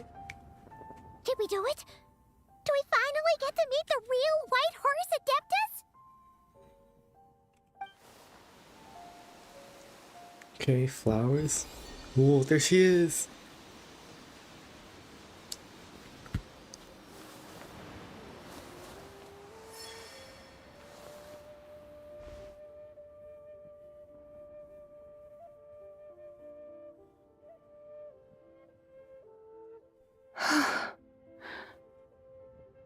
This place. Where am I? a familiar land, now known by the name of Liyue. Liyue? The peaks adorn the clouded moon. Then, who might you be? Oh no! She seems to have lost all her memories after all. And those countless lights in the sky, what are they? These lights, each like a dwelling in glad accord, usher in this day of joyous rebirth.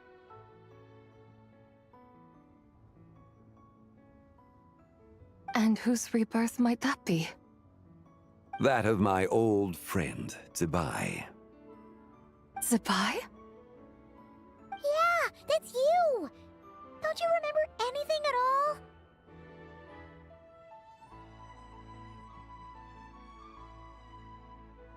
That's... me? Oh, yes. The envoy of the Lunar Palace. My name is Zibai, indeed.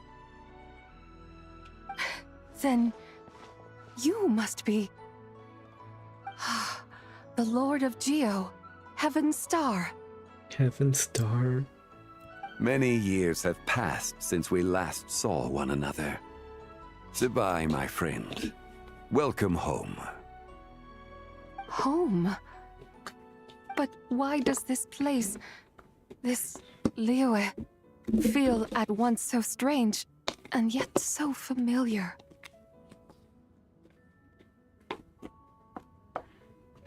Who you are? Who are you? Ah, yes, I remember now. You are that young wushu dancer, the one who seeks disciples. Wrong person. Wrong. How fares your quest for disciples? Wrong person. It must have yielded a truly prolific body of students by now, I trust. You're thinking of Gaming. Wrong. You got it all wrong! You're talking about Gaming! Wrong person. Hmm? But I could have sworn... Oh, that's right. You're that impudent blonde youngster who kept meddling in my affairs. What do I change? Hey, chill. And to think you even had the audacity to presume yourselves worthy of being... What was it again? Yo. Yes, of being my guides. How very wonderful to see you again, my most faithful and beloved guides. I trust all has been well in my absence? Well, she finally got it right. But that sudden mood swing felt even weirder. It's like her head's packed full of slimes. It is possible that her cells have not yet settled. After all, they've only just been brought back together. It may be some time before she fully recovers. Huh? You mean, kinda like she's still half asleep? That I cannot say for certain. Perhaps a few days.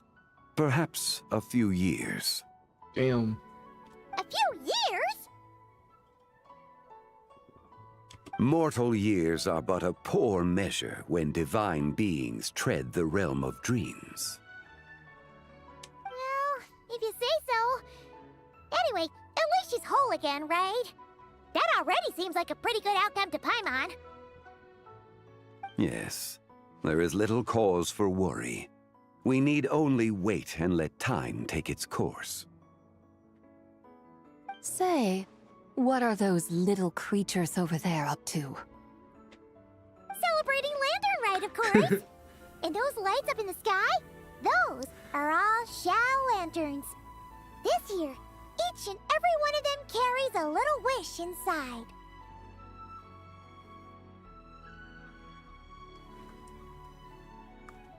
Lantern Rite. Then, may I join in too?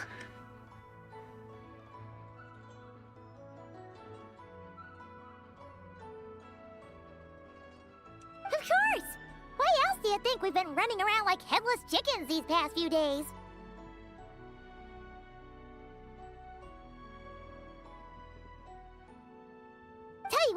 Traveler, why don't we take the White Horse Adeptus out to celebrate?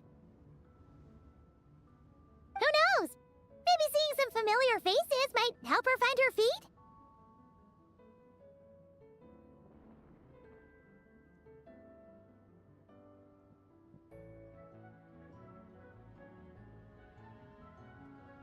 Oh. Hey, Zhangli! You've got some time on your hands now, right? Why don't you come along with us?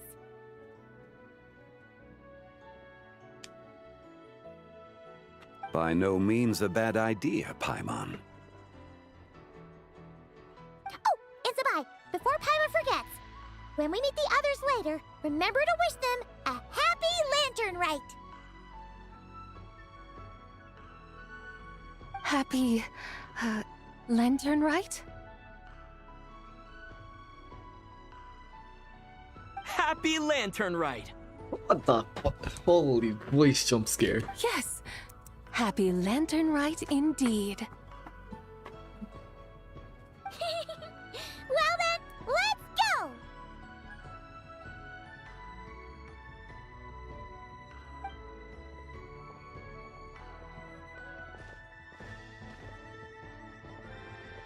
Well, we took Zhongli's friend away. And he's happy. Lantern rite. A night Oh of my joy, God. reunion, and moonlit blessings for all. Completed Act 3.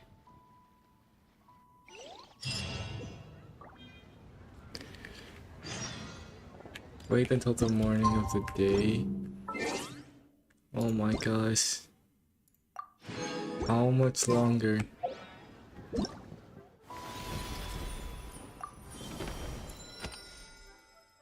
Okay. Just one more.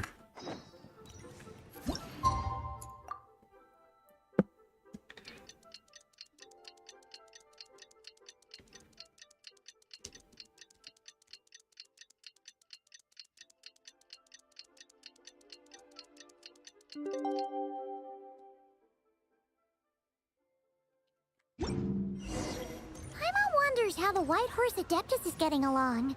Maybe we should check in on her? We can ask Zhangli where she is.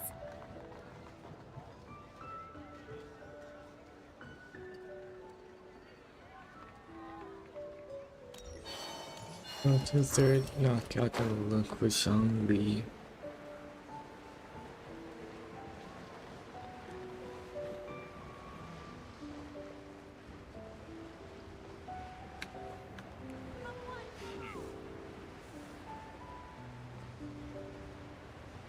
We really flew all the way here. Oh, looks like Zhangli hasn't stopped by for tea today. Hey, are you two looking for your friend? Try going up that way. Is Zhangli up that way? No, but that young lady who was dressed up as the White Horse Adeptus the other day is. She's your friend, right? I just saw her head toward Wan Min restaurant. I was wondering why she was eating alone.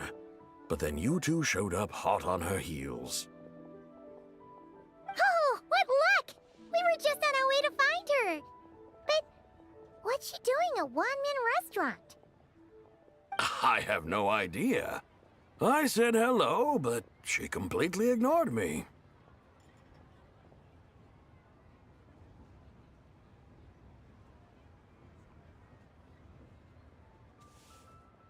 She couldn't have forgotten who I am, right? I mean, we're kindred spirits, aren't we?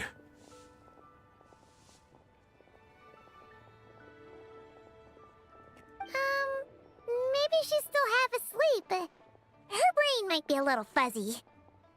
Oh, that makes sense.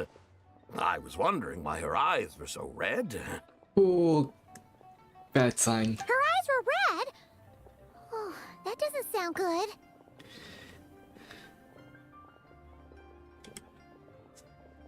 You young people, staying up all night because you think you're invincible? Look at your friend. Missing out on sleep so she can pretend to be the White Horse Adeptus? That's where that leaves you, you know.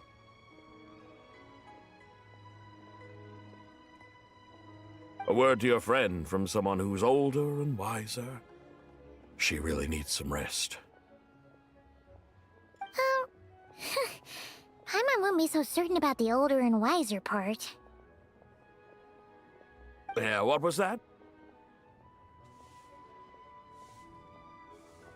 Hurry along, then. Oh, and don't forget to come back and check out my Rex Lapis cosplay when you're done. You have a Rex Lapis cosplay? Epilogue.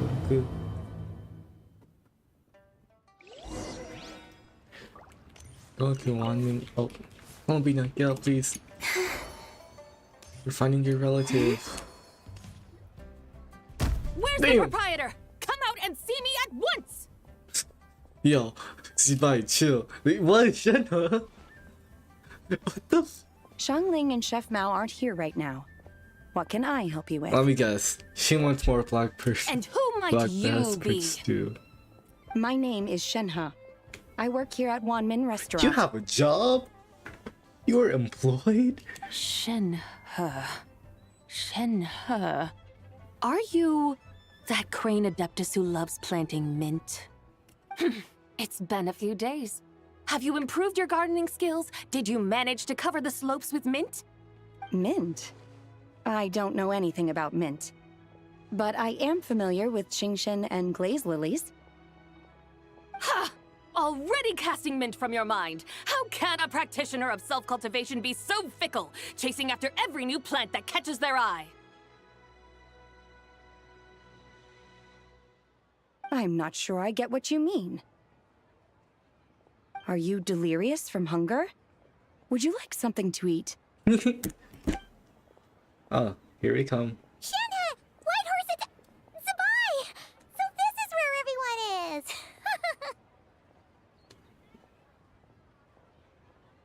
Traveler, Paimon.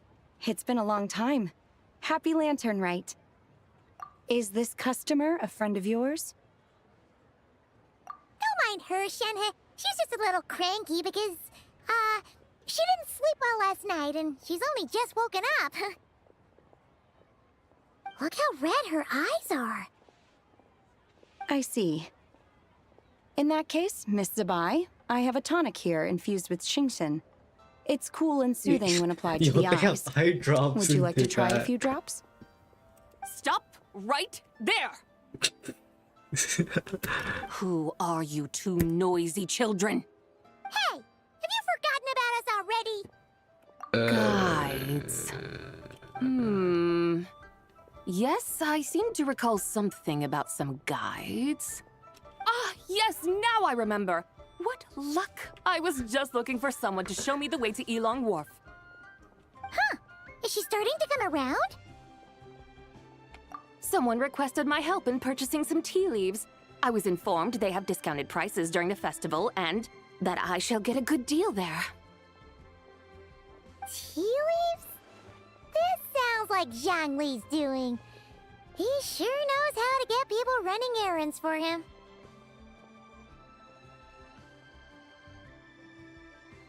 Your friend Rex Zhongli initially requested the most expensive tea. Damn. But then a young lady in a hexagram hat mentioned he'd burned through the Wangsheng funeral parlor's yearly expenses at an exhibition a few days ago. As such, he is only permitted to buy items that are discounted this month. Okay.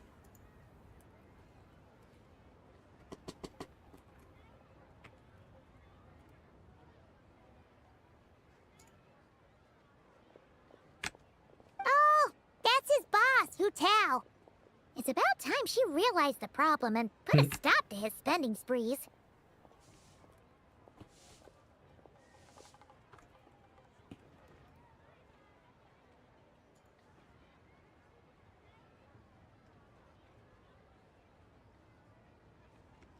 Oh, I see. So that's why you're here. Unfortunately, Wanmin Restaurant doesn't sell tea leaves. If you're truly in need, I could gather some wild tea from the mountain slopes.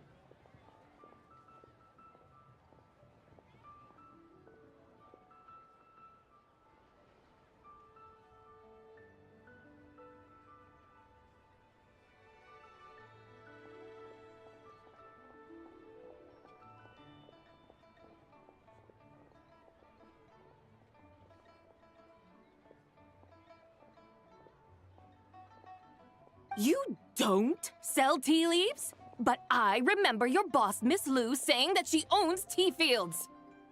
You really should get some rest. The person you're talking about isn't the boss of Wanmin Restaurant. She's just like you. She came here to eat.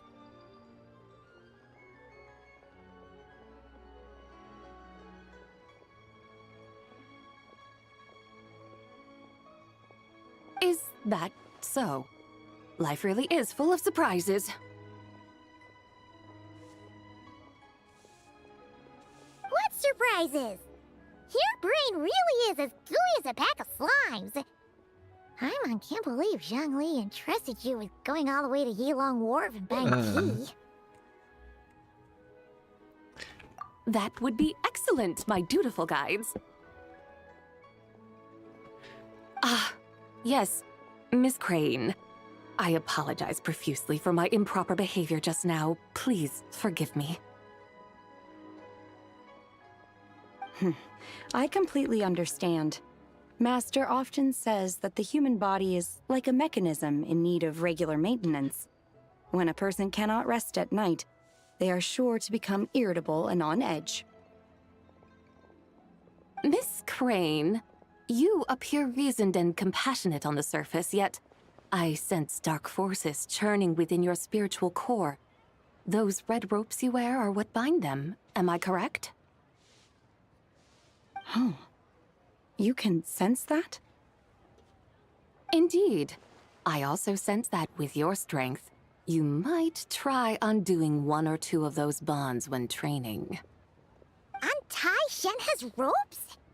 Wouldn't that be risky? Though the use of red ropes to bind the soul is a wondrous technique, practitioners must eventually learn to break free from external aids and look within themselves for restraint. Yo. Future quest Shenta? Question mark? Master has told me similar things, but I am not ready yet. Your self-cultivation has progressed far enough. Then I will seek further guidance from my master. If you still have doubts, you can find me at the Baiju Guest House. I'll be taking up residence there for a while. For now, my dutiful guides, let us be off.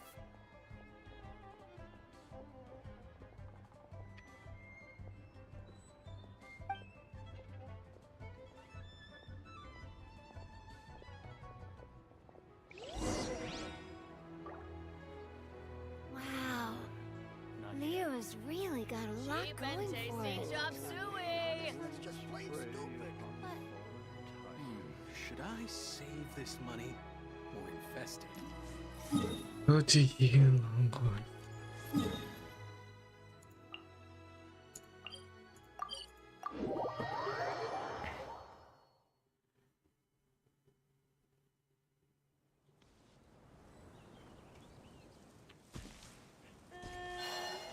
Oh.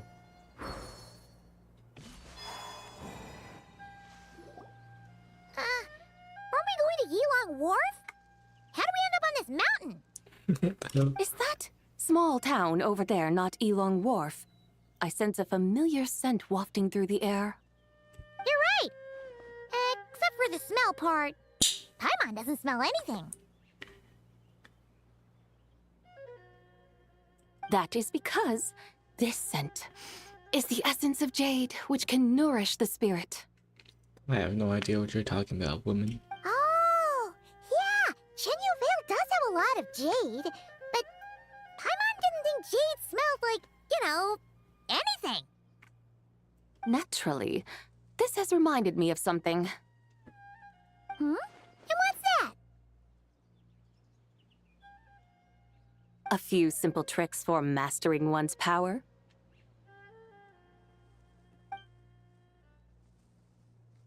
What?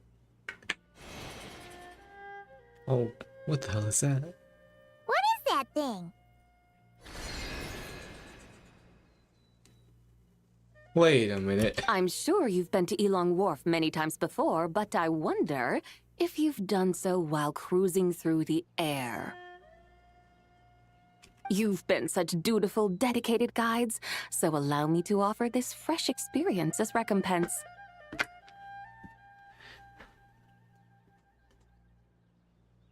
Please step in.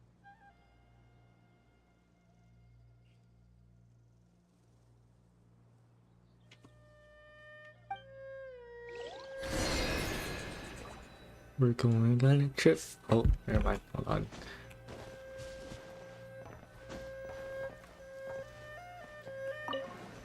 Go. Alright, we're going on a trip in our favorite chariot, zooming through the skies. The light sun. Get ready to explore. Paimon feels just like an Adeptus flying through the sky. Oh, it's like a fall. I don't think I'm gonna find out. I created it from my memories of the chariot of the Lunar Palace. Many years have passed since I last laid eyes upon it, so there may be some discrepancies. Nonetheless, it is functionally much the same. A lunar chariot? Wow! Paimon never imagined she'd get to ride in one! So, Sabai, does that mean you used to work on the moon? Work. That's an interesting way to phrase it, though I suppose you are This is correct. staring. I was once an angel, a member of a race Oh, tasked what? with guiding humanity. Then, graced by serendipity, I became a moon envoy. Huh? What's a moon envoy? Some kind of super important angel? As you would understand it, Huh. a moon envoy is a job title. Any angel, So he's or Dubai's an non-angel, angel. can become Our a moon first envoy. angel of the series. Does that The mean game. you're not the only one? Of course not. Though my memories are still hazy, I vaguely remember some of my colleagues. There was one who liked to take on the form of an ibis. An ibis? Could it be... Nicole? Can all moon envoys turn into animals? Does it mean Rauma could take that job? She Wait. could turn into a deer, and moonchanters are some sort of Luna envoy anyway, right? Moon chanter? I have no idea what those are. Oh, okay then. Ibis. This is cool. How long does it You take? saw a T-Thunder over there. Very well. Let's take a look.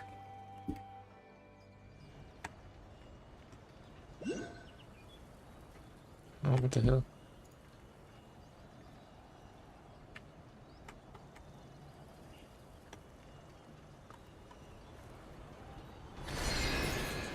Oh.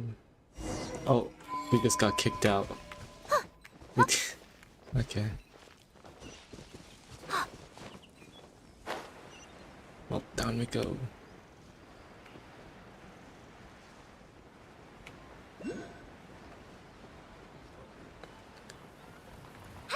Yo, airstrike.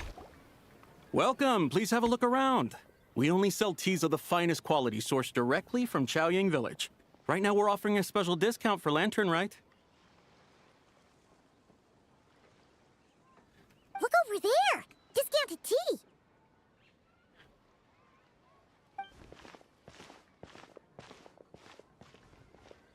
Dear customers, are you looking to purchase some tea leaves? I can see from your bearing that you are no ordinary customers. My humble shop has some exquisite teas that should satisfy your more refined tastes. We're not here for quality. We're looking for a discount. A discount? Well, that's a coincidence. Our Sunglaw tea is on sale right now. A special festive offer. W. Something about the name of that tea sounds familiar to Paimon. Buy 3 boxes of Sunglaw tea during the festival to get 10% off. Buy 4, get 20% off. Buy 10, but... Buy 10 boxes, get 50? That's right. 10 boxes at half price. Have you been to our shop before by any chance? Oh, Paimon's definitely heard this spiel before. 3, 4, 10. 10, 20, 50. Zabai, what are you muttering about? Why is she counting? When purchasing 3, 4, or 10 boxes, the corresponding discounts are 10, 20, and 50%. The intervals between the two sets of numbers are 1 and 6, and 10 and 30. Look! Her eyes turned blue! That's gotta be a first! If the differences between intervals remain equal, the interval after 6 should be 6 plus the difference between 6 and 1, which is 11. Similarly, after 30, the next interval should be 50. Therefore, extrapolating upward, the next two numbers in each set should be 21 and 100. You're making Paimon's head Yo. spin! Those numbers! The Asian genes are kicking in. They mean that if we buy 21 boxes of Songlot tea, we should get a 100% discount! Yeah. 100% discount? You mean we'll get them for free? Insane. Oh, there was a pattern to the discounts! Is that right? The pattern we speak of is mathematics, little one. A pattern that is always right. Yo, the Asian gene. That's amazing! You're a shopping genius, Zabai! Oh wait. Something feels off here. I had no idea our shop's discounts were tied to the laws of nature. I've learned so much from you, dear customer. No need to thank me. Now, please give us our 21 boxes of free tea.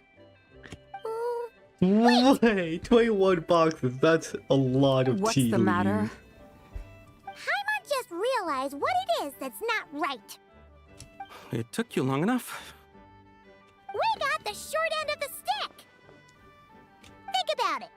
If we don't have to pay when buying 21 boxes, then if we buy even more, the vendor should be paying us money instead, right? Wait. Hold up. I'm not a business person, but I'm pretty sure that's theft. Huh? We're robbing this man of his money. Hey, Zabai, work this one out. If we buy 100 boxes, we'd make loads of money, wouldn't we? Bro, we're stealing from this man. This poor guy. It stands to reason. Yeah. We're robbing him. Wait a moment, dear customers. Don't you think you're haggling a little too hard? Yo, we're ruining this man's business here. You are the one dictating the discounts. We're simply extrapolating the numerical patterns within. As such, we are hardly haggling. You have a point. However, that's right.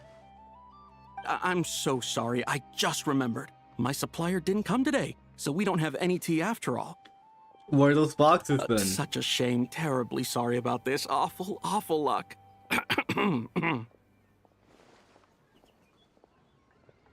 Where can we find your supplier? Wait. Well... Not to fret. We'll save you the effort and go straight to the source ourselves. Well, you see, dear client, the supplier's discount isn't as generous as ours. You won't be able to get the same price from them. So we're just gonna rob. We're just Does that mean stealing. they won't pay us for taking their tea? They might not even offer you a 100% discount. How very unfortunate. Nevertheless, as the original supplier, they must offer some sort of discount. Besides, we're not looking to make money. We just want a good deal. Well, that's great. My suppliers are all tea farmers from Chaoying Village. You can go ask around the village, but please don't say I sent you. Do not worry, we appreciate your generosity. Referring customers to your business partners, even choosing to remain anonymous, the demeanor of a true gentleman indeed. Your business will surely prosper. I hope you're right. Then let us head to Chaoying Village. Do you know the way, my guides? Of course! Just follow us! So you're telling me we're robbing this man's business and then robbing his supplier. We are... Wow. What otherworldly beings were those? Thank the heavens I managed to send them on their way. I should hurry home and pray to the White Horse Adeptus. May she bless me such that I never encounter such customers again. Oh, well, that's a problem, because you unfortunately did meet the White Horse Adeptus, and she was willing to make you go bankrupt. Bad. Unfortunate luck indeed. Noise. Xiaoxing Village.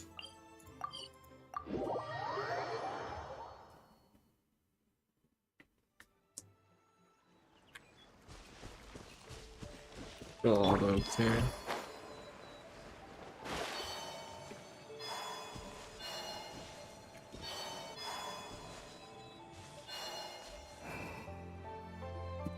Here we are! Xiaoying Village! The mountains and waters are pristine. They embody the beauty of heaven and earth. It's a good-looking place, all right. But it's hard to enjoy the scenery when Paimon can't stop thinking about all that tea-buying Mora we're missing out on. Should fate dictate, Mora will find its way to you sooner or later. Well, Morak certainly finds us often enough. He even sought us out in person this lantern rite.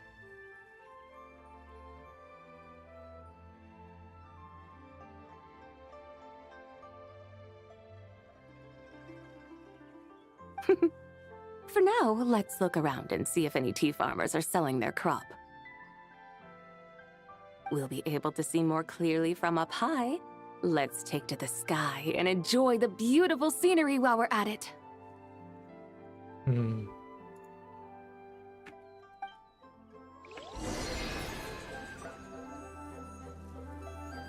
Okay, here we go again.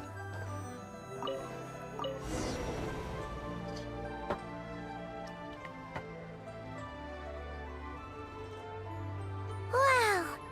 Xiaoying Village looks beautiful from up here.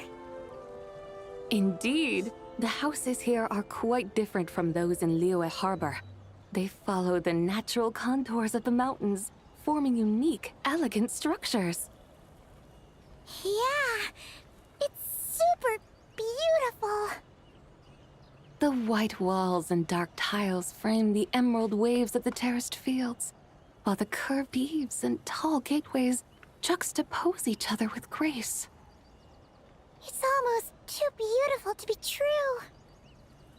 The crowing of roosters and barking of dogs, the calls of farmers working the fields, a vibrant pastoral chorus overflowing with earthly vitality.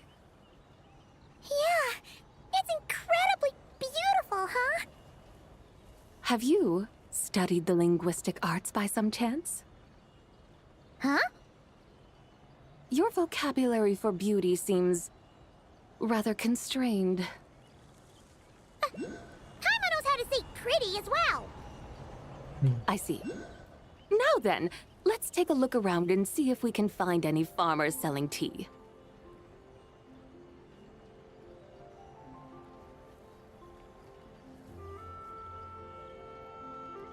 Look! There's someone in that tea field! And they look kind of familiar. Wait, is that Lu Shanxiang? And who is that? Oh, you'll remember her once you see her up close.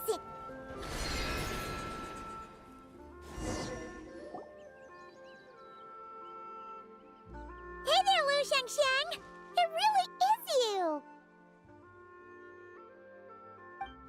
Huh? Paimon, Traveler, and the White Horse Adeptus. Fancy seeing you here. The White Horse Adeptus has a name now. You can call her Zabai. And you are... Wait. I remember now, you're... Don't say anything about food poisoning or fish. You're the young lady who wanted to rise above the rest, are you not? Yes, that's me. but I'm in a bit of a state right now. At best, I can say I've fallen below them. Fallen below them? What happened? Like I said the last time we met, I'm being punished according to family rules. My father, mother, grandfather, grandmother, other grandfather, other grandmother. Oh, that's a lot of family members. Yeah, and on the night of Lantern Rite, they held a family meeting to discuss my situation. So, they do care about you. There's no doubt they care. But they think that since I caused all that trouble in Liyue Harbor, it shows I can't be trusted on my own. They decided to ground me. Ground you? Yeah, though they're not confining me to my room. Instead, I have to personally nurture a tea seedling until it grows big enough to be sold at market. Damn. Aw, a tiny little tea baby. Do they want you to experience what it's like to be a parent? It's supposed to cultivate my character and temperament. They say this will help me calm down and reflect on my issues. What happened in Liyue Harbor really wasn't your fault. Oh well, at least this punishment doesn't sound too harsh. So, how long will it take for the little tea baby to grow? Actually, I don't know. I've never grown a tea tree before. It usually takes 2 or 3 years. Damn. 2 or 3 years? Yes, the tea in this garden requires 2 or 3 years to mature. That long? Sabai, you're not making this up, are you? How do you know so much about growing tea? When the plants thrive and grow, that is the meaning of my name. I can tell at a glance when their season of ripening will come. Do I really have to waste 2 or 3 years here? Why is this happening to me? I'd only just found my direction in life. Yes, during the night of Lantern Rite, I heard many people reciting poems from Long Gone in praise of the moon. In that moment, I suddenly felt a great sense of pride. I mean, I helped excavate cultural artifacts from Long Gone, so I contributed to the revival of these poems too, right? So I decided to stay with the archaeological team. I want to unearth even more history. I see. And are you sure that's what you want to do? If you don't achieve anything significant in the years to come, will you still enjoy it? Yes, because archaeology gives me that boom shakalaka feeling.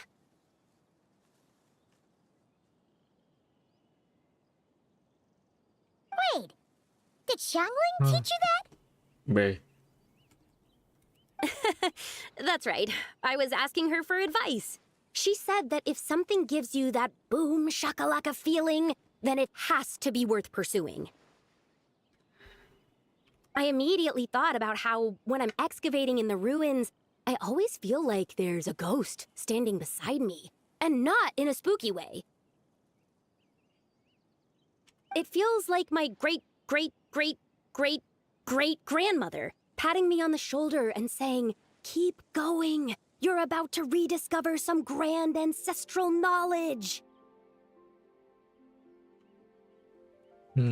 Right? It feels like I've made some kind of connection with my ancestors. Isn't that amazing?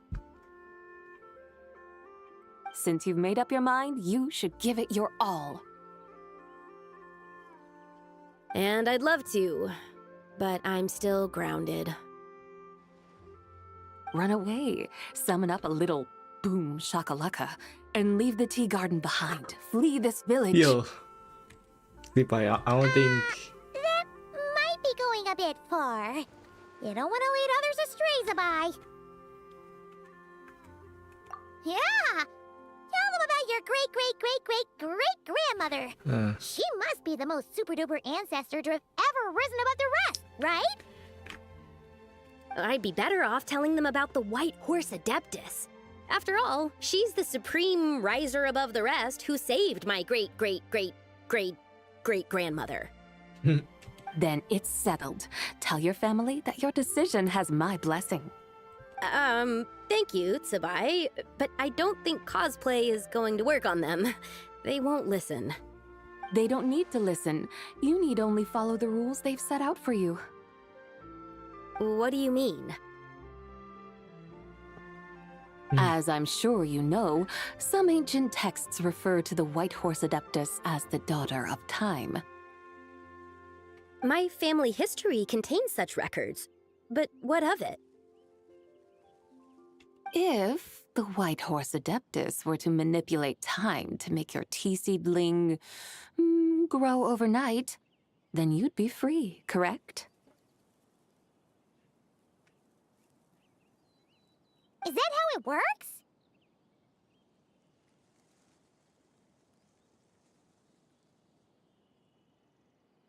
If the White Horse Adeptus were to really get involved, my grandfather would let me leave right away. But who really believes that she'd show up and help?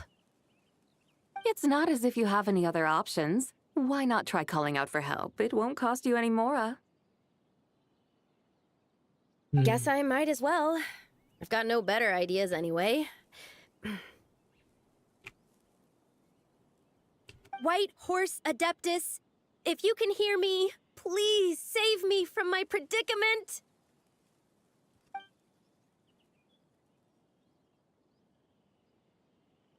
Ugh. Nothing happened, as expected.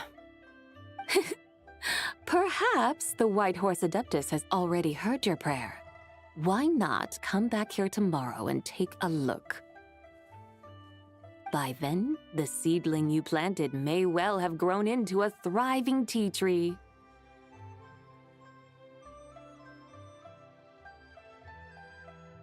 Thank you, Tsubai, for trying to comfort me. I do feel better now, kinda. But can't you really do something like that? Oh, it's getting late. Why don't you all stay at my house tonight? My family may be strict with me, but they're always welcoming to guests. That sounds great! Let's get some sleep and then come back here tomorrow to see if our tea baby has grown.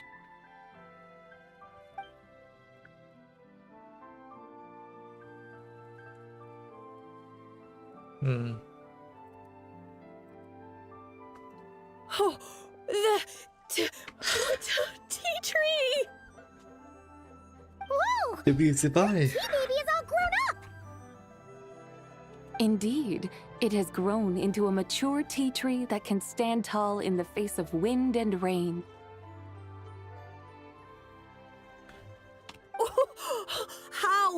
How is this possible? It must be the work of the White Horse Adeptus. Her prayer must have moved her. Are you sure? Perhaps she heard your prayer and chose to answer the call. She once saved my great-great-great-great-great-grandmother. This time, she saved me. That's incredible! Your family must be blessed by the White Horse Adeptus.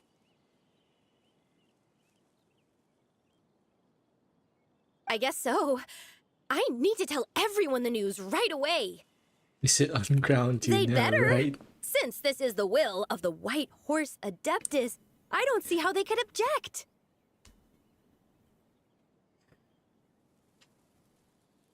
Go.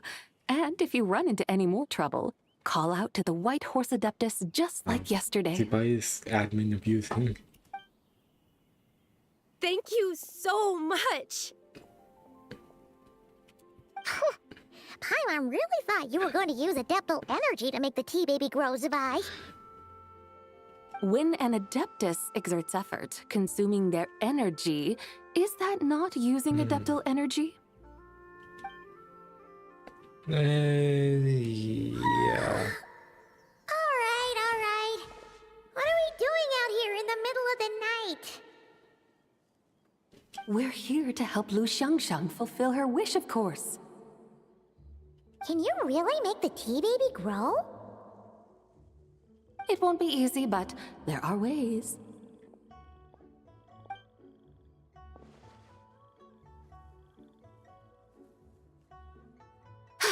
There, it's grown. Hey! You just transplanted a tea tree from over there! So, there's a mature tea tree here now, yes? Oh, yeah, but... And am I not the White Horse Adeptus? Well, yeah. Is this tea tree then not a manifestation of the White Horse Adeptus's will?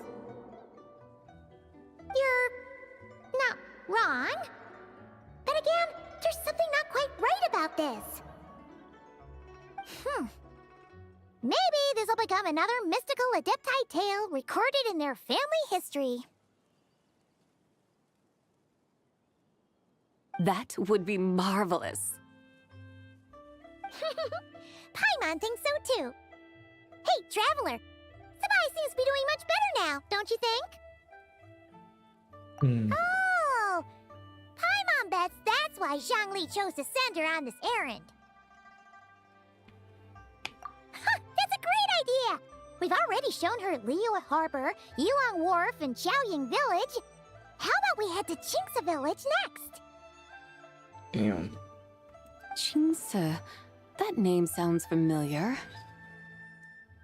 The scenery there is really pretty, too. It's the perfect sightseeing spot.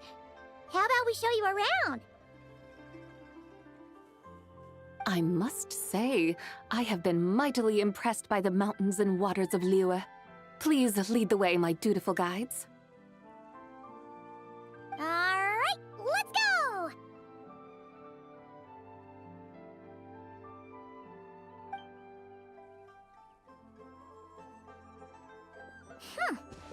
Paimon can't help feeling like we've forgotten something. Our tea? Pay it no mind. I've already forgotten more Our than tea, you will guys, ever know. our tea, guys. Alright. If we forgot something, it can't have been that important to begin with. Guys, our tea. Qingce Village, here we come! God, no, wait, the tea. Wait. No. The tea's gone. Hold on. Let me go grab that real quick.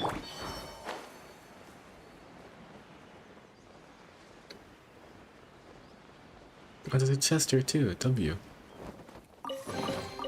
They call this a pleasant surprise, right?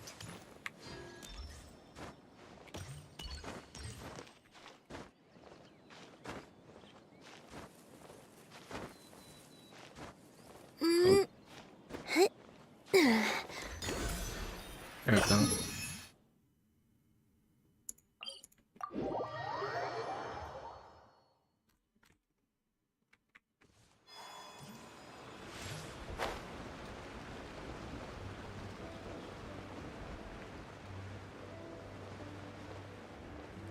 Here we come, Qingce Village.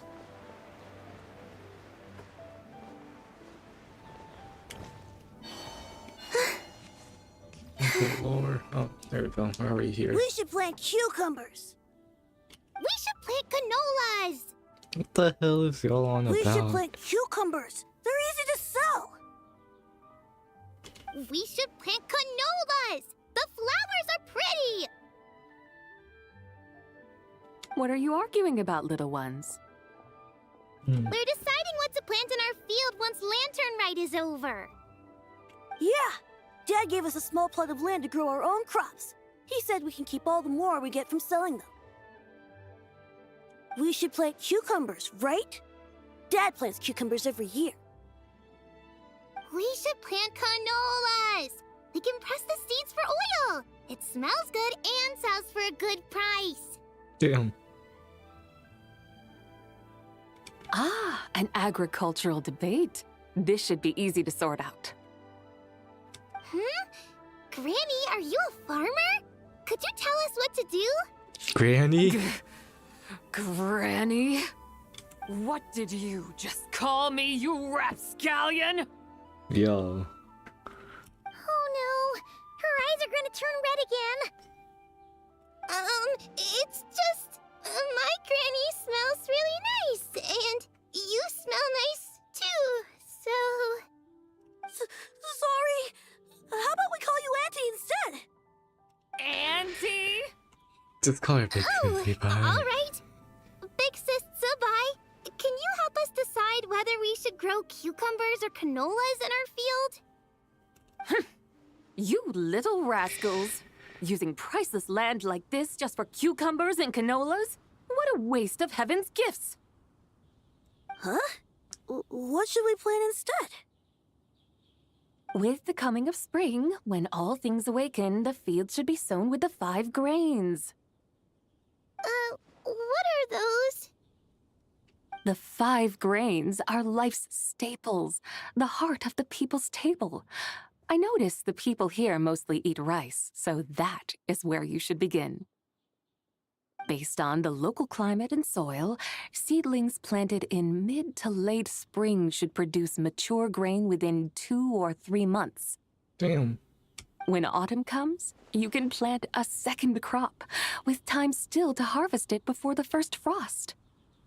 The rice you harvest can be sold at market or kept in your stores. It's a far better choice than cucumbers or canolas. Oh, but Big Sister Zubai, I like canolas. That's no issue. It is unsuitable for continuous cropping in any case. You can rotate it with rice to maximize your yields. After the second rice harvest, around wintertime will be the perfect opportunity to sow their seeds. And when they mature in mid to late spring, you shall be just in time to sow the first rice crop of the year in turn. This way, your field will sustain balance, rice and canola in a harmonious cycle. Wow, that means we'll have crops to harvest all year round. Wait a minute! If rice and canola take up the whole year, what about my cucumbers? A firefly dares rival the brilliance of the moon? In what twisted universe should cucumbers vie for land with rice? Big Sis Zubai, you're going to hurt Lil Bee's feelings. Auntie hates cucumbers!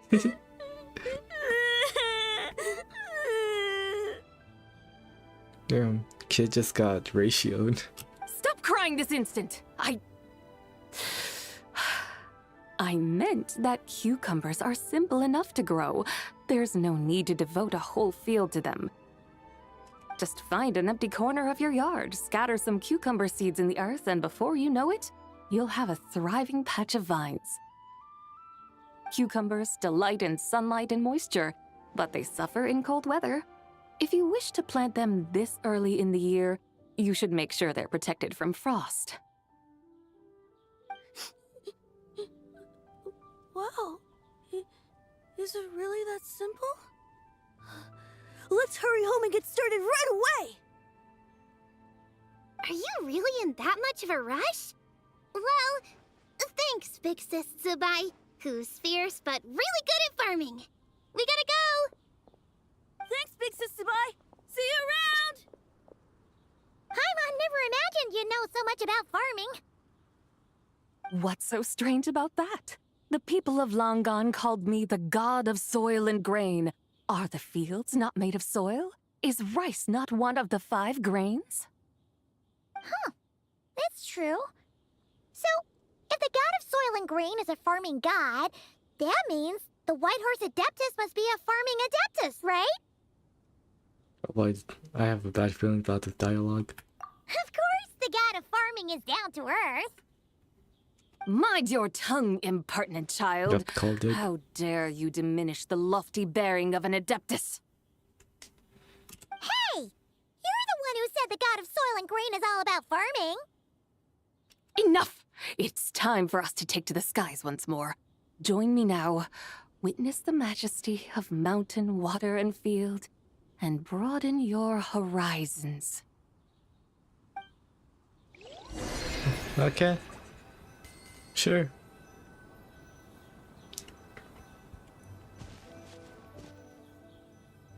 For yellow.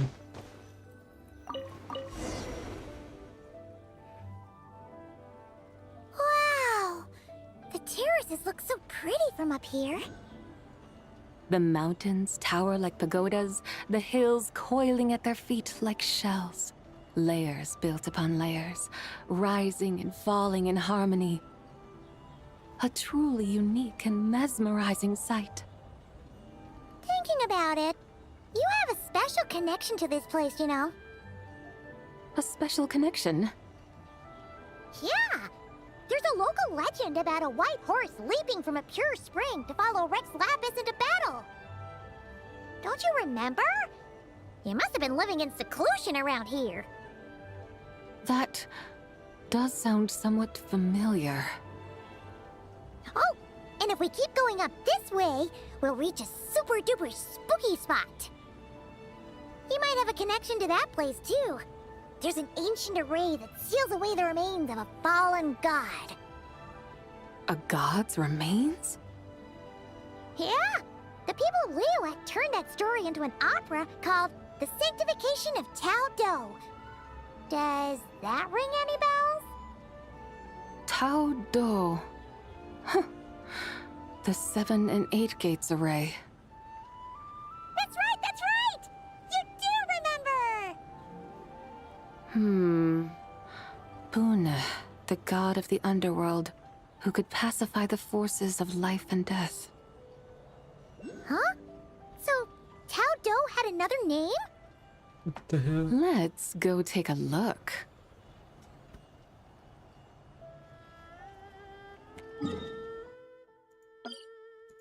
Let's see. Am I off?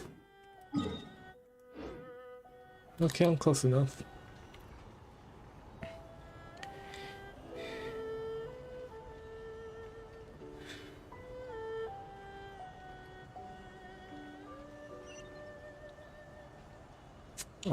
Why is it tweaking?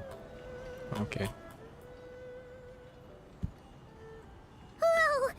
We've arrived at Wulwang Hill. The atmosphere just turned spooky. I can't help but feel there's something strange about this friend you haven't seen in ages. Huh? Paimon thought she heard someone's voice. Let's head down and check it out. Down we go.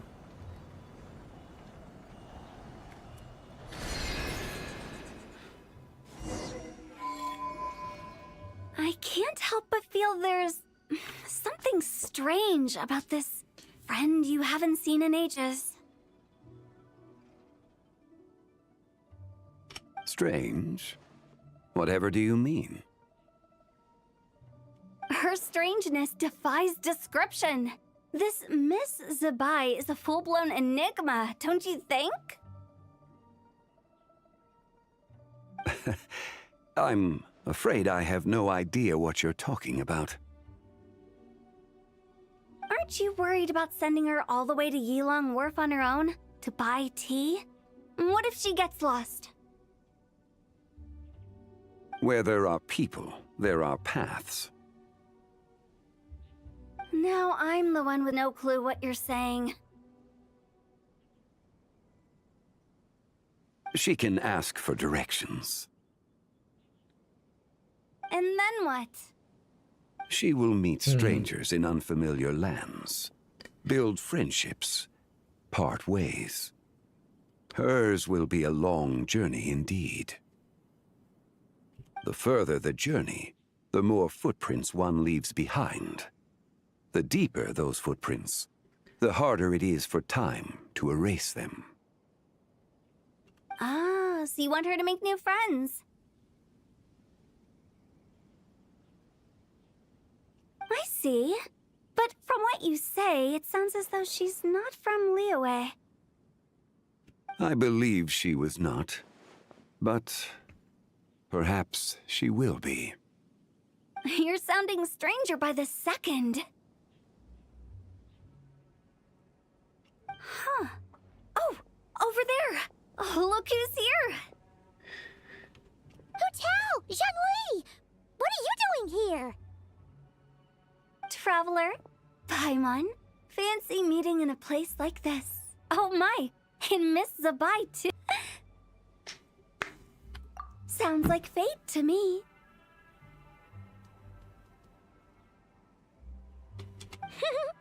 We were taking Zabai to buy some tea from Yulong Wharf. Zhongli sent her there, though she didn't even know the way, and... Oh, drat! We forgot the tea! Oh, Paimon knew we were forgetting something. Why didn't you say so earlier then? Because y'all were in your rush. What's done is done. There's no need to dwell on it. Fresh tea grows with each passing year. Let fate deliver it as it will. Exactly. You can get tea wherever you go. You're hardly running low now, are you? Paimon feels a lot better now that you've said that. Still, I'm a little confused. If you were buying tea, how did you end up all the way out here? We're taking Zabai on a sightseeing tour. We started at Liyue Harbor, stopped in at Yulong Wharf, went sightseeing around Xiaoying Village, made our way to Qingce Village, and now we're here. Wow, that is quite the itinerary. Yeah, actually, Paimon thinks it's about time we headed back. I'm here to pay my respects to my ancestors. My dear consultant kindly agreed to join me. It is Lantern Rite, after all. Adepti and ancestors should be venerated alike. Ancestors? Wait, could you be? Are you heir to the Wuwang kid? Or perhaps the lone butterfly of the Crimson Flame? She's both. Whoa, have you got all your memories back? Huh? Miss Zabai, you know about the Wangsheng funeral parlor and the 8 adepts? I happened to hear a storyteller expound on the sanctification of Tao Do. Lots of people know that story, sure, but very few can discern my family lineage from just a glance. Well, Zhongli, your friend here really is quite something. Unfortunately, there's no time to dally right now. We have a hill to climb. Perhaps once today is done, we can find time to chat over tea, recite poetry, and admire the moon? That would be wonderful, Director Who. Oh, and before we go, you've been traipsing around all day. I suggest you stop off at the Wangshu Inn on your way back for a good night's rest. Wouldn't do to exhaust yourselves, Don't mention it. All right, we'll take our leave now. See you later.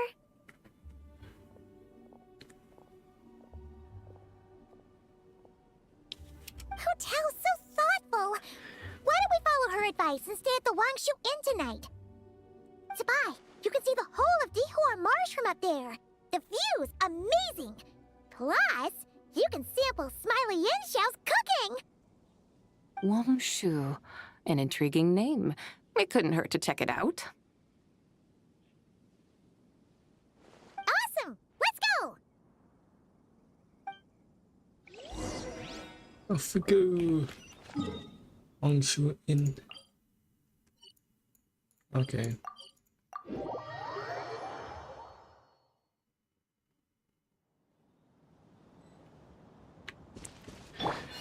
Faster travel has got... faster travel with Columbina.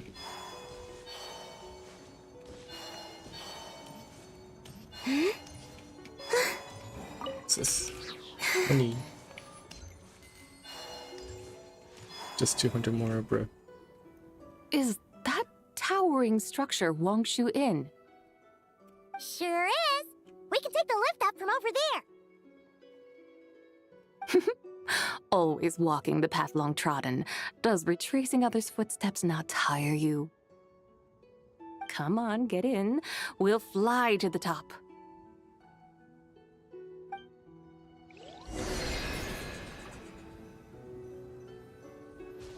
Oh, up here we go. I didn't even get to sit down. Are we really going to fly up to Wangshu Inn? Isn't that a bit showy? All the guests are going to see us. Is that a bad thing? To be able to witness an Adeptus. This will surely add to the inn's appeal, not to mention the room prices. The owner will thank us. You seem to really like showing off your powers. This inn's architecture is incredible, and the surrounding countryside radiates a picturesque charm. No wonder the new proprietor of the Baiju guest house thinks he can't compete and has decided to change his own establishment's name. The new proprietor? Ah, you mean Lu Shengsheng's dad. So you know about that, too. Personally, Paimon thinks it should go with something like Rex's Rest. That's a contender's name if Paimon's ever heard one. A fitting name indeed. So you think the guest house should change its name, too? Paimon kind of thought you'd say something like, such sacrosanct traditions must never change. Time flows ever onward. Why should the rules of yesterday be carried forward into the world of tomorrow? The people of today should determine what is to be kept. True. Huh. You're not as old-fashioned and stuffy as Paimon thought. The years ebb and flow, seas recede to reveal fields. In the vastness of time, I am but a wild horse in a boundless sea of dust. Even Rex Lapis, having waded through the waters of the river of time, is not quite the same as before. Zhongli? What was he like before? That is another story for another time. Yep.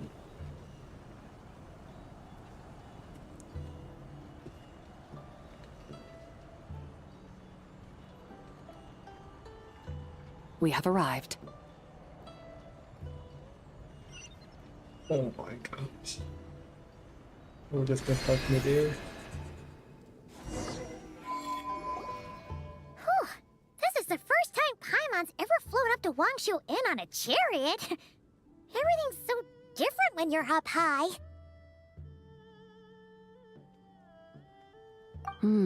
Wangshu. Like moon lanterns and shell lanterns. Might it all be a coincidence? What's a coincidence? Do you not know what Wangshu means? Does it mean the Not moon? bad. You're clearly much sharper than your diminutive companion.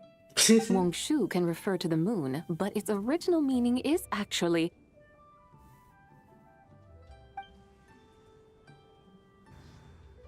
the goddess who rides the bright moon's chariot. And you must be the conqueror of demons. Xiao! Paimon was wondering if we'd disturbed you by flying down from the sky. Not at all. I sensed an unusual presence long before you arrived, though I didn't expect it to be you in a flying chariot. Ah, a witness at last. I was starting to think we should fly a bit lower. 'Twould be awfully dull if no one ends up marveling at my lofty bearing. No need. This is already showy enough. I'm not one to do good from the shadows, as Rex Lapis is wont to do. Then you must be... Nay, I'm only cosplaying as the White Horse Adeptus, in truth. Cosplaying? What's that? Ugh, ignore her nonsense. She's a genuine article. The one and only, completely authentic White Horse Adeptus. It's just... Xiao, did Zhongli say anything about her being a teensy bit... not quite right? Mental instability, perhaps? Did Zhongli tell you that? No, this is my own speculation. Well, you pretty much hit the nail on the head. It's like her brain's filled with a bunch of slimes right now. All gloopy and messy. There's a hot-tempered pyro slime, a math-obsessed hydro slime, and a mischievous little animal slime. But don't tell her Paimon said that, or she'll come and tell us all off. You white-haired rascal! Do you think I can't hear you? Yeah, Paimon's got a loud mouth. Uh-oh! We're in for it now! White Horse Adeptus. You must be weary from your journey. Why not take a rest? Oh, yes, yes, yes! You must be hungry, right, Sabai? How about we get some food? The chef here is incredible!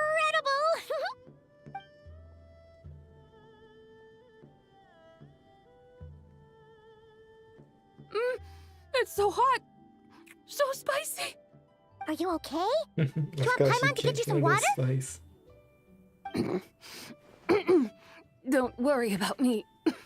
I just need to pace myself. Almost dropped.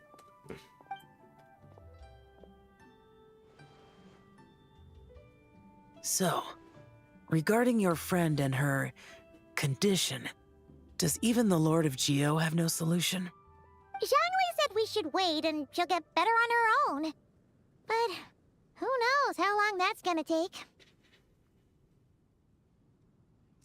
These spirits. Is that why her personalities change so easily? Paimon thinks that has something to do with her 3 deadly selves. Zhongli told us that the deadly selves are impure, affecting living things that get too close. The White Horse Adeptus's remnant spirit was attached to the deadly selves for a long time. It makes sense that her temperament and memories would have been influenced by them. But Paimon still doesn't really understand what the 3 deadly selves actually are.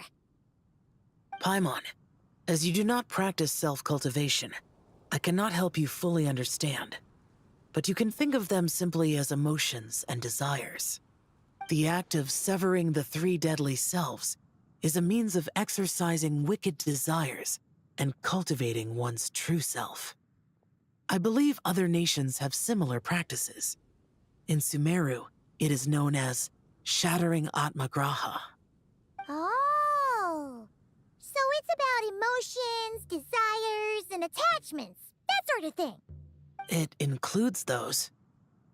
I wonder, does she still remember what happened in the past? Some of it, but right now, it's like she was suddenly awakened. Like she's still half dreaming. The half that's still dreaming might remember things, but the half that's awake doesn't quite get it. Conqueror of demons, are you looking to learn about Rex Lapis's past from me? You are an old friend of his, so please, call me by my name. But Conqueror of Demons sounds so much more imposing. In days of yore, he was the Lord of Geo, Heaven's Star. Huh? You said the same thing the day you came back. But what does it mean? I'm afraid I can't remember. Hey, did you really forget? Or are you just pretending so you don't have to tell? Why not ask Rex Lapis himself? Whether I've forgotten might be up for debate, but I am certain he remembers. He must have his reasons for not raising the past, and you likely have similar concerns. I shouldn't have asked. An answer that suits your style, General Elatis.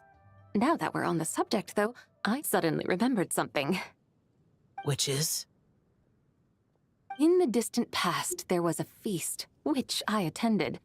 I faintly recall the Lord of Geo also being present that day. Oh, and then? What happened? Among the dishes served, there was one that could be found in every household throughout Langan at the start of spring. A dish called Flavor of Spring. I suddenly remembered the recipe for this dish. Is that it? Yes! Since it's lantern right here in Liyue, Why don't I make some for you to try? That sounds good.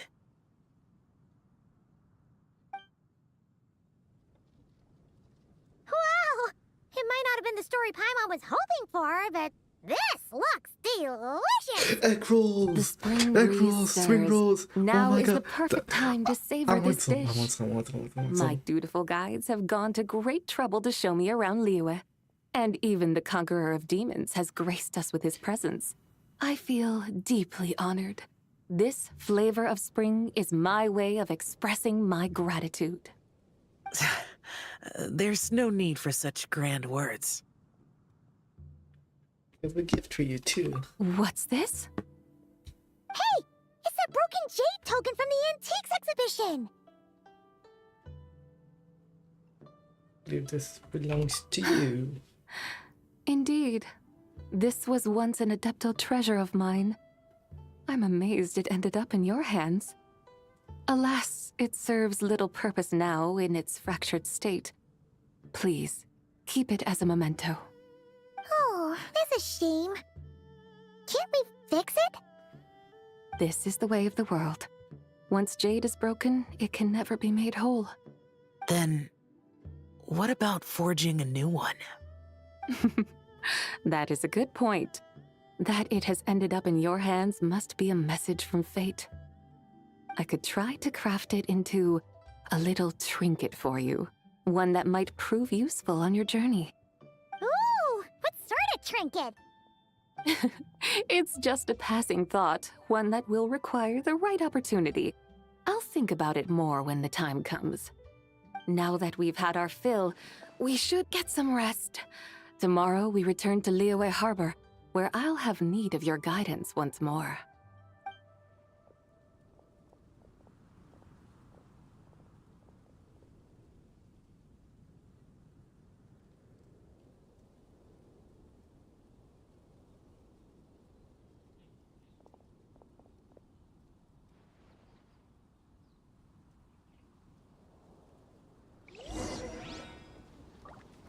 Turn to Liyue Harbor.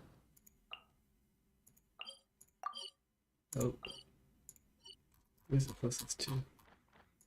Okay.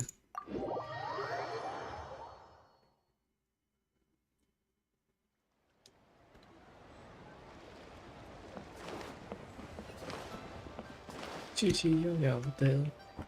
Chi-Chi, the lantern ride is almost over. Do you remember how to make a Shao lantern? Morning, split bamboo, traveler. And get silk, make Paimon. You've got it all mixed up again. They're here again. My bad, Yo-Yo. Yow! Looking good in that new outfit, huh? Hey, it's Paimon! Dr. Baiju gave this to me as a gift. How does it suit me? Thank you. Wow! What happened for Baiju to suddenly give you a brand new outfit, Yao Yao? Dr. Baiju is thanking Yao Yao for teaching me to make Shao lanterns. Chi-Chi and I were just playing together. Dr. Baiju's too kind. Oh, yeah, take a look at this. Dr. Baiju gave me these clothes, but it was Chi-Chi who wove this little basket. Wow, that's beautiful. When did you become so good with your hands, Chi-Chi? I learned to make Shao lanterns. Thanks to Yao Yao. I also made a wish. What do I always say? The White Horse Adeptus answers prayers. Come, help this old man make an offering in thanks. Huh? Mr. Liu? What did you pray for? For my idiot son to finally come to his senses and not change Baiju Guest House's name, which he has. Huh? He's keeping the old name? Listen to this. My granddaughter planted a tea seedling in our village just a few days ago. She made a prayer to the White Horse Adeptus to help it grow. Overnight, her seedling flourished into a mature tea tree. Oh, that sure does sound like a miracle. Could the White Horse Adeptus really have helped it grow? Of course she did. Oh, White Horse Adeptus, how blessed is our family over whom you keep watch. Truly, this is an extraordinary miracle. You must record it in your family history without delay. Of course. Huh? Is that you, Miss Zebai? Huh? Indeed. I have a long-term booking at your guest house. Yes, I recall. Mr. Zhongli said to charge your expenses to the Wangsheng funeral parlor, if I remember correctly. That's Zhang Li. Always making trouble for poor Hu Tao. I noticed when you were here last that you bear a striking resemblance to the pictures of the White Horse Adeptus in my family history. You both have golden eyes. Perhaps fate has had a hand in our meeting. And a glad meeting it is, Miss Zebai. Now, why don't I gift you some tea from my garden to celebrate this encounter? We grow Sunglaw tea there, and it has quite the reputation throughout Yilong Wharf. I hope you will accept it.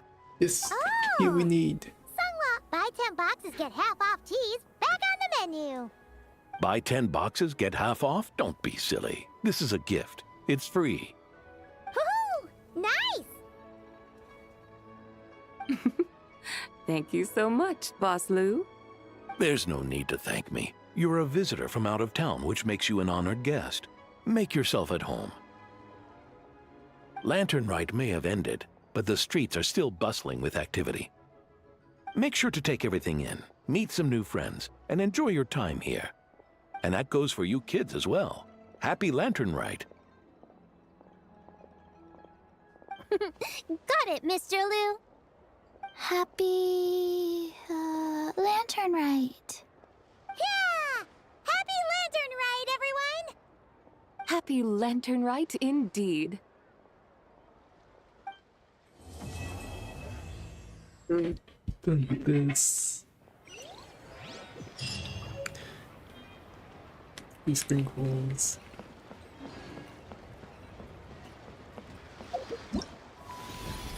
Let's end this share. Finished.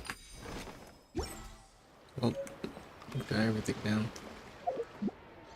Just have.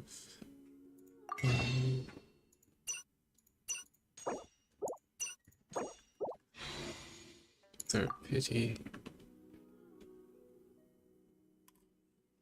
3. Wow. Quite unfortunate.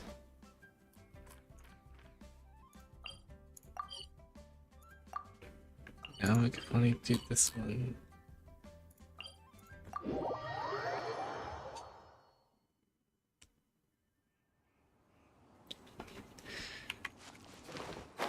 Let's go, yo-yo.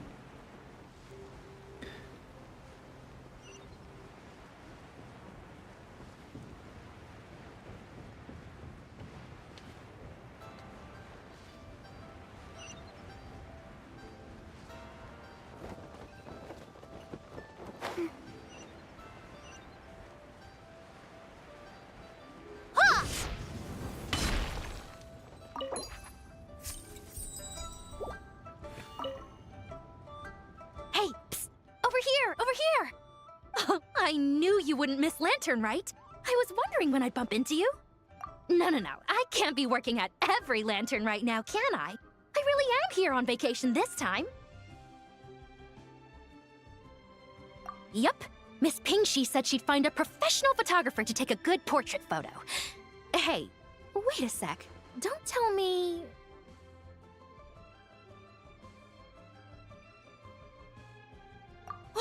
It really is you!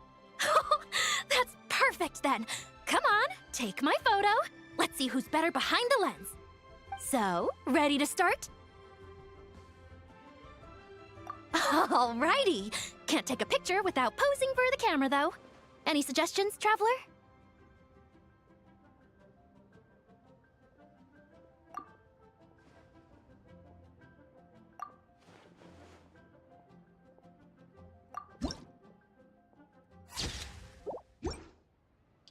Done? Did you adjust the lens and check the lighting? Make sure the focal length was properly set? Let me check. Wow, you actually nailed everything! Oh, a shot like this is front page quality! Next interview, I'm definitely bringing you along. Imagine the amazing shots we could take together! And a very merry lantern ride to you, too! Oh, hang on, that doesn't sound quite right. Whatever. Have lots of fun!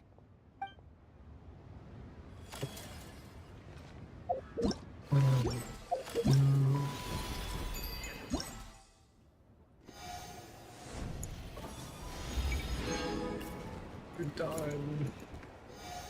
Oh, man, that was so much. Yeah. I'm done here.